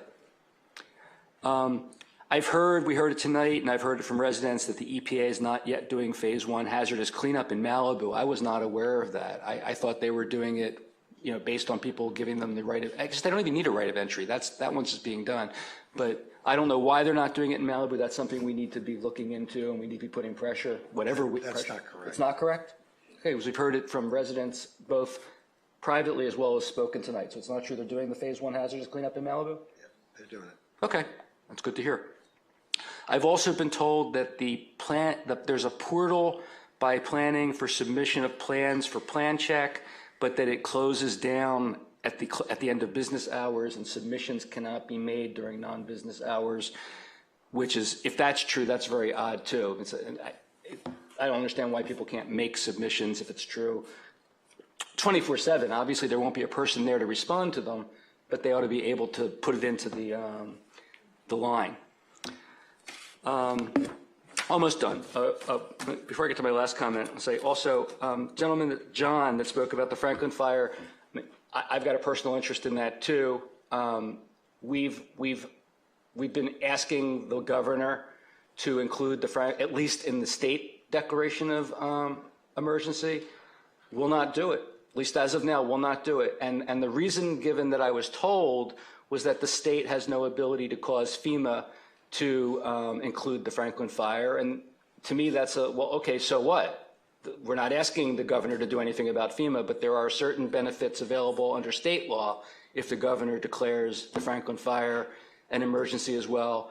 And the answer that he's provided, at least through channels, has been a non sequitur. Doesn't make sense to me. So, keep on plugging. I'm continuing to speak to others and trying to get that done, but it doesn't look like it's going anywhere. It looks like the Franklin fire is the poor stepchild, unfortunately. The last thing I'm going to say is I watched the Planning Commission meeting last week, and I was offended by the way Craig Hill was treated. Craig, who lost his home, was sharing his thoughts about the rebuilding process. He had a lot of good ideas. And he was cut off by 2 other commissioners. I'm not going to say who they were. You can watch the recording. But they said he was grandstanding and that this was not the time to be running for office. I mean, I just didn't get it. And then one commissioner spent more time than Craig did thanking the staff for years of being on the commission and talking about himself. So, there have been criticisms over the year of John Mazza. John wasn't the one that was being disrespectful to Craig. And I think that they need to be more respectful of each other at the Planning Commission. We're trying to, we don't always get along, but we're being respectful to one another. And I think that needs to be occurring at the Planning Commission too. I was very offended by watching that, and especially to a member of the commission who lost his home and who was talking about ways to make the building process more efficient. Thanks. Okay. Go. Go. All right. I'll try to make this quick. So I am also pretty worried that we're going to get lost in the shuffle. I haven't heard about anything. A rebuild czar sounds great to me. Let's float ideas. Let's brainstorm. I'm really into the small businesses. So today I met with Ian Rovins. I'm going to do my own ad hoc. I'm just going to do it. And I'm going to do a rotating every week. Come talk to me. Come vent at a different small business. I'll post it. I'm wearing all local. I shop all local. I support local. I'm going to be posting it. I just do what we can, which also leads into the farmers market. I want to support that. So wherever's safe to put her, let's put her there because the community needs to come together. So yeah, let's see. Fast tracking, I guess, TUP. So movies, that movie with the Oscars that he's, Jimmy Talal, let's support that. What was it? It was like I don't know, movie night. Oh, okay, so 16 letters. So let's get the goats. I like, I don't know what we can do on MRCA land. Craig said something. ESHA, CEQA, SMMC. I think that we've got the tides. We can do something now about the brush, hopefully. And I'm a little worried about not having a vision for Malibu. I'm worried about Caltrans making all these decisions. without including us. They're going to, I don't know what they're doing half the time. That's our road, but we have to drive it, but we don't get to control it. It's sort of like our lands. I'm pretty fed up with all these agencies, same with the schools, telling us what we can and cannot do in our own city. I've heard that Caltrans is repaving in 2026. I just want to know, like, what's going on with, besides the Checkpoint Charlie's. I have no idea. Residents ask me all day long, can I get through? Can I not get through? I'd like more information on that.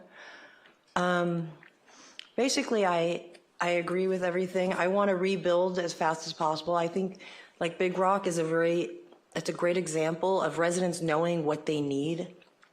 Abe, your presentation was incredible. I just feel like we've got it. We are here. We're at a crossroads, and we can do better than Woolsey. We can be better. We can build better. We could build more efficiently. We can listen to what the residents want. We can get out of the way. Yeah, I'm in support of just getting out of the way, letting residents do what they can within the, if it's like for like, let them build. I have a lot more that I can say, but for time's sake, I'm not going to. So with that, I'm going to pass. Marianne? So last time we were up here, I thanked a number of people, and I was remiss, and I did not thank KBOO. Hans and Diane Latz did extraordinary work. They kept their radio station on the air 24/7. I ran into Diane at the grocery store late at night when there was no power anywhere, and she was actually going up on the roof and changing the batteries to make sure things could change. So if you've ever seen Diane, I was just amazed that this tiny woman was climbing up on the roof to change the batteries to make sure that the radio station was still active. So I just really appreciate all their hard work. I want to remind the residents, if you are choosing to stay at your home and you live in the burn area, get out tonight, tomorrow by 5 p.m., get your supplies, get your sandbags, protect your house. But the biggest, most important thing is notify friends, family, Lost Hills Sheriff Department, the city of Malibu, that you are staying there.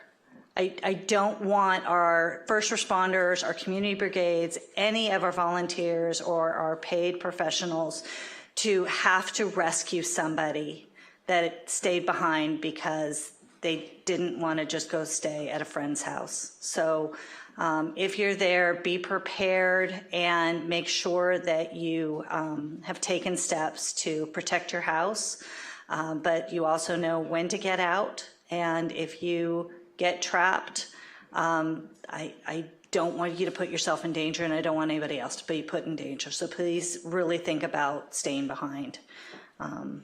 But at least notify somebody so they know you're there, and our rescuers, our first responders don't end up thinking that somebody is there and stage a rescue that's not necessary and putting their own lives in danger. So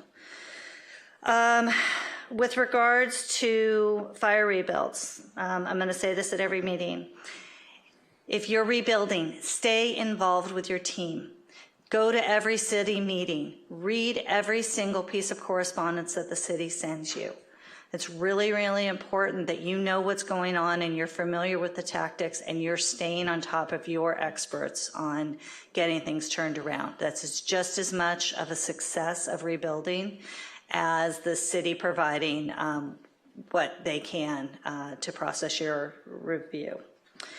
When you're sitting down with your experts, state what your budget is. Be realistic. Be honest about what you can rebuild and actually make sure that they design something that you can afford to pay for.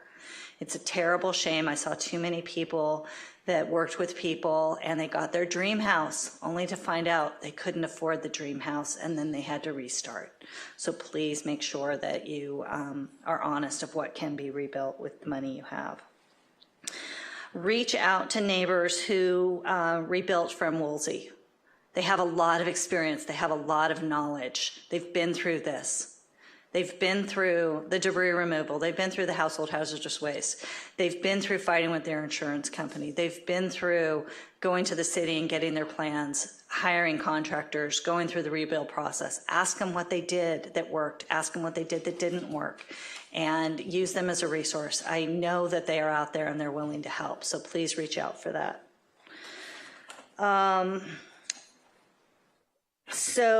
And you should be reviewing the debris removal process. I know Brian mentioned that the opt-out forms are not available yet. I was wondering, could city staff please look into that? And the permits. So you can fill out your paperwork, you can't get the permit issued. You can opt out, but you cannot get a permit. Okay. So if we could get some information when they plan to have that ready, so people can start getting their permits once they're cleared from phase 1, that'd be great. Thank you.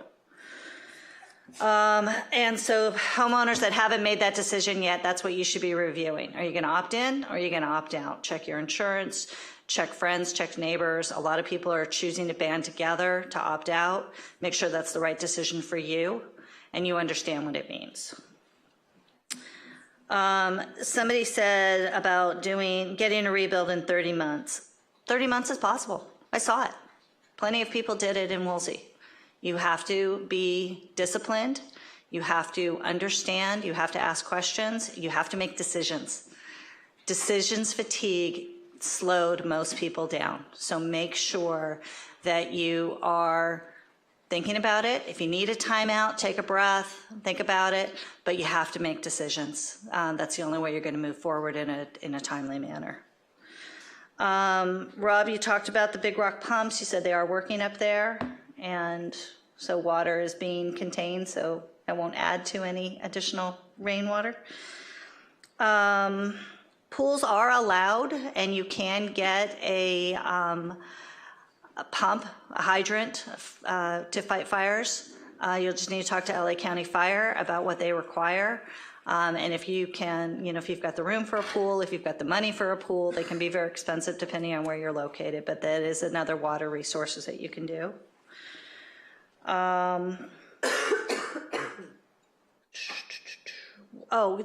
With your water. Are you with Water District 29 for your water source? Or are you with Las Virgenes? So you should be able to just contact either one of them, whoever is your water provider, and they can let you know whether or not it's clean. I was on Las Flores on Saturday, and they did have a sign that said that the water was safe. So depending on which your water source, just check with them. And I know both of those, Las Virgenes and Water District 29, are both checking their water, make sure everything's safe. Wood piles. Somebody was mentioning about wood piles being back. Most of the homes that burned on the beach were because they had wood piles. There were some, there were exceptions, but by and large, the fire did seem to get underneath the structures and it burned those wood piles out. So new code does require the concrete ones. So there are going to be some fire upgrades that are going to require, my house, I have open eaves. My house was built in the late 60s. We had an addition put on in the late 80s, no open eaves, because that's what fire code is now. So there's a lot of changes in our codes that are already updated for fire resiliency. It is unfortunately a reality in Malibu and the codes in California, and the codes reflect that. So when you talk about fire resiliency, our codes already have those basic minimum standards. So that's one thing. The last thing I'm going to mention, and I'm going to get crucified for this, so I'm just going to say it, but I've heard a lot of people talk about the beachfront homes and the possibilities of sewers being installed. I would like to find out if that is something that should be considered for the rebuilds on the beachfront properties, whether or not it is the right decision now. Those homes are going to be looking for possibly having to upgrade their septic systems, possibly having to add seawalls and other things. I'm not saying that it has to absolutely be done, but I would at least like to have the conversation if it's the right time for the beachfront homes to have that done. So I don't know if we can have consensus to have staff do an analysis on that or hire somebody else to do an analysis on that. But I'd rather ask the question, you know, people, you mentioned having a vision for the city and maybe protecting our oceans and making sure that we don't have septic spills into the ocean. This is the right time to take the steps to make that decision. I know it's not something Malibu likes, and I 100% respect that, but this might be the right time for this particular isolated area. And that's all I've got. Okay.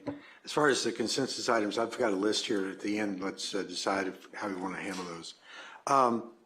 I'm going to try and be quick because we're already at 10:08 and we haven't got anything really done yet except to go through our consent calendar and as far as administrative business. One thing I want to emphasize are the right of entry forms. Get those turned in. That's important for phase 2. And I want to describe phase 1 and phase 2. To do it again, just because I want to make sure everybody knows what they are. Because you hear a lot of things that are incorrect. Phase 1, or first phase, is run by the EPA.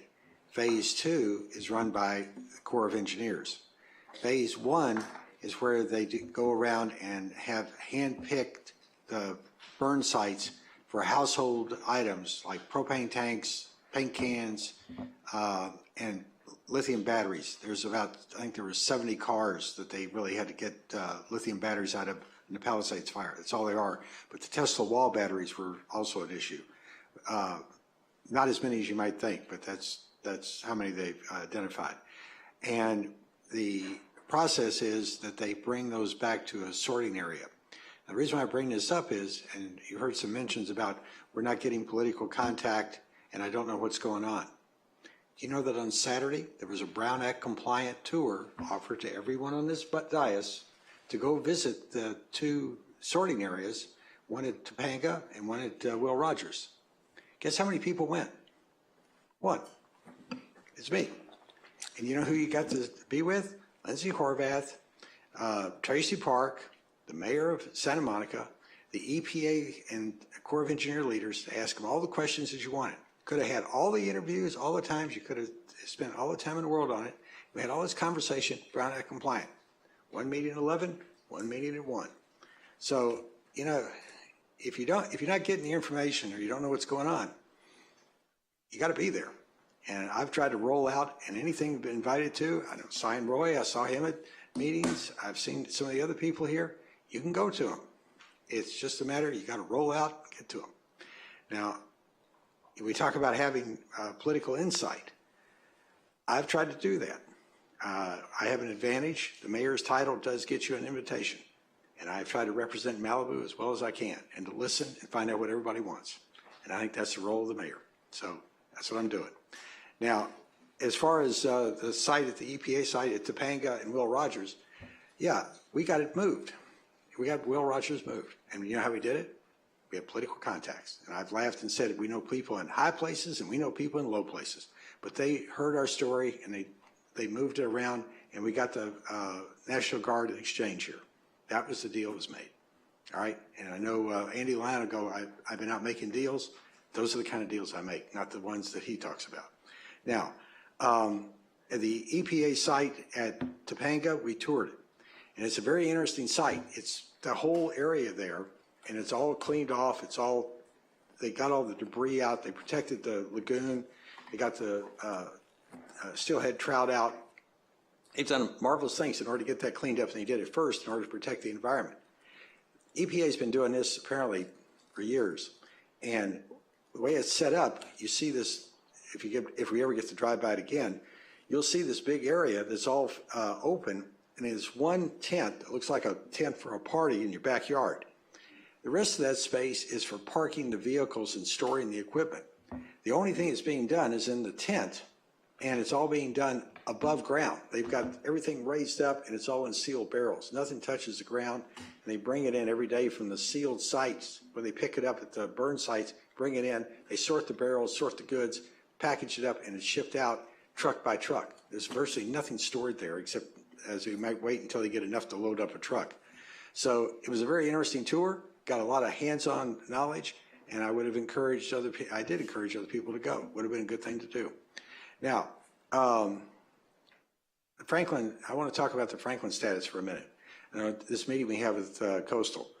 The staff ran the coastal meeting. Marianne and I were there. We helped facilitate it. We helped do some schmoozing, and that's what we were supposed to be doing.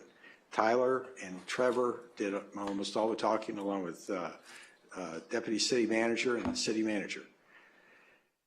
One of the things we tried to talk to them about is, can we include some of these waivers that we're getting out of Palisades Fire for the Franklin people? So we are trying to do that. That's one of the things the city's doing on your behalf.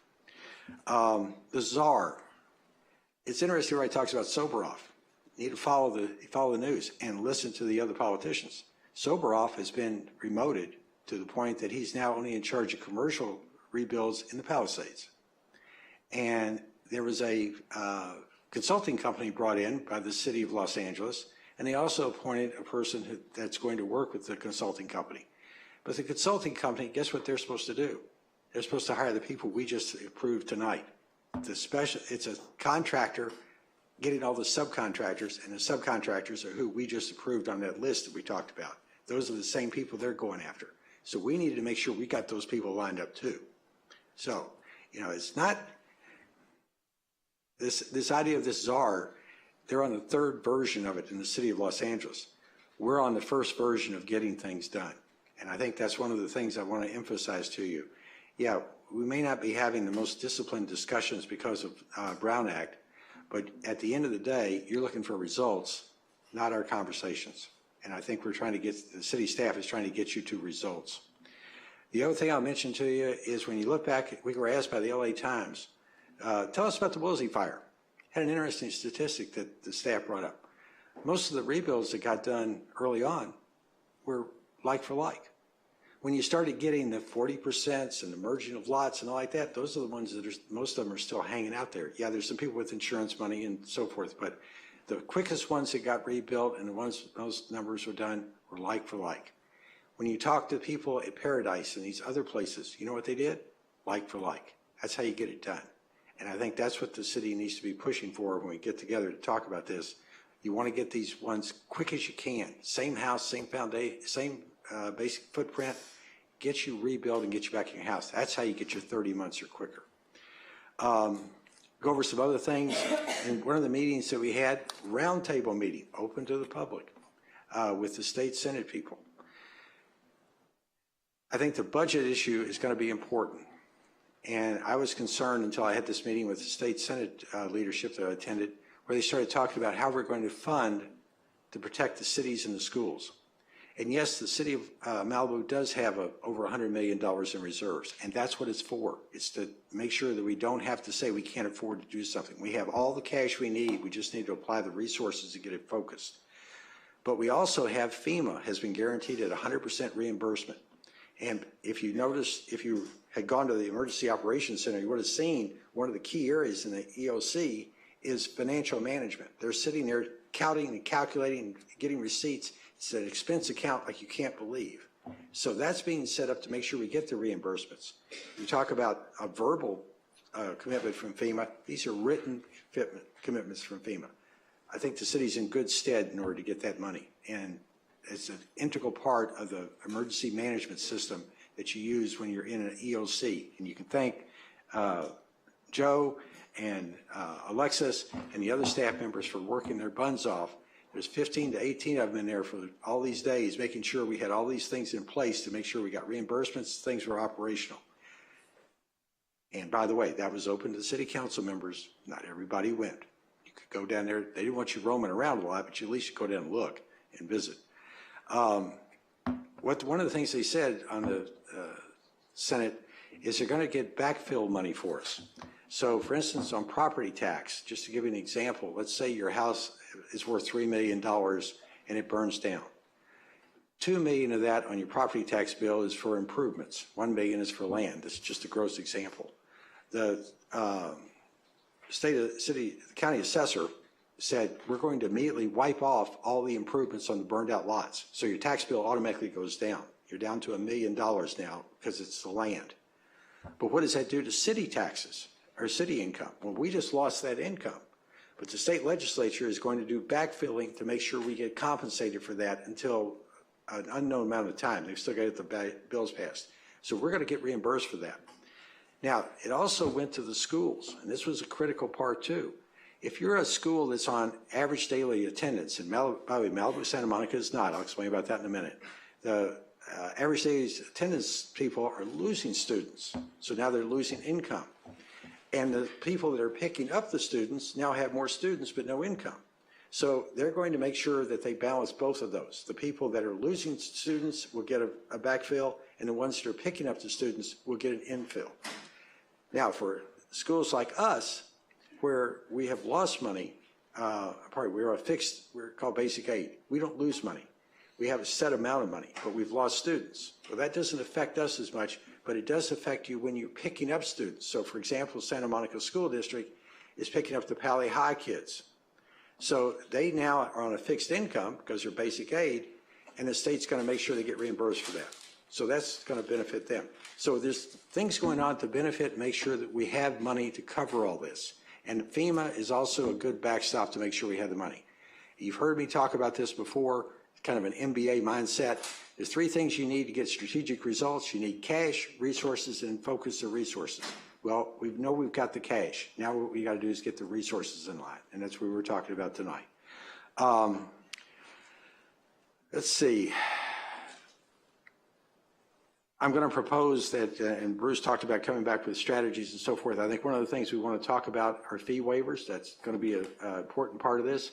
We need to cut down the cost of how much it costs you to get your house rebuilt. Part of that is going to be the time value of money while you're waiting to get your permits, waiting to get your plans approved. The longer you have to wait, the more it's going to cost you. We want to accelerate that.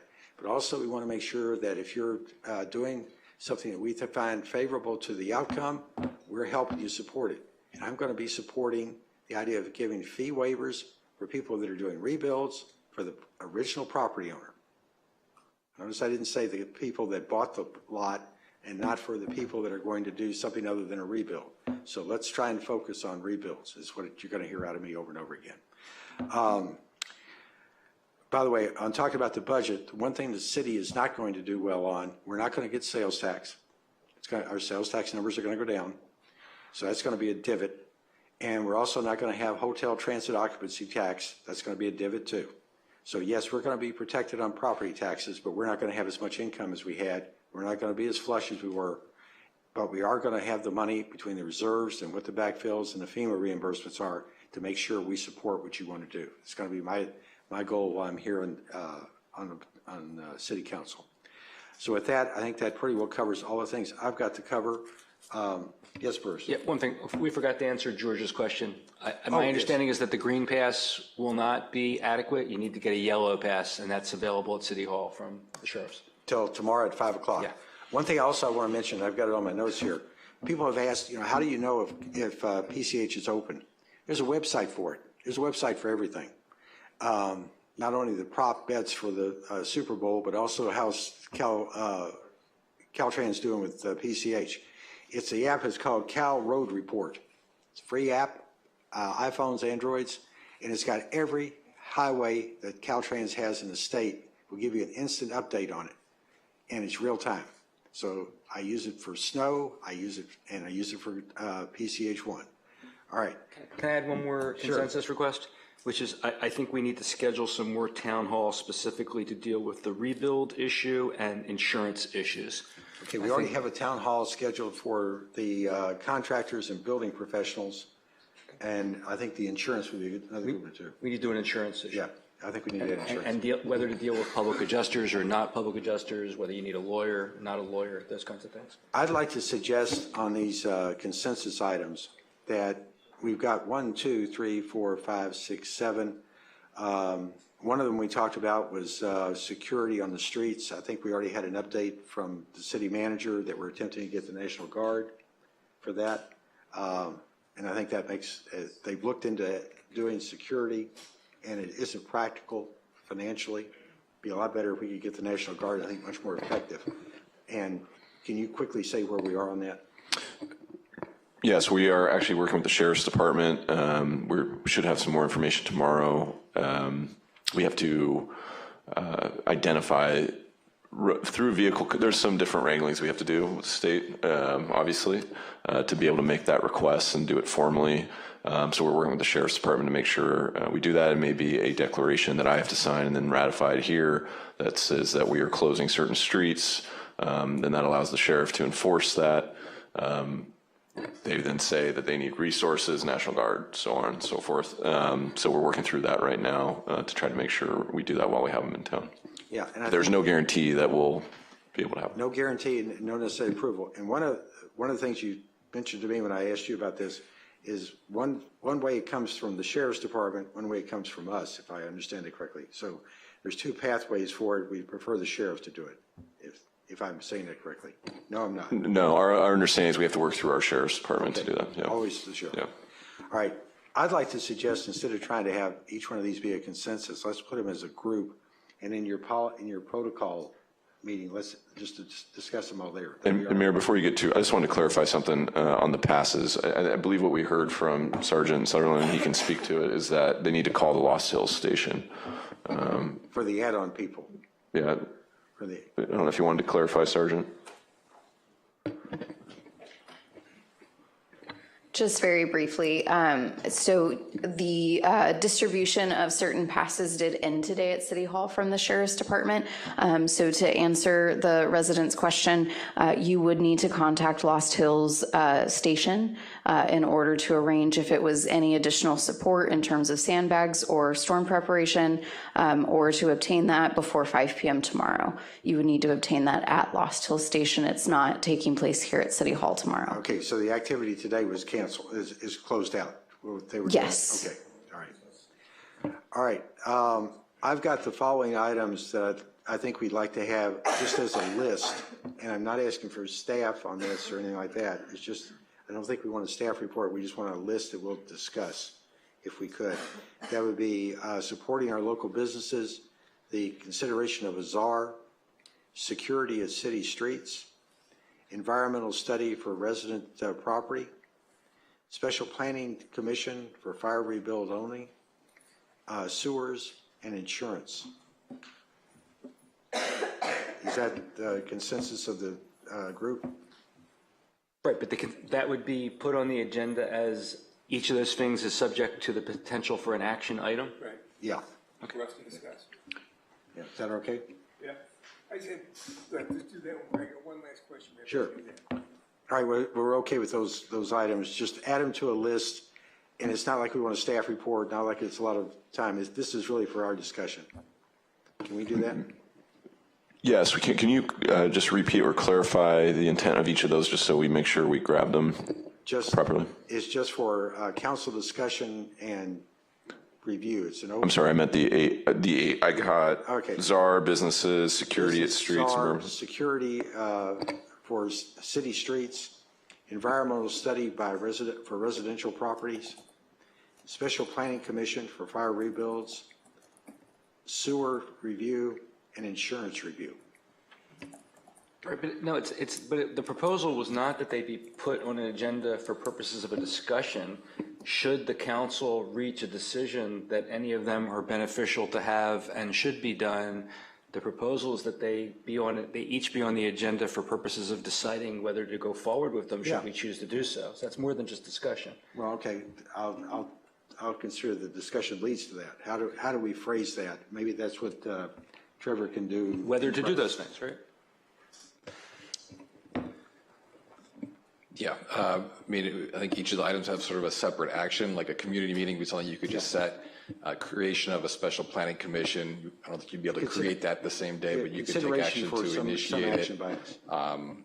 But to provide ability for the council to take action on the items or initiate further action is appropriate for the item.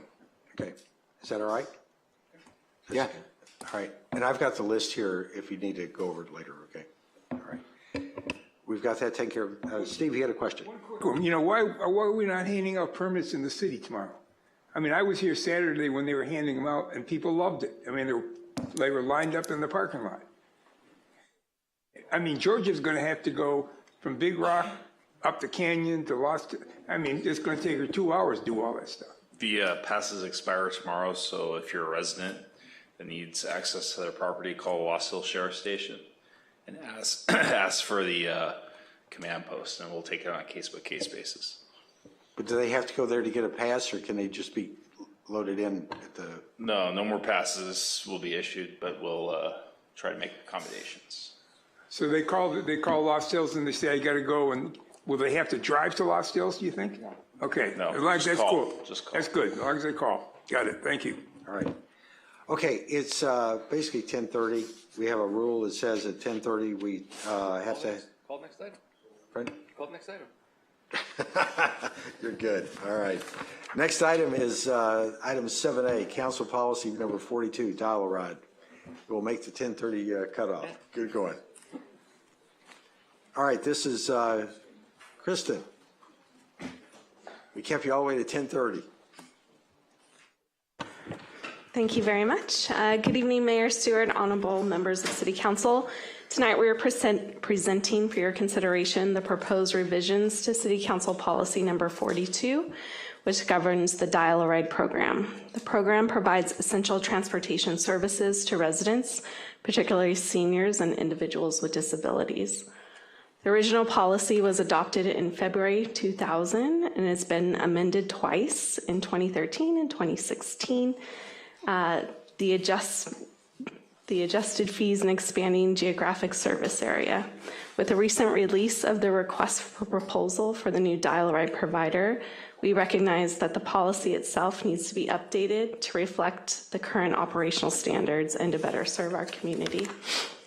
The redlighting version is attachment 2 and is included in your agenda packet, with the key changes being the department name. We're no longer Parks and Rec. It's been a while. We're Community Services. Age eligibility, hours of operation, service area expansion, caregiver accompaniment, and online registration. And just these revisions align with the current needs and operational standards. Staff recommends that council approve the new policy and the adjustments, and I'm happy to answer any questions. Okay. Any questions before we go to public comments? Don't see any. Do we have any speaker slips or comments? We don't have any speaker slips, and we don't have any raised hands in Zoom for this item. Okay. I have a quick question just to start off. I've been in contact with the county. We're trying to figure out how to get the Metro buses back. But for people that are trying to go, especially Dial a Ride candidates that are trying to go to medical visits in Santa Monica and so forth, is there a way to have this run even if the road is partially open? Currently, we are going around PCH to the 101. So those services are still being offered. We can talk to Sheriff's Department to see if there are any exceptions, but we are offering that Dial a Ride service. Unfortunately, it's taking a little while longer than expected. I think it would be good if, nothing necessarily to do with this approval, but I think one of the ways we're going to have to accommodate PCH is to try and use mass transit, whether it's buses or Dial a Rides, to get people through this.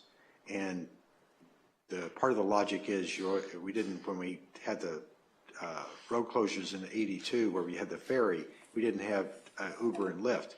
If we could just get them to Santa Monica, then they can catch an Uber and go where they've got to go. And the same would be true, hopefully, on this end. There might be a need for that last mile on Uber.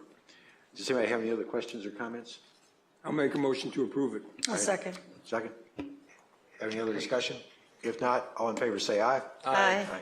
Being none, it's opposed. It's approved. All right, 10:32. Now we got to do the question.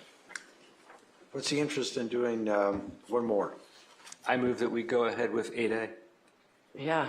All right. Me too. Do we have 4 votes? Yep. Yeah. Anybody opposed? We have all 5 votes in favor. We'll continue on. It's the last item of the agenda anyway. This is council appointments. How do we do this?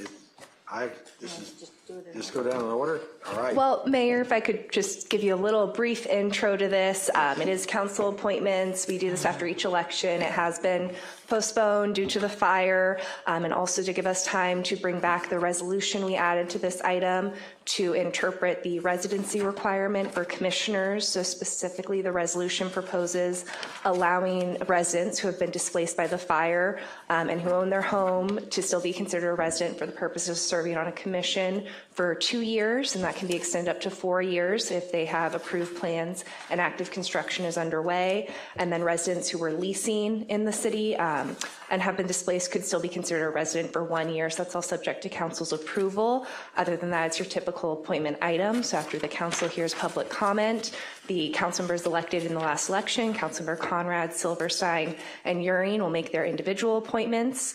We do also have a vacancy for Mayor Pro Tem Riggins appointee to the Malibu Arts Commission, so that appointment can be made as well. And then the council will reaffirm or make any at-large appointments. Okay. I think it might be beneficial if we put the resolution up first for a vote before we get into the individual appointments. We also now have one speaker slip on this. Let's get the speaker slip done, and then let's do the resolution, and then we'll go to the appointments. So it's Kevin Shackman. May I ask a question Sure. first? Kelsey, you said that the residency requirement is waived for 2 years, and then they can request another 2 years? That's the proposal, so that's something for council to consider and discuss as well, but the proposal is for 2 years if they attest that they intend to return, and then if there's demonstration that they have issued permits, they're under construction, that is still their intent after 2 years, it could be extended another 2 years. Okay, so but to a maximum of 4 years? under That is the current proposal. circumstances. Okay, And thank what you. about the, since we talked about it for a second, rental, it looks like it's only 1 year, so how do we handle that at the end of 1 year? At that point, the seat would become vacant as currently proposed. Okay, renters don't get the same benefit as a property owner, right?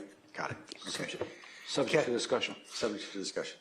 Kevin, go ahead, please. Thank you, Mayor Stewart, members of the council. I hope the council looks favorably upon my application for the Mobile Home Park Rent Stabilization Commission. But I also wanted to request, since this commission has been dormant for the last 17 years, and that's sort of become a problem over the last 6 months, I'd ask the council to in addition, direct the commission, once a quorum is established, to promptly meet, and also to direct staff to assist the commission to get its arms around the issues and the current situation that prompted repopulating the commission. This would not be, at least I don't think, staff that would be taken away from fire rebuilds. It's really different staff. So thank you. Thank you. All right, as I said, let's, go ahead, Kelsey. Did one raise his hand on Zoom? Ryan? Ryan, go ahead, please. Thank you. I had my hand raised for the prior item too, and you skipped right over it. Fire item. And I flagged my hand up and down. You know, I had something to say on that issue. I don't know how you handle this, but do you have a comment on this area? well, I have a comment on item 7A as well. This is 8A. We've already passed 7A. I'm sorry we missed you, but 8A is on the agenda now. Yes, on this, I'm not interested in serving on any commission, first of all, at this point. The only commission that needs to be established that I would serve on would be the Telecommunications Commission, because that's the vitally important commission. You've got to have a more resilient system in the future of notifying the residents. And I spoke about a mass notification system as well.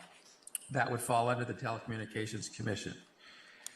It's vitally important that to get a master plan on where we're going to transmit to mobile devices from to cover these neighborhoods and these new homes that are going to have double and triple pane windows that have low E glass, which blocks a lot of cell phone frequencies. And we're talking about hardened materials like what? Concrete on the sides of the buildings. That's just going to block signal. So that's an important thing to do. The issue that's being proposed here is to change the code to make applicants that are not eligible.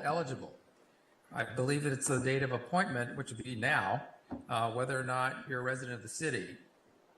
that's a tricky one, whether you intend to be or not intend to be a resident of the city.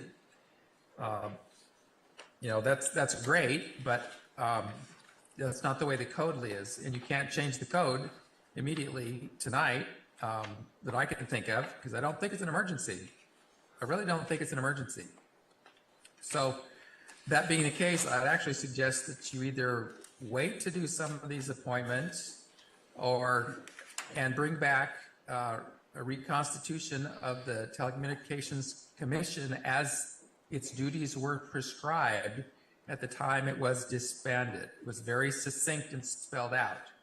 And when the duties were supposed to be transferred to the Public Works Commission, those duties were not elaborated, and this was a different department of the city which had to oversee that Public Works Commission. They're not interested in getting in doing telecommunications stuff. There's never been a telecommunications facility on the agenda of the Public Works Commission in the last 5 years. And that is 100% fact. I suggest you corroborate it with staff right now because it's the truth. Thank you. Thank you, Ryan. All right. I have a question about that, sorry. All right, let's close public comments. Go ahead, you have a question? Yeah, is this Telecommunication Commission PSPS, would it include that? Because I think we were trying to get a public safety shutoff commission going. No, we weren't trying to get a commission. Committee? If anything, I would say it would be in public safety, would be able to take care of it. That would be their mandate. We really don't have much more capacity to have another commission right now. So the workup, I'm sorry. I have a comment about the proposed resolution. Right. Let's take, by the way, let's take care of that first. Yeah, you said that before. Okay, so I don't agree with the way this is proposed. The requirement is that you be a resident. It's the same requirement for voting. I know that as a matter of law, if you're displaced by a fire, or even if you move out of the city because you're a consultant and your job takes you elsewhere for a few months or a year, you're still a resident unless and until you determine that this is not your place of permanent residence, full stop. So you can be displaced by a fire for 3 or 4 years even, as long as you are making good faith efforts to return to Malibu and you intend to live in Malibu as a permanent resident. For voting purposes, the Secretary of State considers you a resident. And I believe that we just need to confirm that resident means that same thing in our code as it means for purposes of voting, and then we're done with this. And we don't need to set any artificial timelines. We don't have to distinguish between renters and owners. We just need to follow the general law as to what a resident means for voting purposes, and it should mean the same thing for service purposes. Okay. So that's my proposal. Can I get a comment from the city attorney on this? I don't believe voter registration is determinative under state law about whether maintaining your residency within the city. There's other requirements, and there's case law that can be ambiguous. It's a number of factors that are weighed in to determine whether you still have the residency or have the opportunity to be a resident under that. So the purpose of this is to provide more clarity about how you want to apply it in terms of our municipal code rather than falling under more ambiguous standard. You could just say, if you're registered to vote in Malibu, we could put that into the resolution. That would be sufficient if you want, but that wouldn't necessarily match state law. Okay, well, I wasn't suggesting state law controlled. I was suggesting that we should just follow the same interpretation of resident as state law, but I like your articulation that we should just say that as long as you're registered, as long as you're lawfully registered to vote in Malibu, you're qualified to serve on a commission. City of Malibu. Excuse me? There's a difference between the city of Malibu and Malibu. The city of Malibu, yes. Okay. I don't think people outside of Malibu are registered to vote in Malibu. They're registered to vote in the county. It's considered Malibu. They have a Malibu address. But they're not. They're not registered to vote in Malibu. We can say the city of Malibu. City of Malibu. City of Malibu. So I would propose that we revise this proposal to be simply that so long as one is lawfully registered to vote in Malibu, they can serve on a, that qualifies as a resident for purposes of Malibu municipal code requirement for qualification to serve on a commission. I would modify it to say continuously registered to vote as opposed to at the time we appoint them. Sure. Okay. And that's City of Malibu, not Malibu. And Mayor, that's a perfectly fine way to handle it. I do just want to clarify, Malibu's municipal code requires residency. It doesn't require commissioners to be registered voters. So this would be then for displaced individuals. They would now have to be registered voters if they wanted to serve as a commissioner. And is that the intent? Or do we So just want to say let this me applies- make an amendment Yeah, to the proposal. displaced So it's either physically living in Malibu or lawfully registered to vote in Malibu. City of Malibu on a continuous basis. Do we just want to make this for displaced people as opposed to? No, because I think that ought to be the law. If somebody gets, like I said, a consulting job for 6 months and they go work in Texas for 6 months, but they live in Malibu and they intend to continue to live in Malibu, I think they're a resident. Okay. All right. Okay. Do we have a motion for that? I'll second. You got a motion? And any other discussion? Mayor, if we could just clarify with the city attorney, I'm not sure if we can turn that code change around that quickly. Trevor, do you have language, or should we bring this back at the next meeting on the consent calendar to adopt the resolution? Give me a second. You want to start with considering your commission appointments? Well, here's the issue. It's not a I code have. change. No, it's a resolution. Language change to the governing resolution. Yeah, how the city interprets the code. Okay, if we bring this back later, we can't make some of the appointments. Just give me a second to write it down. If you All guys right. want to start going through. So you think we can get it done tonight? Yes. Okay, good. All right, then let's go. We'll start at number 1, council members Conrad, Silverstein, and Euring. Make an appointment to the Malibu Arts Commission. Let's do that one first. Halen, who do you have? Pamela. Pardon? Pamela Urick Conley, she's not here anymore. All right, that's fine. Thanks. All right, Bruce, who do you have? I'm not making an appointment. My commissioner will remain. Okay. Steve? My commission remains Letty Chair. All right. Do we need to, I know the council doesn't actually approve these. We just have the appointment, so we've got that done. All right. Next one is Parks and Rec. Halen? Dane Scophammer. All right.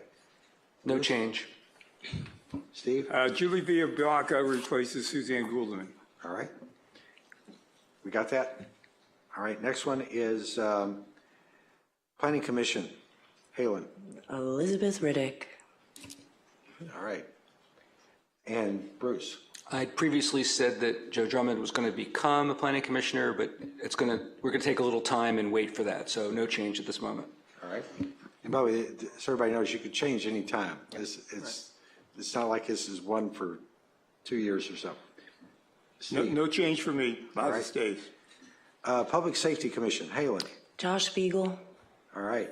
Bruce. Alexis Aria. And Steve? Keegan Gibbs, no change. All right. Public Works Commission, Halen. Kevin Keegan. All right. Bruce. Kelsey, were you asked about my appointment? I believe you have an individual you're interested in appointing who has not submitted an application. Correct. They will need to submit an application with me before they can begin service. Before what? Before they can begin serving on their commission. Okay, but I can make the appointment tonight and it'll be effective upon Yes, submission of the application? but I will need you to help me contact them so we can make sure that happens. So I'm going to appoint Tiffany Murray. All right.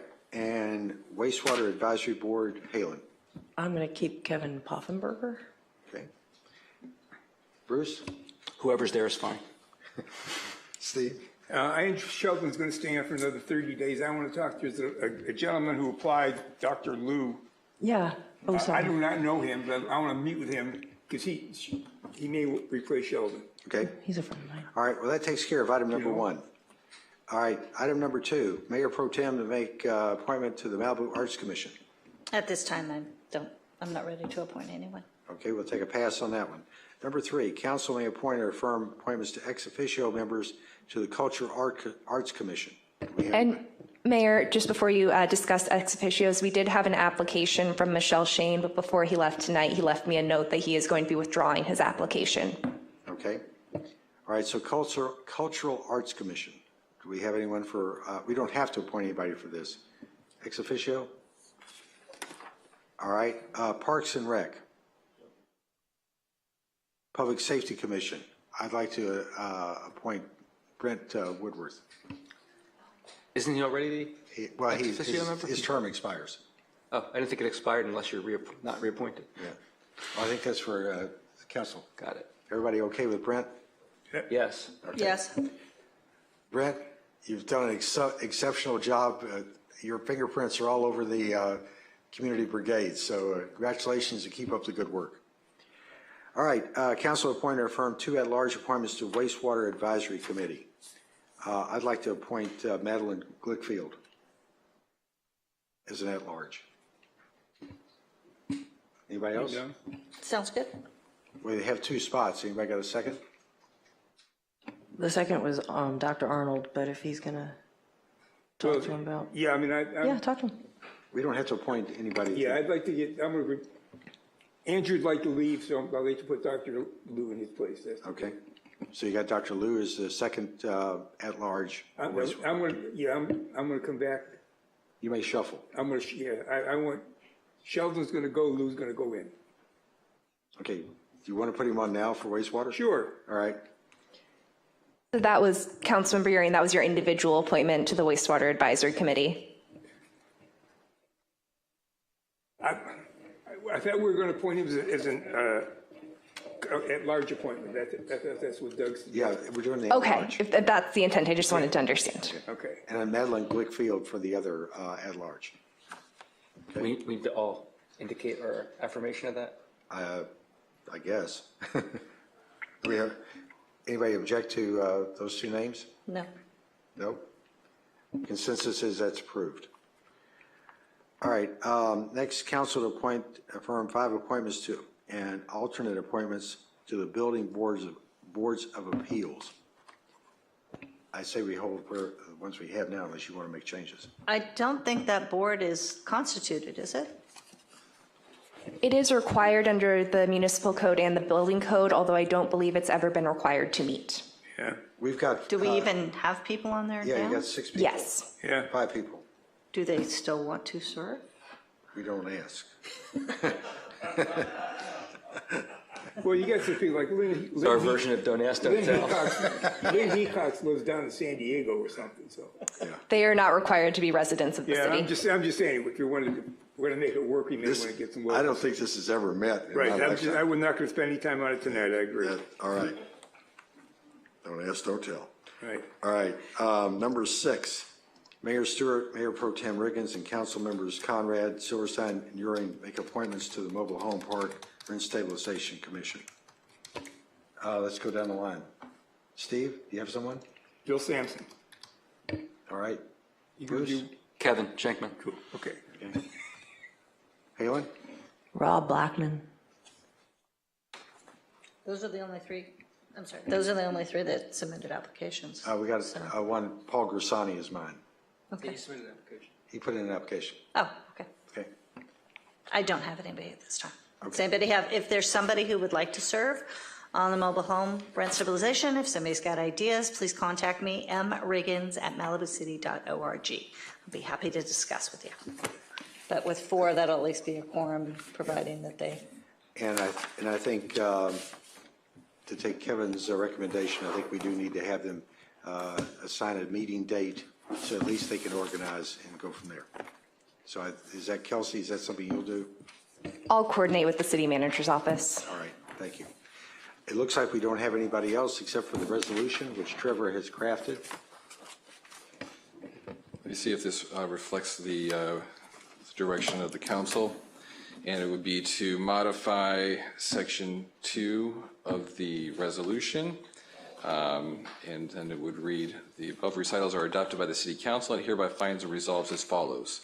The Malibu Municipal Code requirement to be a resident of the city of Malibu in order to serve on a committee or commission may be met either by maintaining a primary residence in the city, comma, or being registered to vote in the city, comma, continuously during the time of service on that commission or committee. Okay, and the city you defined as the city of Malibu, right? Yes. Okay, all right. We have a motion to approve? That's my motion, that works. I'll second. All right. All in favor? Aye. Aye. Any opposed? Being none, it's approved.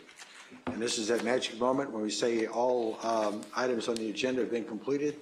The meeting is adjourned.